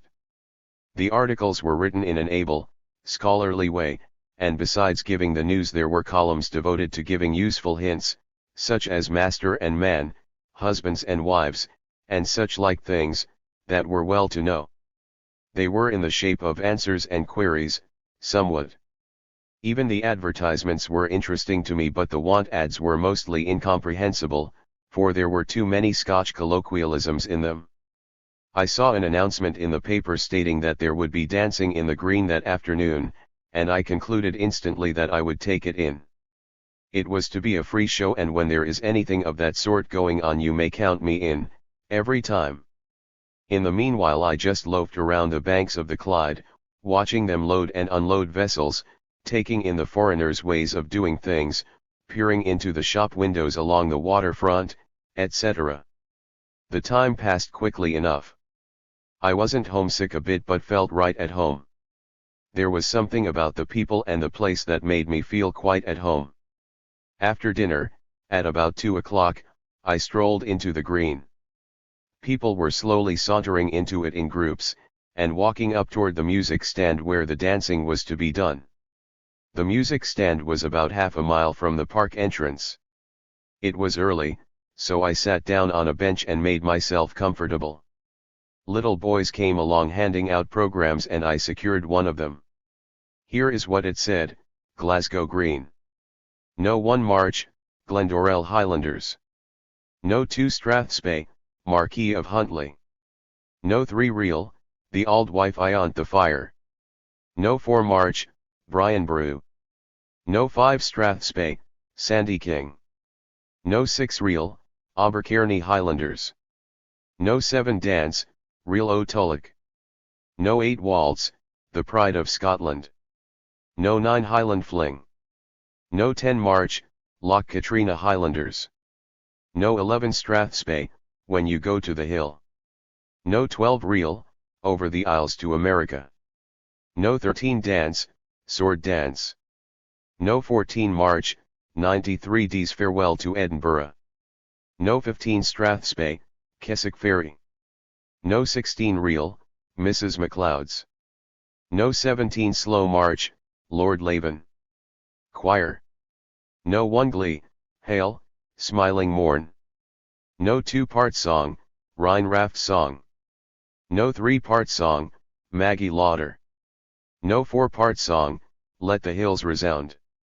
No 5 Scottish medley, introducing favourite airs. No 6 Will Hanane but Heelan Bonnets Here. No 7-part song, Hail to the Chief. No 8-part song, The Auld Man. No 9-part song, Awake Eola and Lyre. No 10-part song, Night, Lovely Night. No 11 God Save the King. The program was a good long one and sure looked good to me. I imagined there would be something doing. At about 2:30 there was a big crowd congregated about the music stand, but as there were few seats near it, most of the people had to stand. As I wanted to see all I could, I mingled with the throng and patiently waited for the performance to begin. The band hadn't made its appearance yet and there was no one on the bandstand. To relieve the tedium, some of the young fellows who were in the crowd began to chaff some of the lassies in a flirty way. 3 pretty girls in a group were the especial target of the laddies. If I could only get off the Scotch right, I would jot down some of their badinage, for it was very amusing, to me, at least, but I couldn't do the theme justice. After what to me seemed an interminable long wait, we heard some yelling and snarling away down toward the entrance of the park I took to be dog fighting. Too bad it was so far away, for anything would have been agreeable just then to relieve the monotony, even a dog fight. I noticed the people near the entrance scattering to either side of the walk and forming a lane through which to give the dogs a show. The yelping and snarling came nearer, and finally I perceived that it was a band of men approaching, dressed in Highland costume and playing the bagpipes. I had heard the bagpipes played many a time and knew what they were, but I had never heard a whole lot of them played at once. I now knew that it wasn't a dog fight that had caused the noise. The bagpipers came along quickly with long strides, their heads erect, stern of visage, with petticoats flying from side to side like those of a canteen girl when she marches with her regiment. The men were husky fellows, broad-shouldered, lithe and active, but they wore no pants. The whole lot of them were bare-legged, and upon their heads was perched a little plaid cap with a feather in it, and over their shoulders was thrown a plaid shawl. Stockings came up to their knees, but their legs a little way further up beyond the stockings were entirely bare. Although there were lots of the girls present, I didn't notice any of them blush at this exposure of the person. Maybe they were used to such spectacles. What tune do you think these Highlanders were playing as they marched along? Nothing more nor less than "Where, oh where has my little dog gone, where, oh where can he be? With his hair cut short and his tail cut long, where, oh where can he be?" This was a mighty nice little tune, and I had heard it before, but I had never heard it played by such instruments. The people liked the tune and seemed to like the Highlanders too, for when they went by, the people closed in after them in a solid body, and marched behind them, a pushing, elbowing, struggling mass. When the music stand was reached, the band did not go upon it but marched around it playing that same little old tune. I wondered why they didn't change it and play something else, but as the crowd didn't kick, there was no use of me kicking. They kept a marching around the stand for quite a little while, but the tune never changed. The musicians took a good fresh hold on the air every minute or two, some note rising a little shriller than the others, but that is all the variation there was. Do you want to know the honest truth? Well, I wasn't stuck on the tune or the bagpipes either. The noise they made would have made a dog howl. It was nothing but a shrieking, yelling, and squeaking. Call that music? From the pleased faces of the people you would have judged it was fine. After what seemed a coon's age, the band quit playing and marching, and mounted the platform, upon which they had been preceded by a lot of boys and girls who formed the choir. Number 1 on the program was a march, the Glendorel Highlanders. I couldn't see anything in it except more marching to a different tune. The crowd seemed to like it and applauded frantically. There was a whole lot of pushing and shoving by the crowd in my neighborhood, and I wasn't comfortable at all. A sturdy dame behind me made herself especially obnoxious by wanting to get right up front, and she didn't seem to care how she got there or who she shoved out of the way to accomplish her purpose. She dug her elbow into my side in no gentle fashion, and was bent on getting in front of me, whether I was agreeable or not. Well, she didn't make the riffle. I planted my elbow in her rib to see how she liked it. She scuttled away from me then quickly enough. Number 2 on the program was Marquis of Huntly. I didn't know who the Marquis of Huntly was, but evidently the crowd did, for they went wild over the tune and dancing. The dancing was fine, tip-top, but I can't say as much for the tune. The way them Highlanders could dance was a caution, for they were graceful and supple as eels. No flies on them. Number 3 was a corker, a reel called the Auld Wife Ayont the Fire. There was something doing this time. The Highlanders turned themselves loose and they hopped, skipped, jumped, and yelled like a tribe of Sioux Indians on the warpath. How they did carry on and how the crowd whooped it up in sympathy. The whole push was frantic, Highlanders and all. My hair riz, but I don't know why.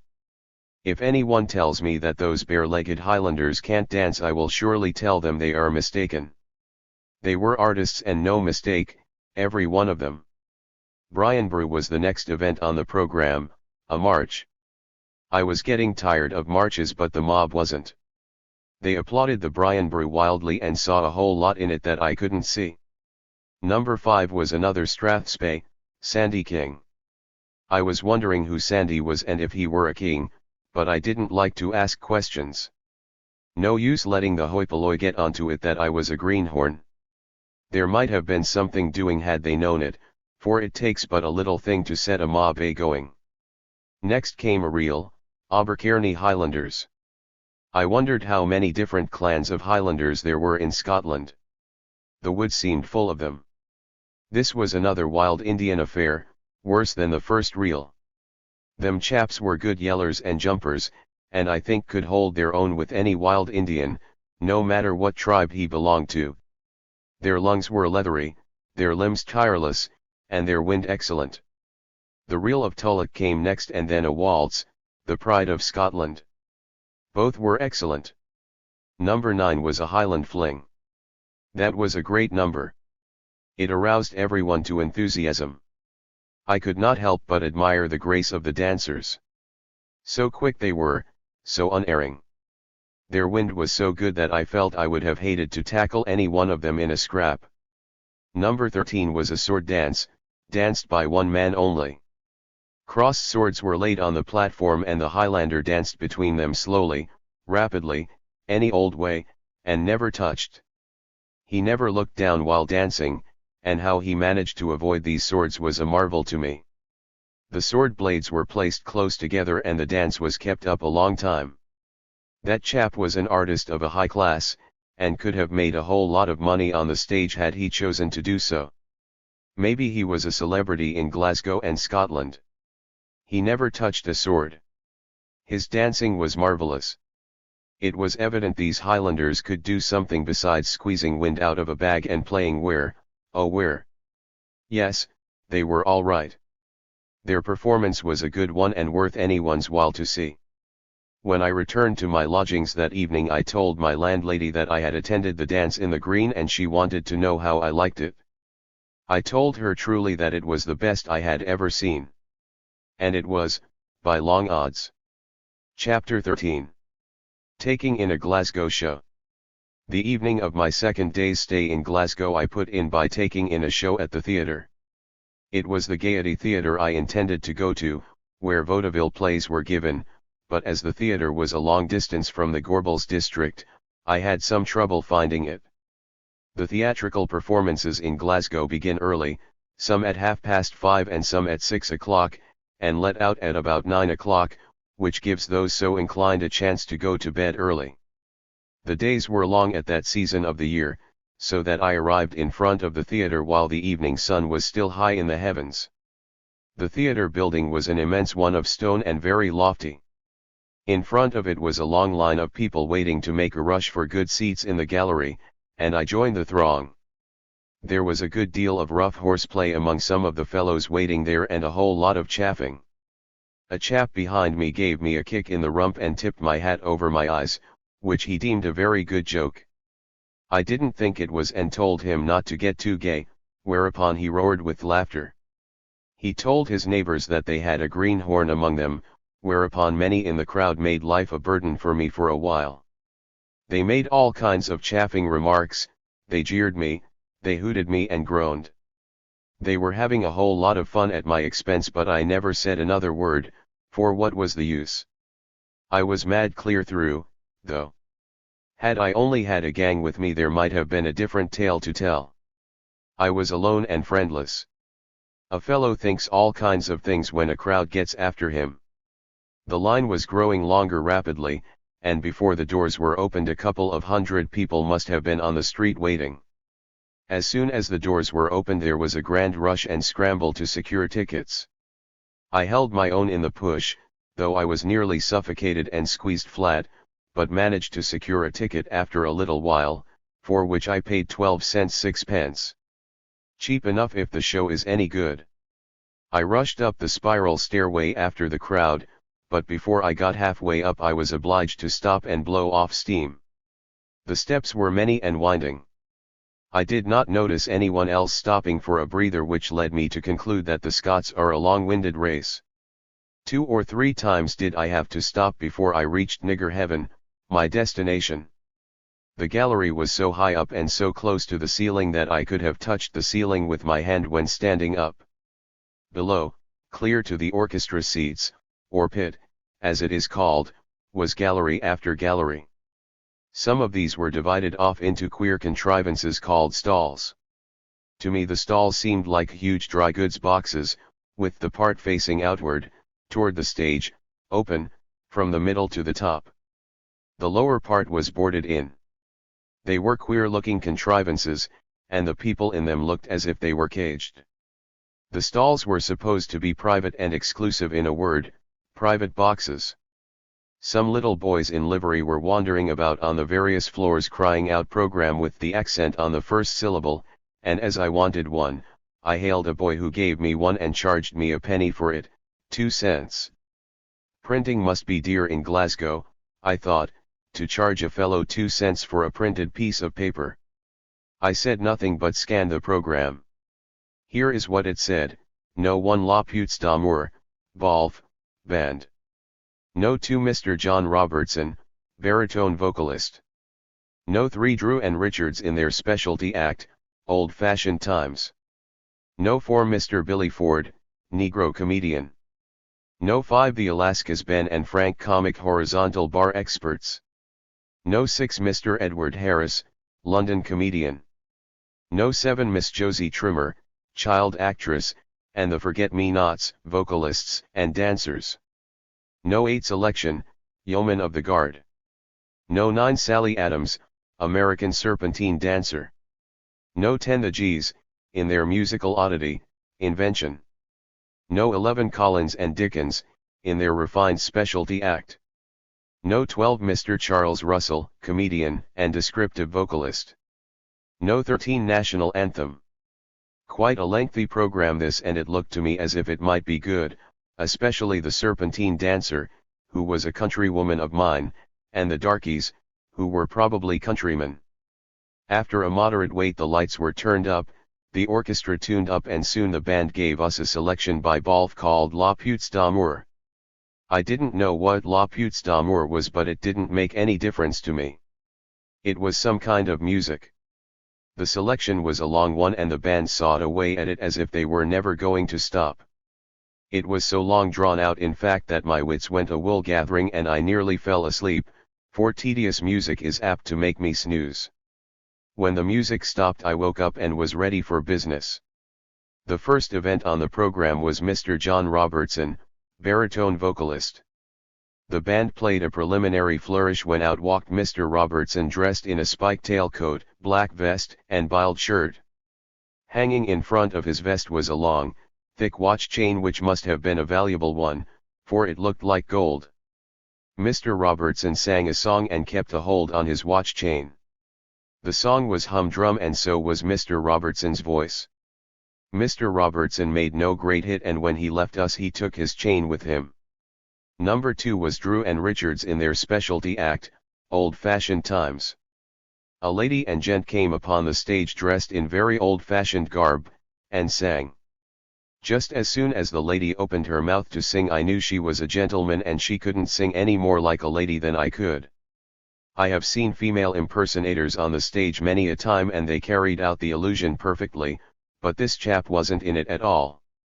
He gave me a pain. I wasn't sorry when this couple made their exit. Mr. Billy Ford, the Negro comedian, next came to the front. Now there'll be a little something doing, anyway, thought I. Mr. Billy Ford was not a Negro at all, but a Britisher with a Cockney accent. Maybe I wasn't astonished. Holy smoke! He sang out bold as you please, just as if he were singing like a darky, and the gallery gods went into ecstasies over him. They laughed, roared, and chirrupied. They seemed to think a heap of Mr. Ford, but I felt like going somewhere to lay off and die. A nigger with a Cockney accent. Oh my! Oh my! Will wonders never cease? The comic horizontal bar experts, the Alaskas, were very tame turners, and to my view, anything but funny. I had seen better stunts than they performed in free shows on the Bowery at Coney Island. The sixth number on the program was Mr. Edward Harris, London comedian. Here at last was someone who could sing and act. Mr. Harris was from the London music halls and was evidently a favorite, for he was given a great reception. He was greeted with roars of welcome and shouts and calls from the gallery gods that seemed unfamiliar and queer to me. Even the people in the pit and stalls applauded loudly. Mr. Harris turned himself loose and impersonated London characters in a way that brought forth the wildest enthusiasm. Some of the gods nearly died laughing at his comicalities, and a man away down in the pit laughed out loud in such a way that it made me think of a dream I once had when I saw ghosts playing leapfrog over a graveyard fence and having an elegant time of it.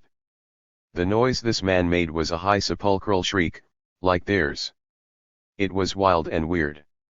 The comedian was first class and the audience was loath to let him go. They recalled him several times and he responded. Number 7 was Miss Josie Trimmer, child actress, and the two forget-me-nots, vocalists and dancers. This was another tame affair, for the two forget-me-nots were Scottish lassies who got off coon songs with a Scotch accent and had acquired an improper idea of coon dancing. Their act was a caricature and well, never mind. It isn't right to be too critical. They were doing the best they could and were appreciated by the audience, so it may be well for me not to say too much. The next number was a selection by the band, Yeomen of the Guard, which was played after a long intermission. I was getting rather weary by this time and had half a mind to go home, but I wanted to see the Serpentine dancer, Sally Adams, who was a countrywoman of mine.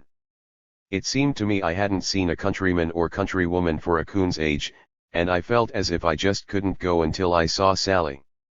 When the time came for Miss Adams to appear on the stage, all the lights in the theater were turned out and a strong calcium light was thrown upon the stage. Sally hopped into view, chipper as you please, never caring a hoop who saw her, countryman or foreigner, and she began to throw diaphanous folds of cheesecloth all over herself and around herself. Different colored lights were thrown upon her draperies as she danced, and the effect was thrilling and made my hair stand up. Sally was all right. She was onto her job in good shape. Maybe I didn't applaud. I roared, I stamped, and whistled, and my neighbors must have thought I was clean off. The gorgeous spectacle reminded me of the 4th of July at home, when skyrockets go up with a hiss and a roar, Roman candles color the black skies, scissors chase through the air like snakes, bombs explode and fall in stars of all colors. Sis. Boom. Ah. When Sally made her exit I made mine, for I had got my money's worth and was satisfied. Chapter 14. Mr. Robert Burns, the poet. One thing that struck me very forcibly before I had been in Glasgow any length of time was the fact that the people thought a great deal of Mr. Burns, the poet. Streets and lanes were named after him, inns and taverns, shoes, hats, caps, clothing, tobacco, bum-looking cigars, bad whiskey. In fact, his name was attached to all kinds of articles to make them sell, and in some cases merely as a mark of respect or affection. It was plain to the most casual observer that Mr. Burns was thought a great deal of. He had been dead 100 years or more, yet his personality pervaded the place, and his picture was to be seen on signs, posters, in the stores and elsewhere. For Mr. Burns most Scotchmen will die, Scotch ladies sigh, Scotch babies cry, Scotch dogs kee yee. He was a good-looking chap, and highly gifted, but the poor fellow died before he had reached his 38th year, which was a national calamity. Had he lived there is no telling what he might have accomplished, for during the short span of his life he did wonderful things. He took the old Scotch songs that had been written before his day and gave them a twist of his own which improved them vastly, and made them immortal. He portrayed Scottish life in a way that no poet has ever imitated or will imitate maybe, and he loved his country deeply and fervently. His father was a rancher, and a poverty-stricken one at that, and the poet was born in a shack on the farm.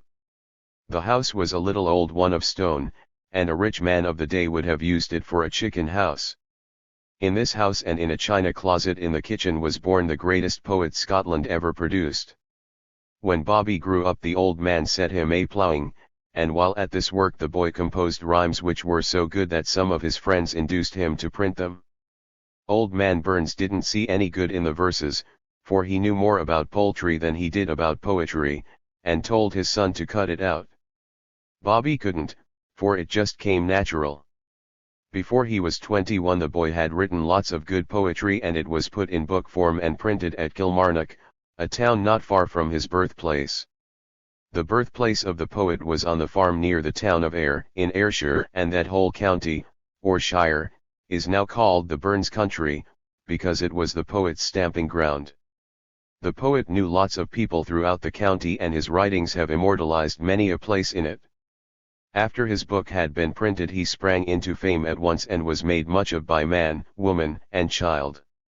Being a good-looking chap, the girls began to run after him, and poor Burnsy had the time of his life.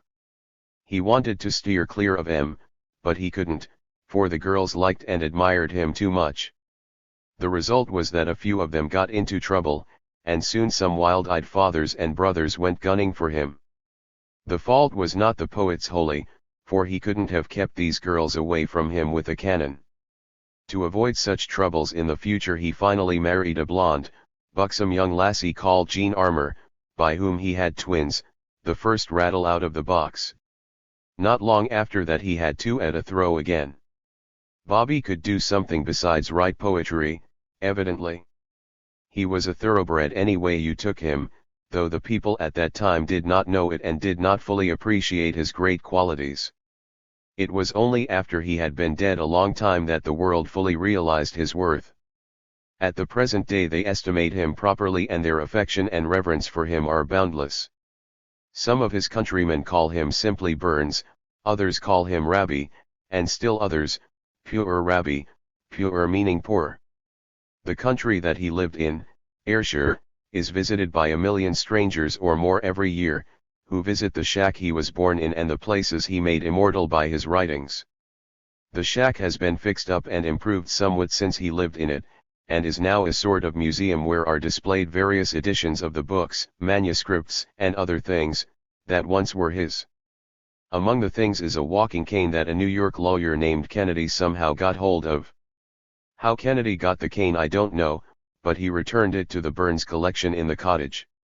Mr. Kennedy is a rare exception to New York lawyers in general, for they rarely return anything that they once get their hands on. Mr. Kennedy must have had a whole lot of regard for the great poet. Lots of people have never read any of Burns' poems. I wonder would they appreciate it if I showed them a few samples? I will not print the long ones, but only the shorter ones, for even they will show, I am sure, the greatness of Pure Rabbi. As I said in a previous chapter, when I first set foot in Scotland it was at Greenock, about 25 miles from Glasgow, where a tender took us ashore from the Furnacea. Greenock is quite a city, for it contains a good many factories and other establishments, but the city has become famous the world over just because of one little circumstance connected with the great poet, namely, a young girl named Highland Mary lived there who loved, and was beloved by the poet, and they were engaged to be married. Sad to relate, the young girl died while she was engaged to the poet, which saddened him considerably. Years afterward he married Jean Armour. The poet wrote some lines to the memory of Highland Mary which almost any Scotchman or Scotch lady can recite by heart. Here they are, Highland Mary. Ye banks and braes and streams around the castle o' Montgomery, green be your woods, and fair your flowers, your waters never drumly, there summer first unfalled her robes, and there the langest tarry, for there I took the last farewell o' my sweet Highland Mary. How sweetly bloomed the gay green birk, how rich the hawthorns blossom. As, underneath their fragrant shade, I clasped her to my bosom. The golden hours, on angels' wings flew o'er me and my dearie, for dear to me as light and life was my sweet Highland Mary. Wi mony a vow and locked embrace, our parting was fu tender, and pledging off to meet again we tore our souls asunder, but, oh! Fell death's untimely frost, that nipped my flower sae early. Now greens the sod and calds the clay that wraps my Highland Mary. Oh pale, pale now those rosy lips I oft hae kissed sae fondly. And closed for aye the sparkling glance, that dwelt on me sae kindly. And mouldering now in silent dust that heart that loed me dearly. But still within my bosom's core shall live my Highland Mary. Was there anything ever written more sad, pathetic, and sweet? Following is a little poem written in a different vein which may serve as a sort of temperance lesson to some husbands who stay out late at night having a good time. The recreant husband's name in the poem is Mr. Joe, and Mrs. Joe sends it in to him good and hard. Says Mr. Joe, "Oh let me in this night, this night, for pity's sake this night, oh rise and let me in, Joe. Thou hearest the winter wind and wheat, nay star blinks through the driving sleet. Tak pity on my weary feet, and shield me frae the rain, Joe. The bitter blast that round me blaws unheeded howls, unheeded faws, the coldness o' thine heart's the cause of my grief and pain, Joe. Oh let me in this night, this night, for pity's sake this night arise and let me in, Joe." Mr. Joe's pleadings were in vain, to judge from Mrs. Joe's answer, which is as follows: "O tell en Amy o wind and rain. Upbraid en Amy wi called disdain. Gie back the gate ye came again I winna let you in, Joe." I haven't the least idea where Joe spent the night, but it surely wasn't with Mrs. Joe. There are lots of husbands who get full and don't know when to go home. Let them paste this poem in their hats. It may do them good. Here is an old song revised by Pure Rabbi, whose magic touch has made it better and more famous than it ever was before. It is entitled, "Will Ye Go to the Highlands, Leezy Lindsay?" Will ye go to the Heelands, Leezy Lindsay, will ye go to the Heelands wi me? Will ye go to the Heelands, Leezy Lindsay, my pride, and my darling to be? To gang to the Heelands wiu, sir, I dinna ken how that may be, for I ken na the land that ye live in, nor ken I the lad I'm gone wi. O Leezy, lass, ye maun ken little, if sae that ye dinna ken me, my name is Lord Ronald MacDonald, a chieftain o' high degree. She has kilted her coats o' green satin, she has kilted them up to the knee, and she's off wi Lord Ronald MacDonald his bride and his darling to be. A whole lot of human nature about this little poem and a fine swing to it. Burns had a touch that no one has ever imitated or ever can imitate. It is a twist, which for want of a better name, I would call a French twist. Imitated, yet who can? Everyone knows Auld Lang Syne. It is an old song that didn't amount to much until Burns got a hold of it and put his twist to it. Here it is, Auld Lang Syne. Should auld acquaintance be forgot, and never brought to min? Should auld acquaintance be forgot and days o' Auld Lang Syne? For Auld Lang Syne, my dear, for Auld Lang Syne, well tak a cup o' kindness yet for Auld Lang Syne. We twa hae run about the braes and pu'd the gowans fine, but we've wandered many a weary foot sin Auld Lang Syne, we two hae paid lti the burn frae mornin' sun till dine, but seas between us braid hae roared sin Auld Lang Syne. Chorus. And here's a hand, my trusty friend, and gie us a hand o' thine, and we'll take a right good wally what for Auld Lang Syne. Chorus. And surely ye'll be your pint stoup, and surely I'll be mine, and we'll take a cup o' kindness yet for Auld Lang Syne. Following is a composition that is famous the world over and is used as a recitation, not only in this country but in every other English-speaking country. It is entitled, Bruce at Bannockburn, Bruce at Bannockburn. Scots, wha hae wi Wallace bled, Scots, whom Bruce has often led, welcome to your gory bed, or to glorious victory. Now's the day, and now's the hour, see the front o' battle lower, see approach proud Edward's power Edward. Chains and slavery. Wha will be a traitor knave? Wha can fill a coward's grave? Wha sae base as be a slave? Traitor. Coward. Turn and flee. Wha for Scotland's king and law freedom's sword will strongly draw, freemen stand, or freemen fa, Caledonian. On me. By oppression's woes and pains. By your sons in servile chains. We will drain our dearest veins, but they shall be free. Lay the proud usurper low. Tyrants fall in every foe. Liberties in every blow. Forward. Let us do or die.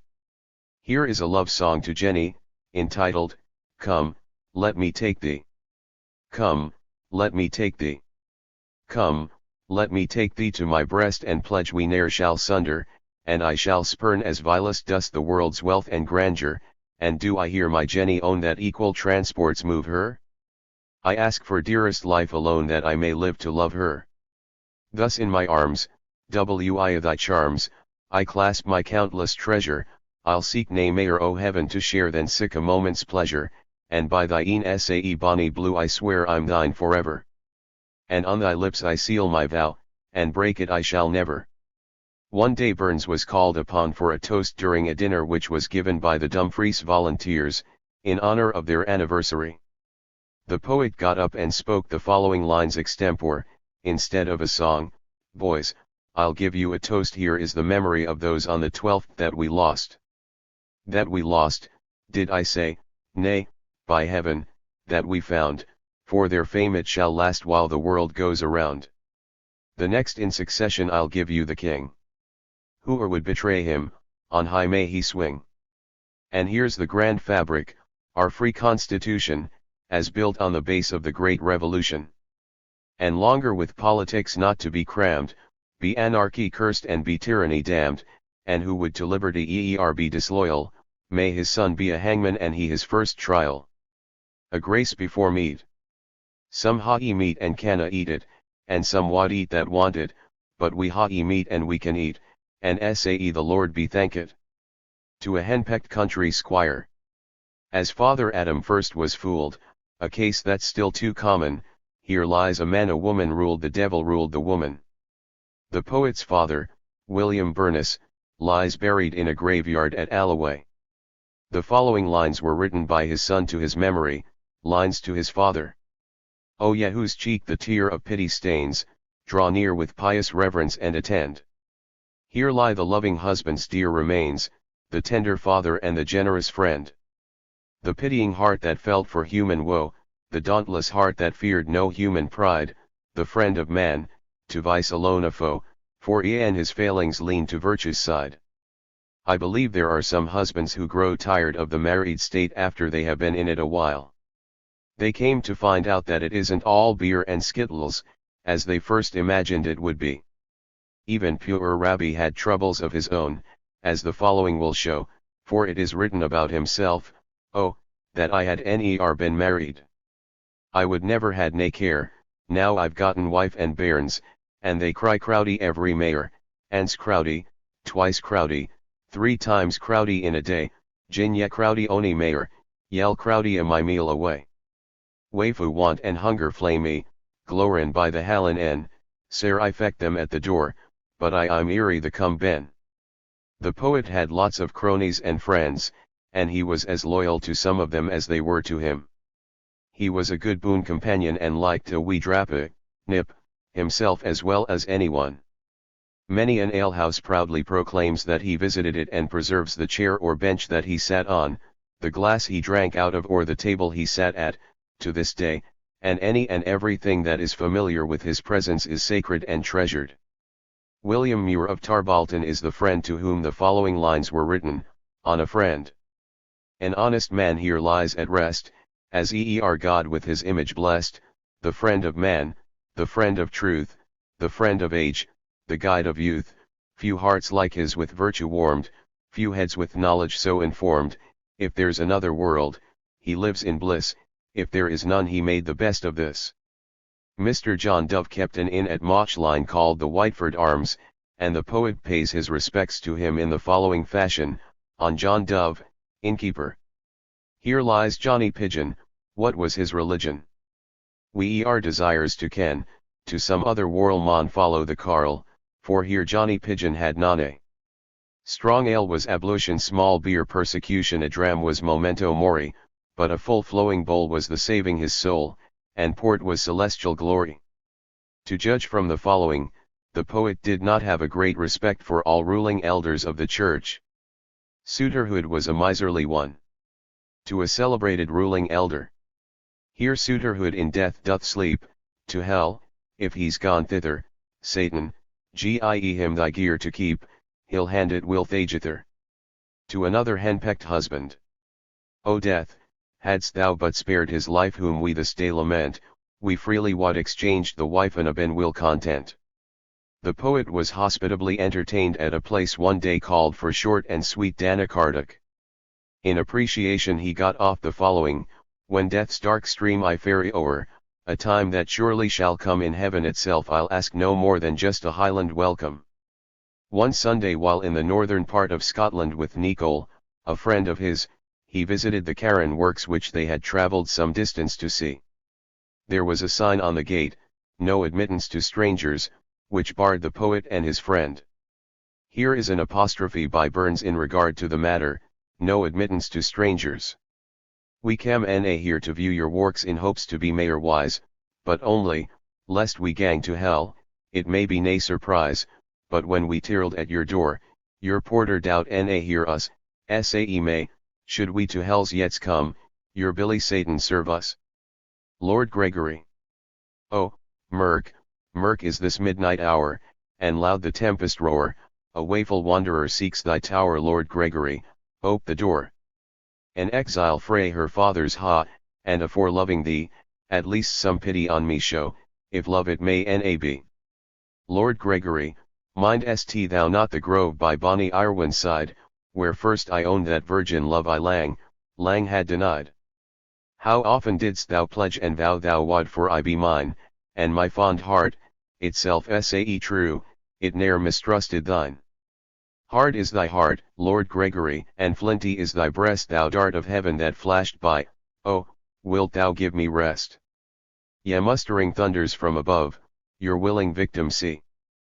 But spare and pardon my faw's love, his rangs to heaven and me. Mary Morrison. Oh, Mary, at thy window be, it is the wished, the tryst hour. Those smiles and glances let me see that makes the miser's treasure poor. How blithely wad I bide the stir a weary slave frae sun to sun, could I the rich reward secure the lovely Mary Morrison. Gestrine, when to the trembling string the dance gied through the lighted to thee my fancy took its wing. I sat, but neither heard nor saw, though this was fair, and that was braw, and you the toast of the town, I sighed and said among them a yea or a Mary Morrison. O Mary, canst thou wreck his peace, wha for thy sake wad gladly die, or canst thou break that heart of his whose only foe is loving thee? If love for love thou wilt nage, at least be pity to me shown, a thought ungentle canna be the thought. O Mary Morrison.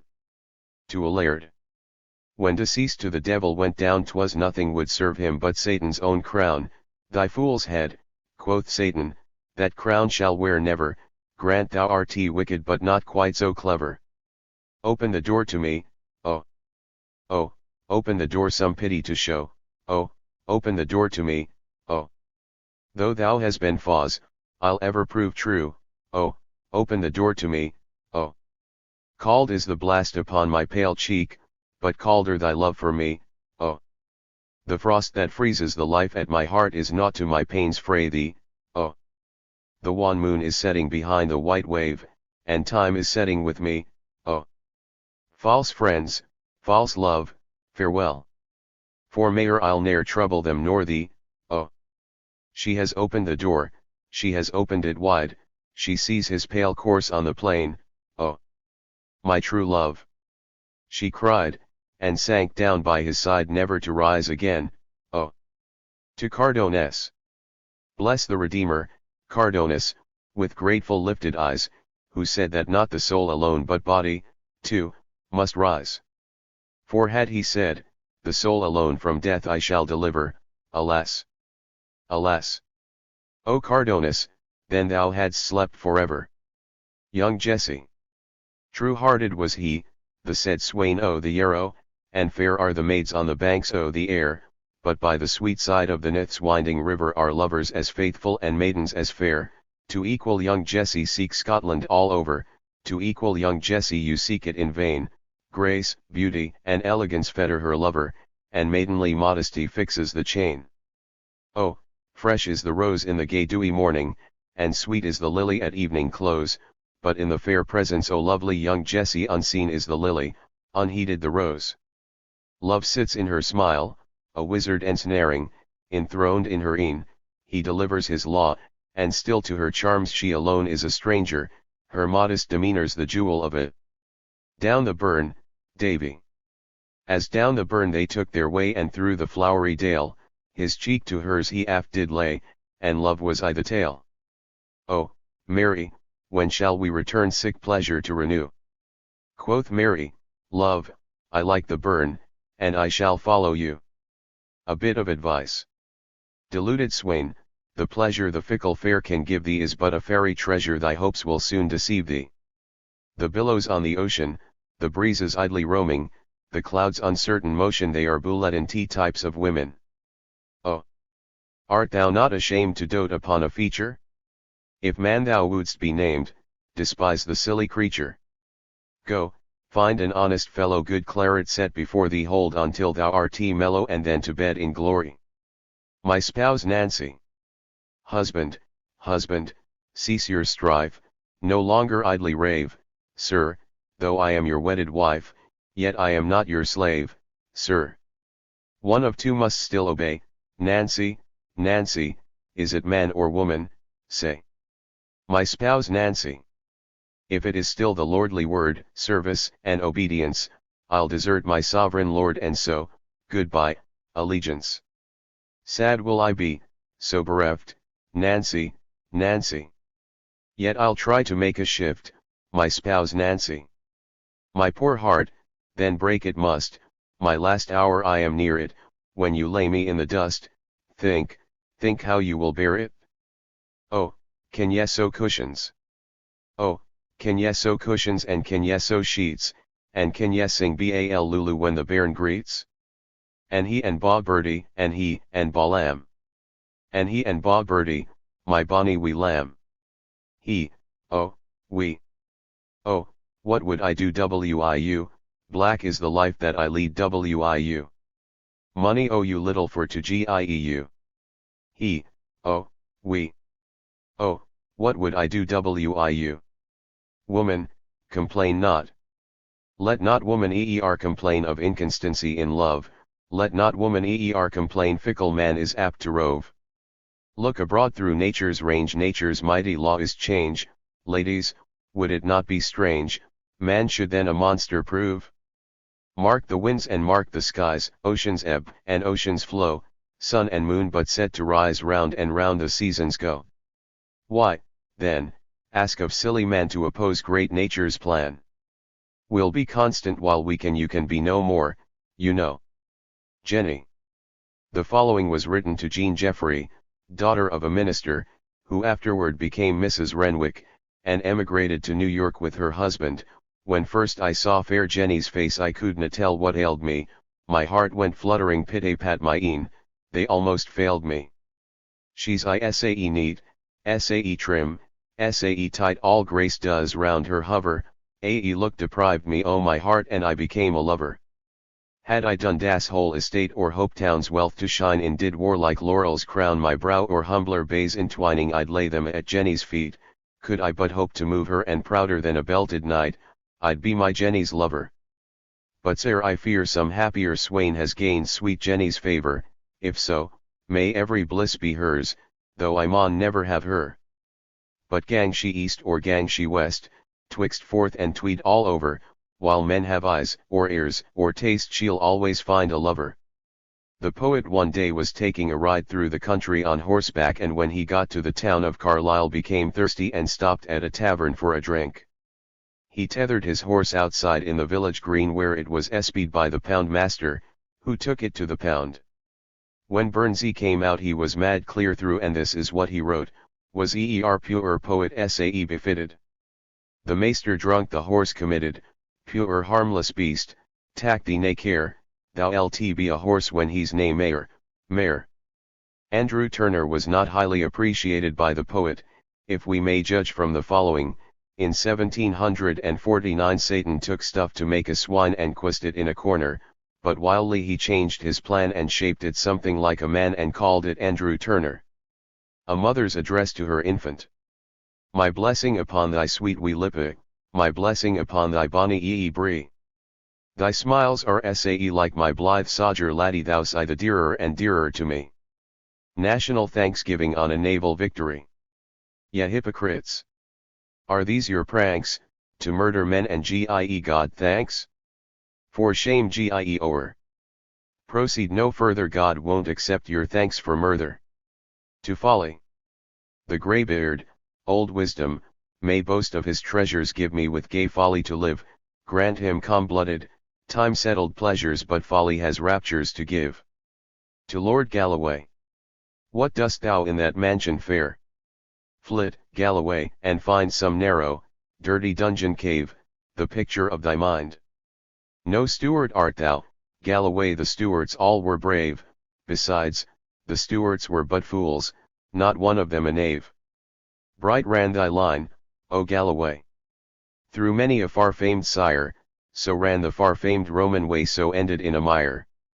Spare me thy vengeance, Galloway, in quiet let me live, I ask no kindness at thy hand, for thou hast none to give. The poet subscribed for a paper which he didn't receive regularly, so he told the editor about it in this fashion: Dear Peter, we poor sons of metre are often neglected. Ye ken, for instance, your sheet, man, though glad I'm to see it, man, I get no a day in 10. Honest poverty. Is there for honest poverty, that hangs its head, and a that, the coward slave, we pass him by, we dare be poor for a that, and a that. Our toils obscure, and a that, the rank is but the guinea's stamp, the man's the gowd for a that.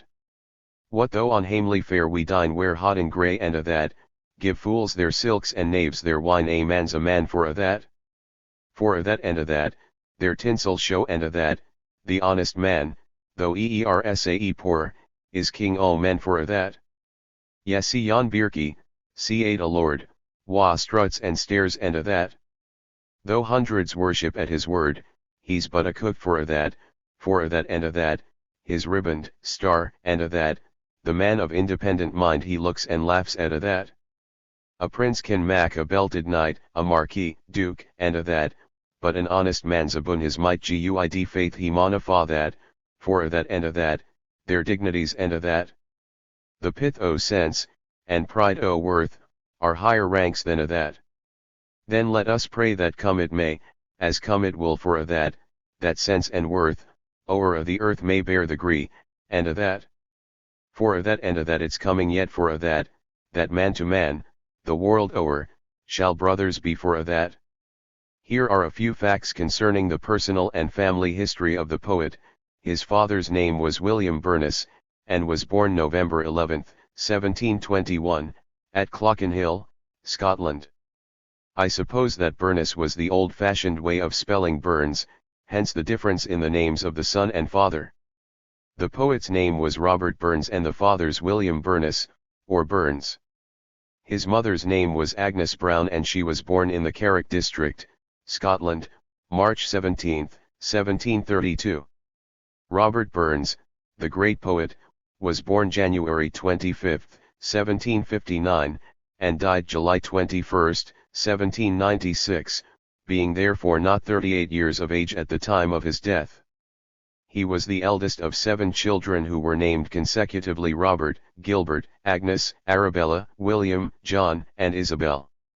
The wife of the poet, as I have previously stated in this volume, was Jean Armour, and she was born at Mauchline in 1763 and died at Dumfries in 1834.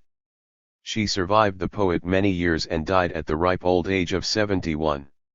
She was a national character and was made much of, as was everyone else intimately or even remotely connected with the national bard. This is the reward of greatness, and thus any man or woman who achieves honorable greatness, leaves distinction behind them and throws a halo of glory over those with whom they have been connected or associated. The following children were born to the great poet and his wife, twins in 1786. The boy, Robert, lived, but the girl died in infancy. Twins in 1788. Both died in infancy. Francis Wallace died at the age of 14. William Nicol, born in 1791. Elizabeth Riddle, born in 1792. Died at the age of 2 years. James Glencairn, born in 1794, died in 1865. Maxwell, born in 1796, died at the age of 2. It will be seen that the poet was the father of quite a number of children, some of whom lived to a ripe old age. Whether he was the father of any more children I am sure I don't know. If he was, almost any Scot will know it and can tell you more about it than I can. Bobby was a very handsome man and was greatly admired by almost everyone, including the ladies. Some of his poems would lead one to believe that, like Byron, he was unskilled to cousin, and shared his love among a dozen. But that may be mere poetic license. Poets, you know, have an eye for the beautiful, whether it be in landscape scenery, flowers, architecture, painting, statuary, the human form or what not.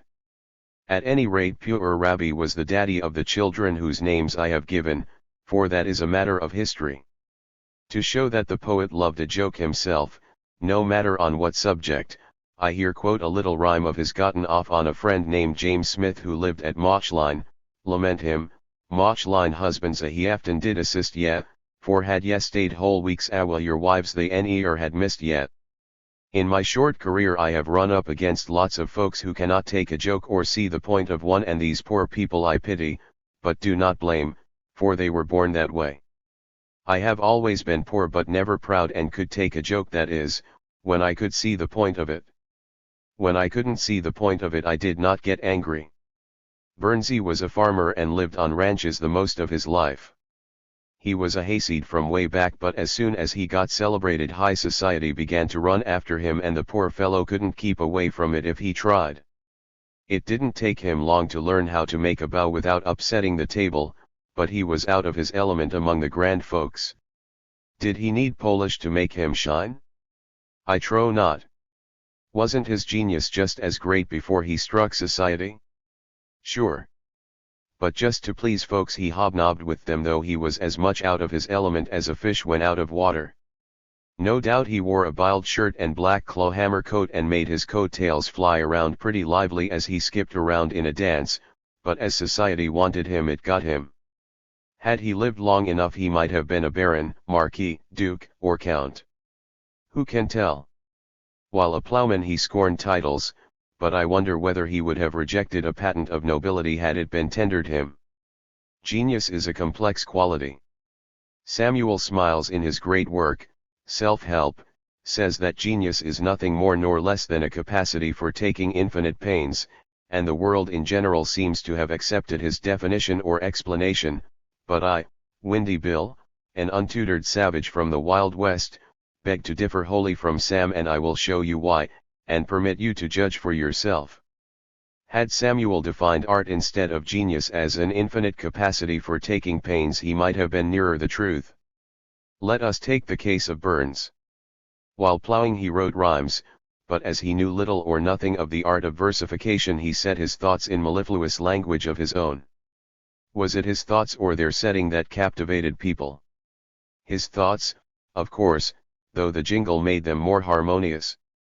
Genius is the thought, art the setting. Tell me then that genius is a capacity for taking pains. Nary time. It comes forth spontaneous, natural, can't help itself. It is a God-given quality which lots of people possess to a greater or less degree. Musicians have it, as have painters, architects, writers, sculptors, and people in all walks of life. Lots of poets in Scotland had genius long before our great friend Rabbie was born, and lots since them have had more or less of a share of the divine afflatus, as some writers call it, but were any of them gifted as highly as pure Rabbie? Not a one. Will another like him arise? Search me. There hasn't yet.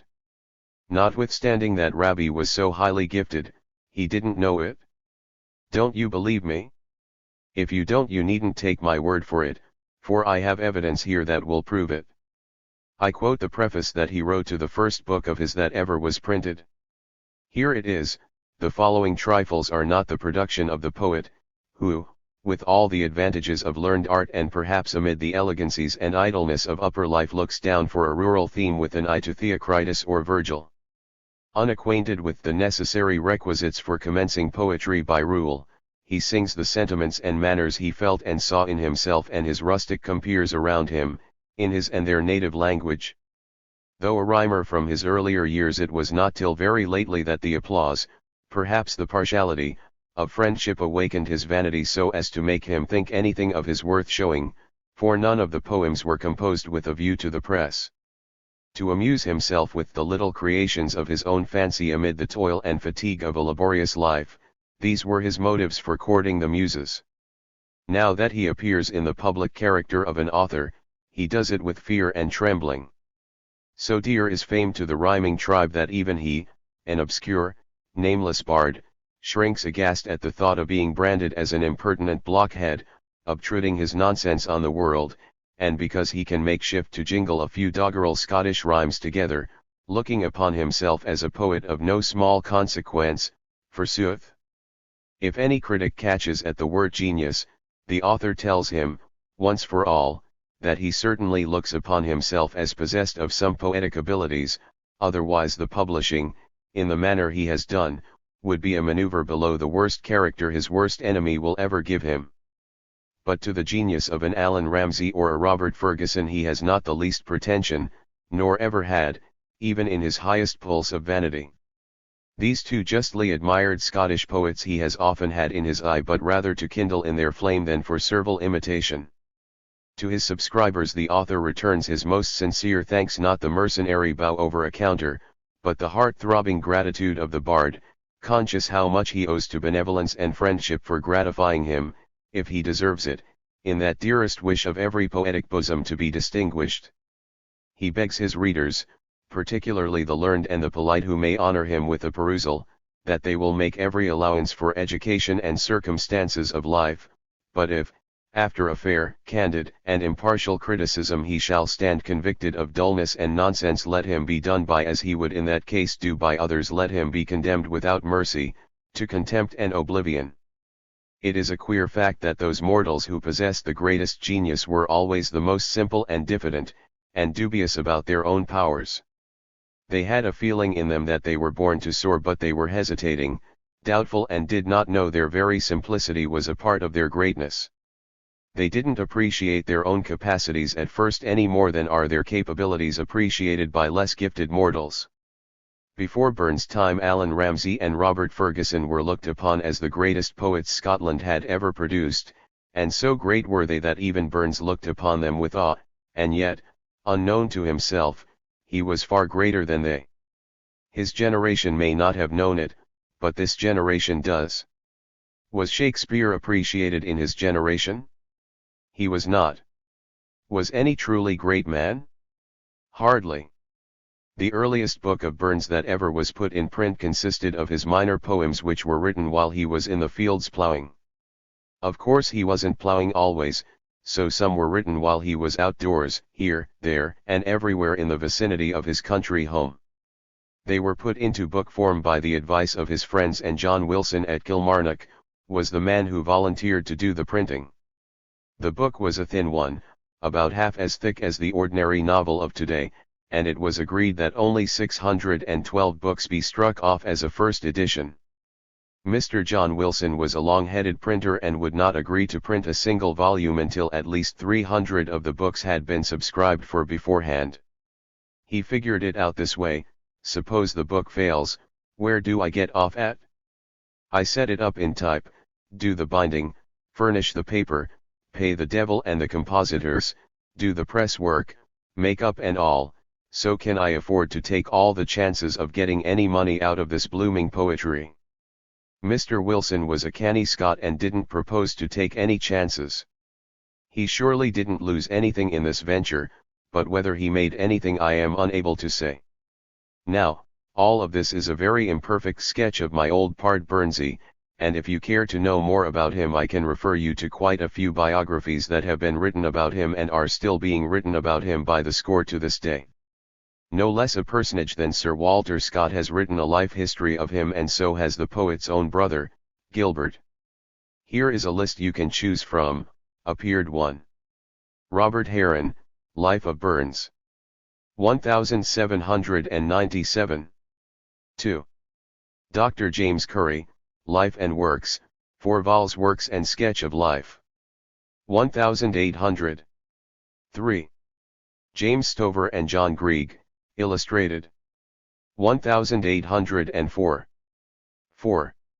Robert Hartley Cromek, Relics of Burns. 1808. 5. Lord Francis Jeffrey, Edinburgh Review. 1808. 6. Sir Walter Scott, Quarterly Review. 1808. 7. Dr. David Irving, Life of Burns. 1810. 8. Professor Josiah Walker, Life and Poems, 2 vols. 1811. 9. Rev. Hamilton Paul, Life and Poems. 1819. 10. Gilbert Burns. 1820. 11. Hugh Ainsley, Pilgrimage to the Land of Burns. 1822. 13. Alex. Petterkin, Life and Works, 4 vols. 1824. 14. John G. Lockhart, Life of Burns. 1828. 15. Thomas Carlyle, Edinburgh Review. 1828. 16. Alan Cunningham, Life and Works, 8 vols. 1834. 17. James Hogg and William Motherwell, Memoirs and Works, 5 volumes. 1854. 18. Professor John Wilson, Essay on Genius. 1840. 19. W. C. MacLehose, Correspondence. 1843. 20. Samuel Tyler, Burns as a Poet and Man. 1849. 21. Robert Chambers, Life and Works. 1851. 22. George Gilfillan, Memoirs and Works, 2 vols. 1856. 23. Rev. James White, Burns and Scott. 1858. 24. Reverend P. H. Waddell, Life and Works. 1859. 25. William Michael, Life and Works. 1871.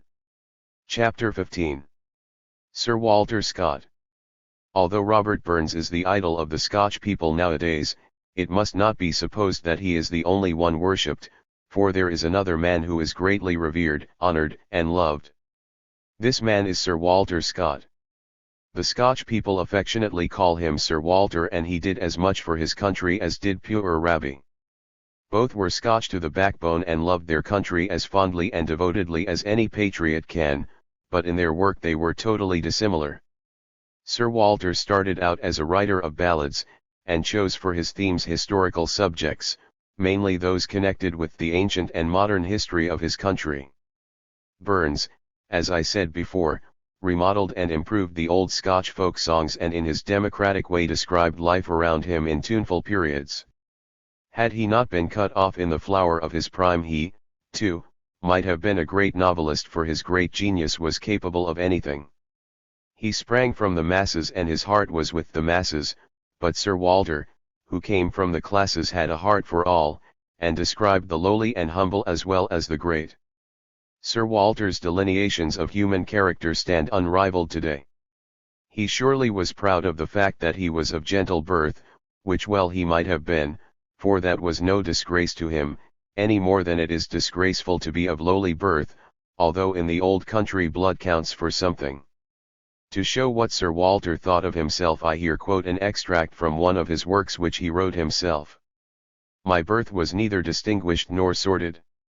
According to the prejudices of my country, it was esteemed gentle, as I am connected, though remotely, with ancient families both by my father's and mother's side. My father's grandfather was Walter Scott, well known by the name of Beardy. He was the second son of Walter Scott, first Lord of Rayburn, who was the third son of Sir Walter Scott and the grandson of Walter Scott, commonly called in tradition Auld Wat of Harden. I am therefore lineally descended from that chieftain, whose name I have made to ring in many a ditty, and from his fair dame, the flower of Yarrow, no bad genealogy for a border minstrel. Well, my poor friend Rabbie didn't spring from any border minstrel, but he was a born minstrel himself and could concoct a tune with the best of them. Mind you, I am not decrying Sir Walter, for that would be sacrilege, but Bernsey had nothing to brag of in the way of ancestry. Would Sir Walter have been less great had he sprung from common stock, or would Robbie have been greater had he been blue-blooded? I am an American, an ex-member of Coxey's unwashed army, so I don't want to say yes or nay to this question. Let others decide. Sir Walter's earliest success as a writer was won by discarding the conventionalities of art and creating a style of art his own. It takes a genius to do that. His style was simple, plain, and direct, and won followers very quickly because it gained favor. This goes to show that if one has anything to say, it is not necessary to say it in involved language, but just simply. Sir Walter's good common sense told him this was the fact, and he acted accordingly. To say the honest truth, some of Sir Walter's novels here and there are a little prolix, but there was a reason for it. Sir Walter was getting paid for space writing. You don't believe me? I'll prove it.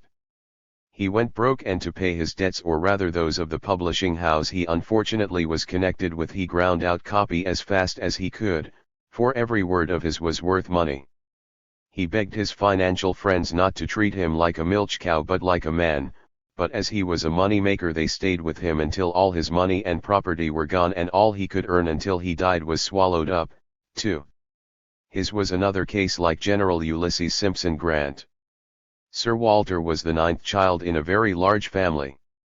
His father was a methodical and industrious lawyer, and his mother a woman of much culture, refinement, and imagination. Of delicate health and lame from his second year, Sir Walter spent much of his childhood in the country with his relatives. At the fireside of neighbors he listened to the old ballads and stories of border warfare, which caused him at a very early age to acquire a taste for reading ancient history and to become imbued with a love for antiquarian research. When 7 years of age he entered the High School of Edinburgh and attended it until 12. When 13 he entered the University of Edinburgh and decided on the profession of law.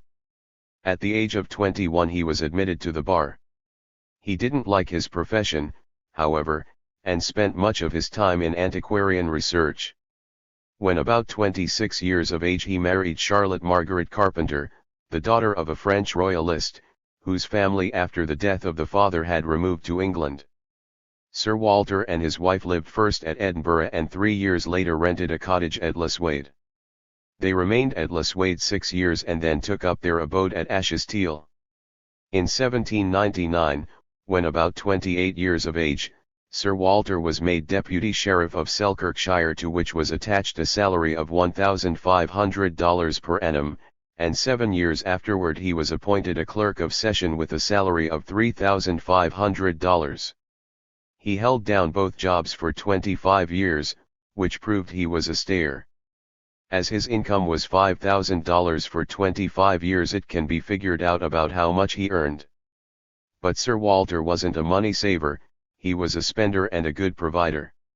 He kept open house and anyone who called received an old-fashioned Scotch welcome, and I know from my sojourn in Scotland what that means.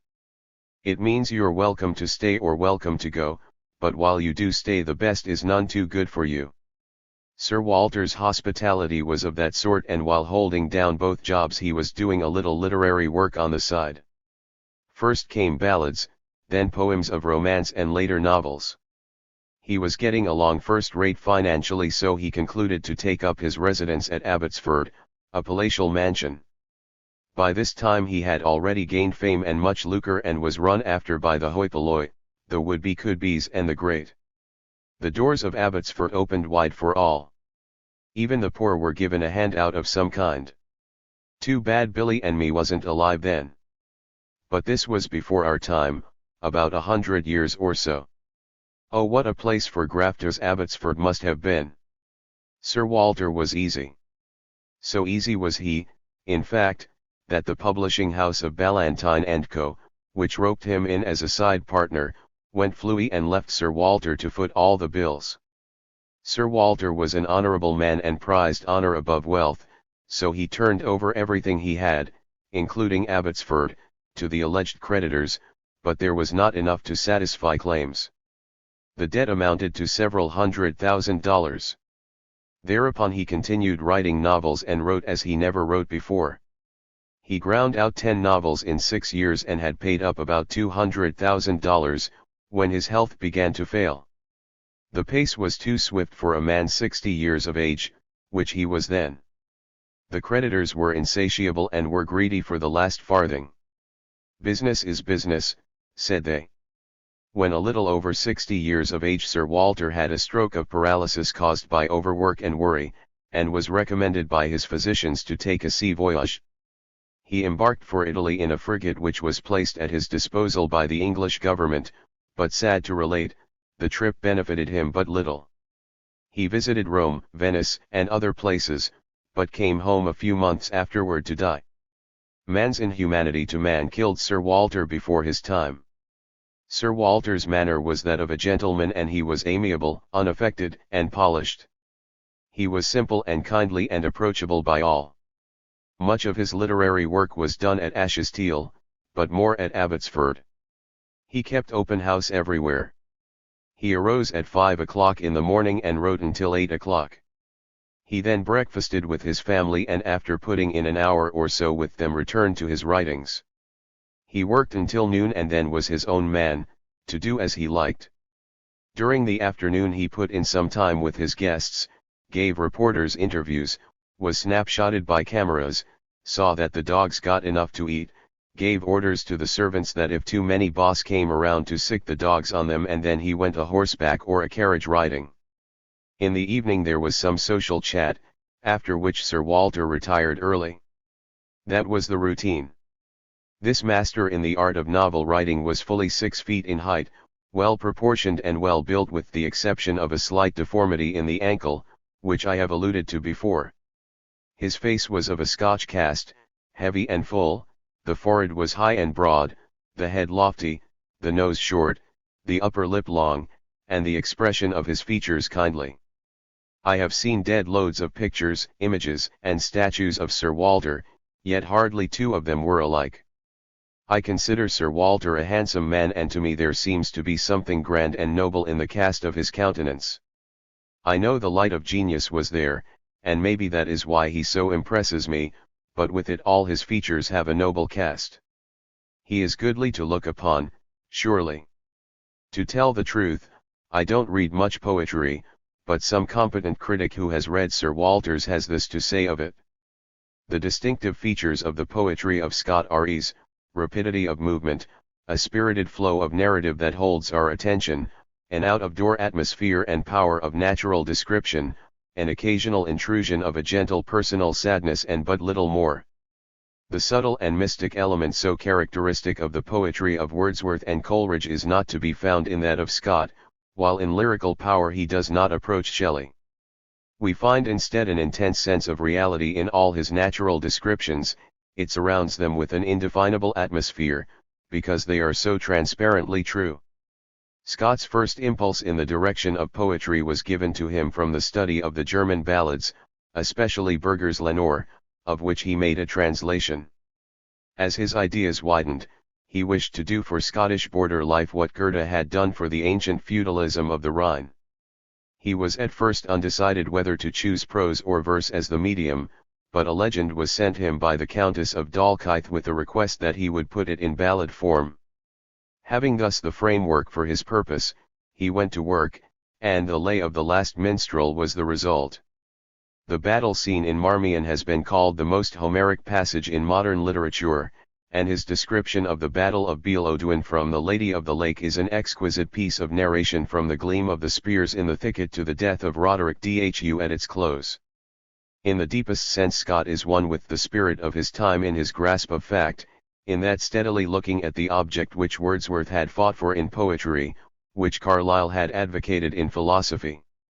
He is allied, too, to that broad sympathy for man which lay closest to the heart of the age's literary expression.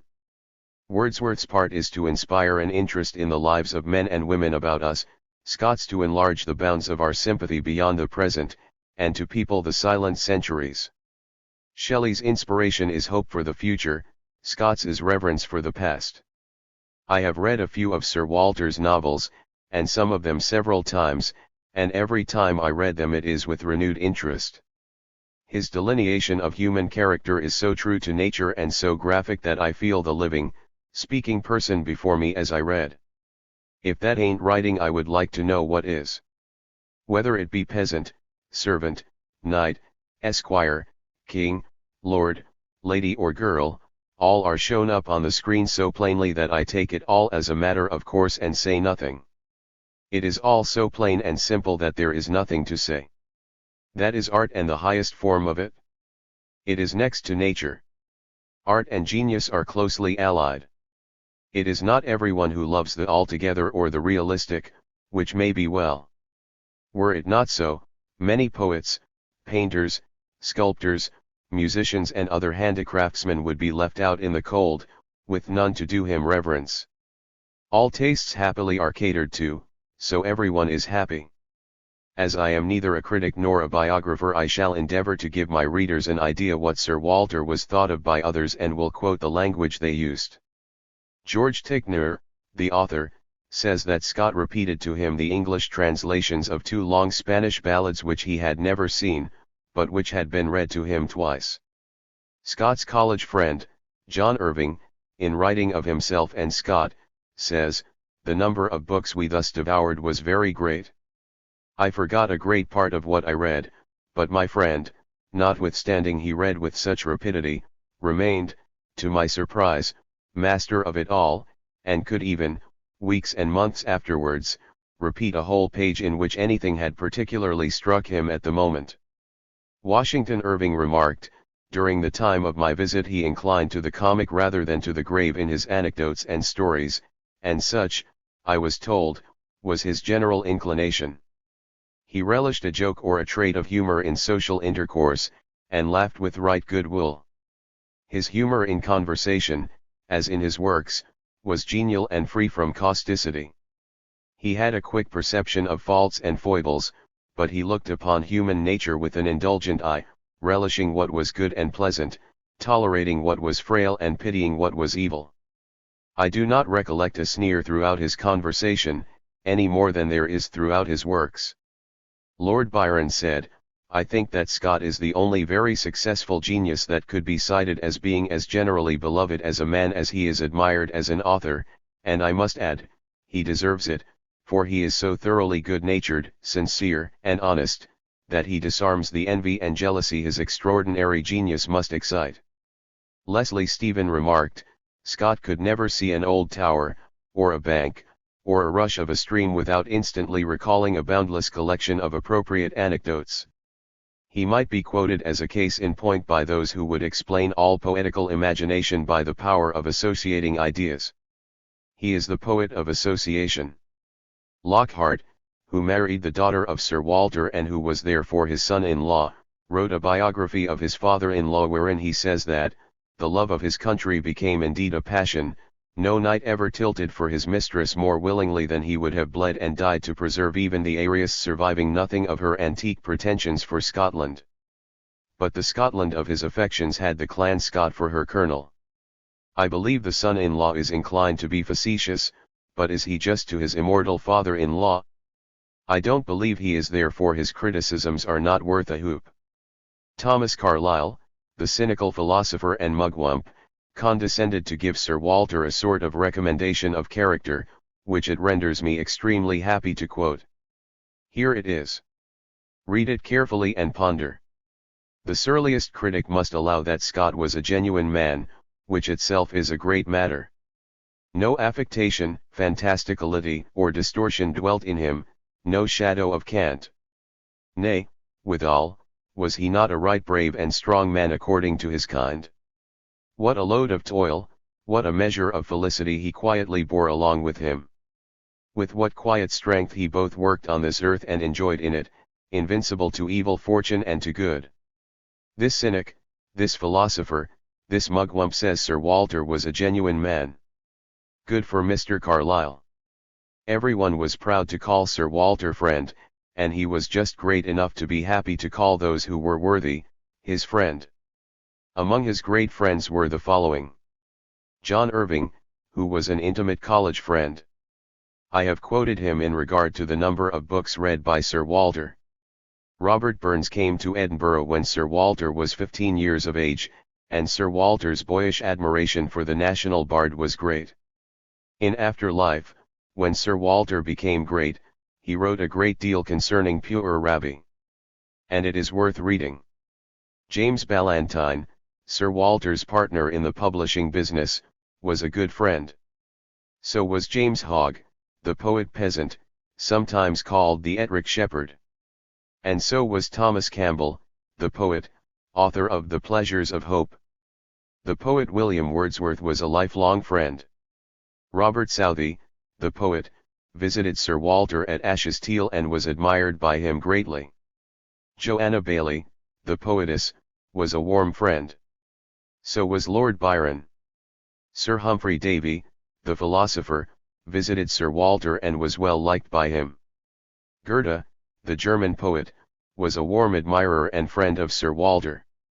So was Henry Hallam, the historian, Crabbe, the poet, Maria Edgeworth, the novelist, George Ticknor, the author, Dugald Stewart, Archibald Alison, Sidney Smith, Lord Brougham, Lord Jeffrey, Thomas Erskine, William Clerk, Sir William Hamilton, etc., etc. Last but not least among those who regarded Sir Walter as a friend and who were so regarded by him was our own countryman, Washington Irving. Our own Washy was an author, too, and one not to be sneezed at. Sir Walter regarded him highly and Washy dropped in on him, casual like, at Abbotsford. Washy had written some good things himself, but had found it difficult to win recognition. Sir Walter stood sponsor for him and told the world it ought to be ashamed of itself not to recognize merit of so high an order. Thereupon the world promptly did recognize our Washy. Did our Washy need a sponsor? Well, hardly. No American ever lived who was an abler or more polished writer than he. Will you please show me a man who can beat our Washy? You can't do it? Smile at me if you will, but I doubt if even Sir Walter himself was so much superior to him. Have you read Irving's Astoria, a true and lifelike history of the Northwest? Or his Rip Van Winkle, or his sketches, the Alhambra, etc.? Irving's is another case where a great man failed of appreciation at first. Well, my countrymen, our Washy is dead, but we appreciate him now just the same. The United States never produced a writer more polished and able than he, and it is rather humiliating to think that a great foreigner had to apprise us of his merits. To wind up this chapter on Sir Walter Scott, I will give you a list of his writings, arranged in chronological order. Ballads. Glenfinlas, 1799. Eve of St. John, 1799. The Grey Brothers, 1799. Border Minstrelsy, 1802 to 1803. Cadio Castle, 1810. English Minstrelsy, 1810. The Battle of Sempach, 1818. The Noble Morringer, 1819. The Lay of the Last Minstrel, 1805. Marmion, 1808. The Lady of the Lake, 1810. Vision of Don Roderick, 1811. Rokeby, 1812. The Bridal of Trier Main, 1813. The Lord of the Isles, 1815. Prose Works. Waverley, 1814. Guy Mannering, 1815. The Antiquary, 1816. The Black Dwarf, 1816. Old Mortality, 1816. Rob Roy, 1818. The Heart of Midlothian, 1818. The Bride of Lammermoor, 1819. The Legend of Montrose, 1819. Ivanhoe, 1820. The Monastery, 1820. The Abbot, 1820. Kenilworth, 1821. The Pirate, 1822. The Fortunes of Nigel, 1822. Peveril of the Peak, 1823. Quintin Durward, 1823. St. Ronan's Well, 1824. Red Gauntlet, 1824. The Betrothed, 1825. The Talisman, 1825. Woodstock, 1826. The Two Drovers, 1827. The Highland Widow, 1827. The Surgeon's Daughter, 1827. The Fair Maid of Perth, 1828. Anne of Geierstein, 1829. Count Robert of Paris, 1831. Castle Dangerous, 1831.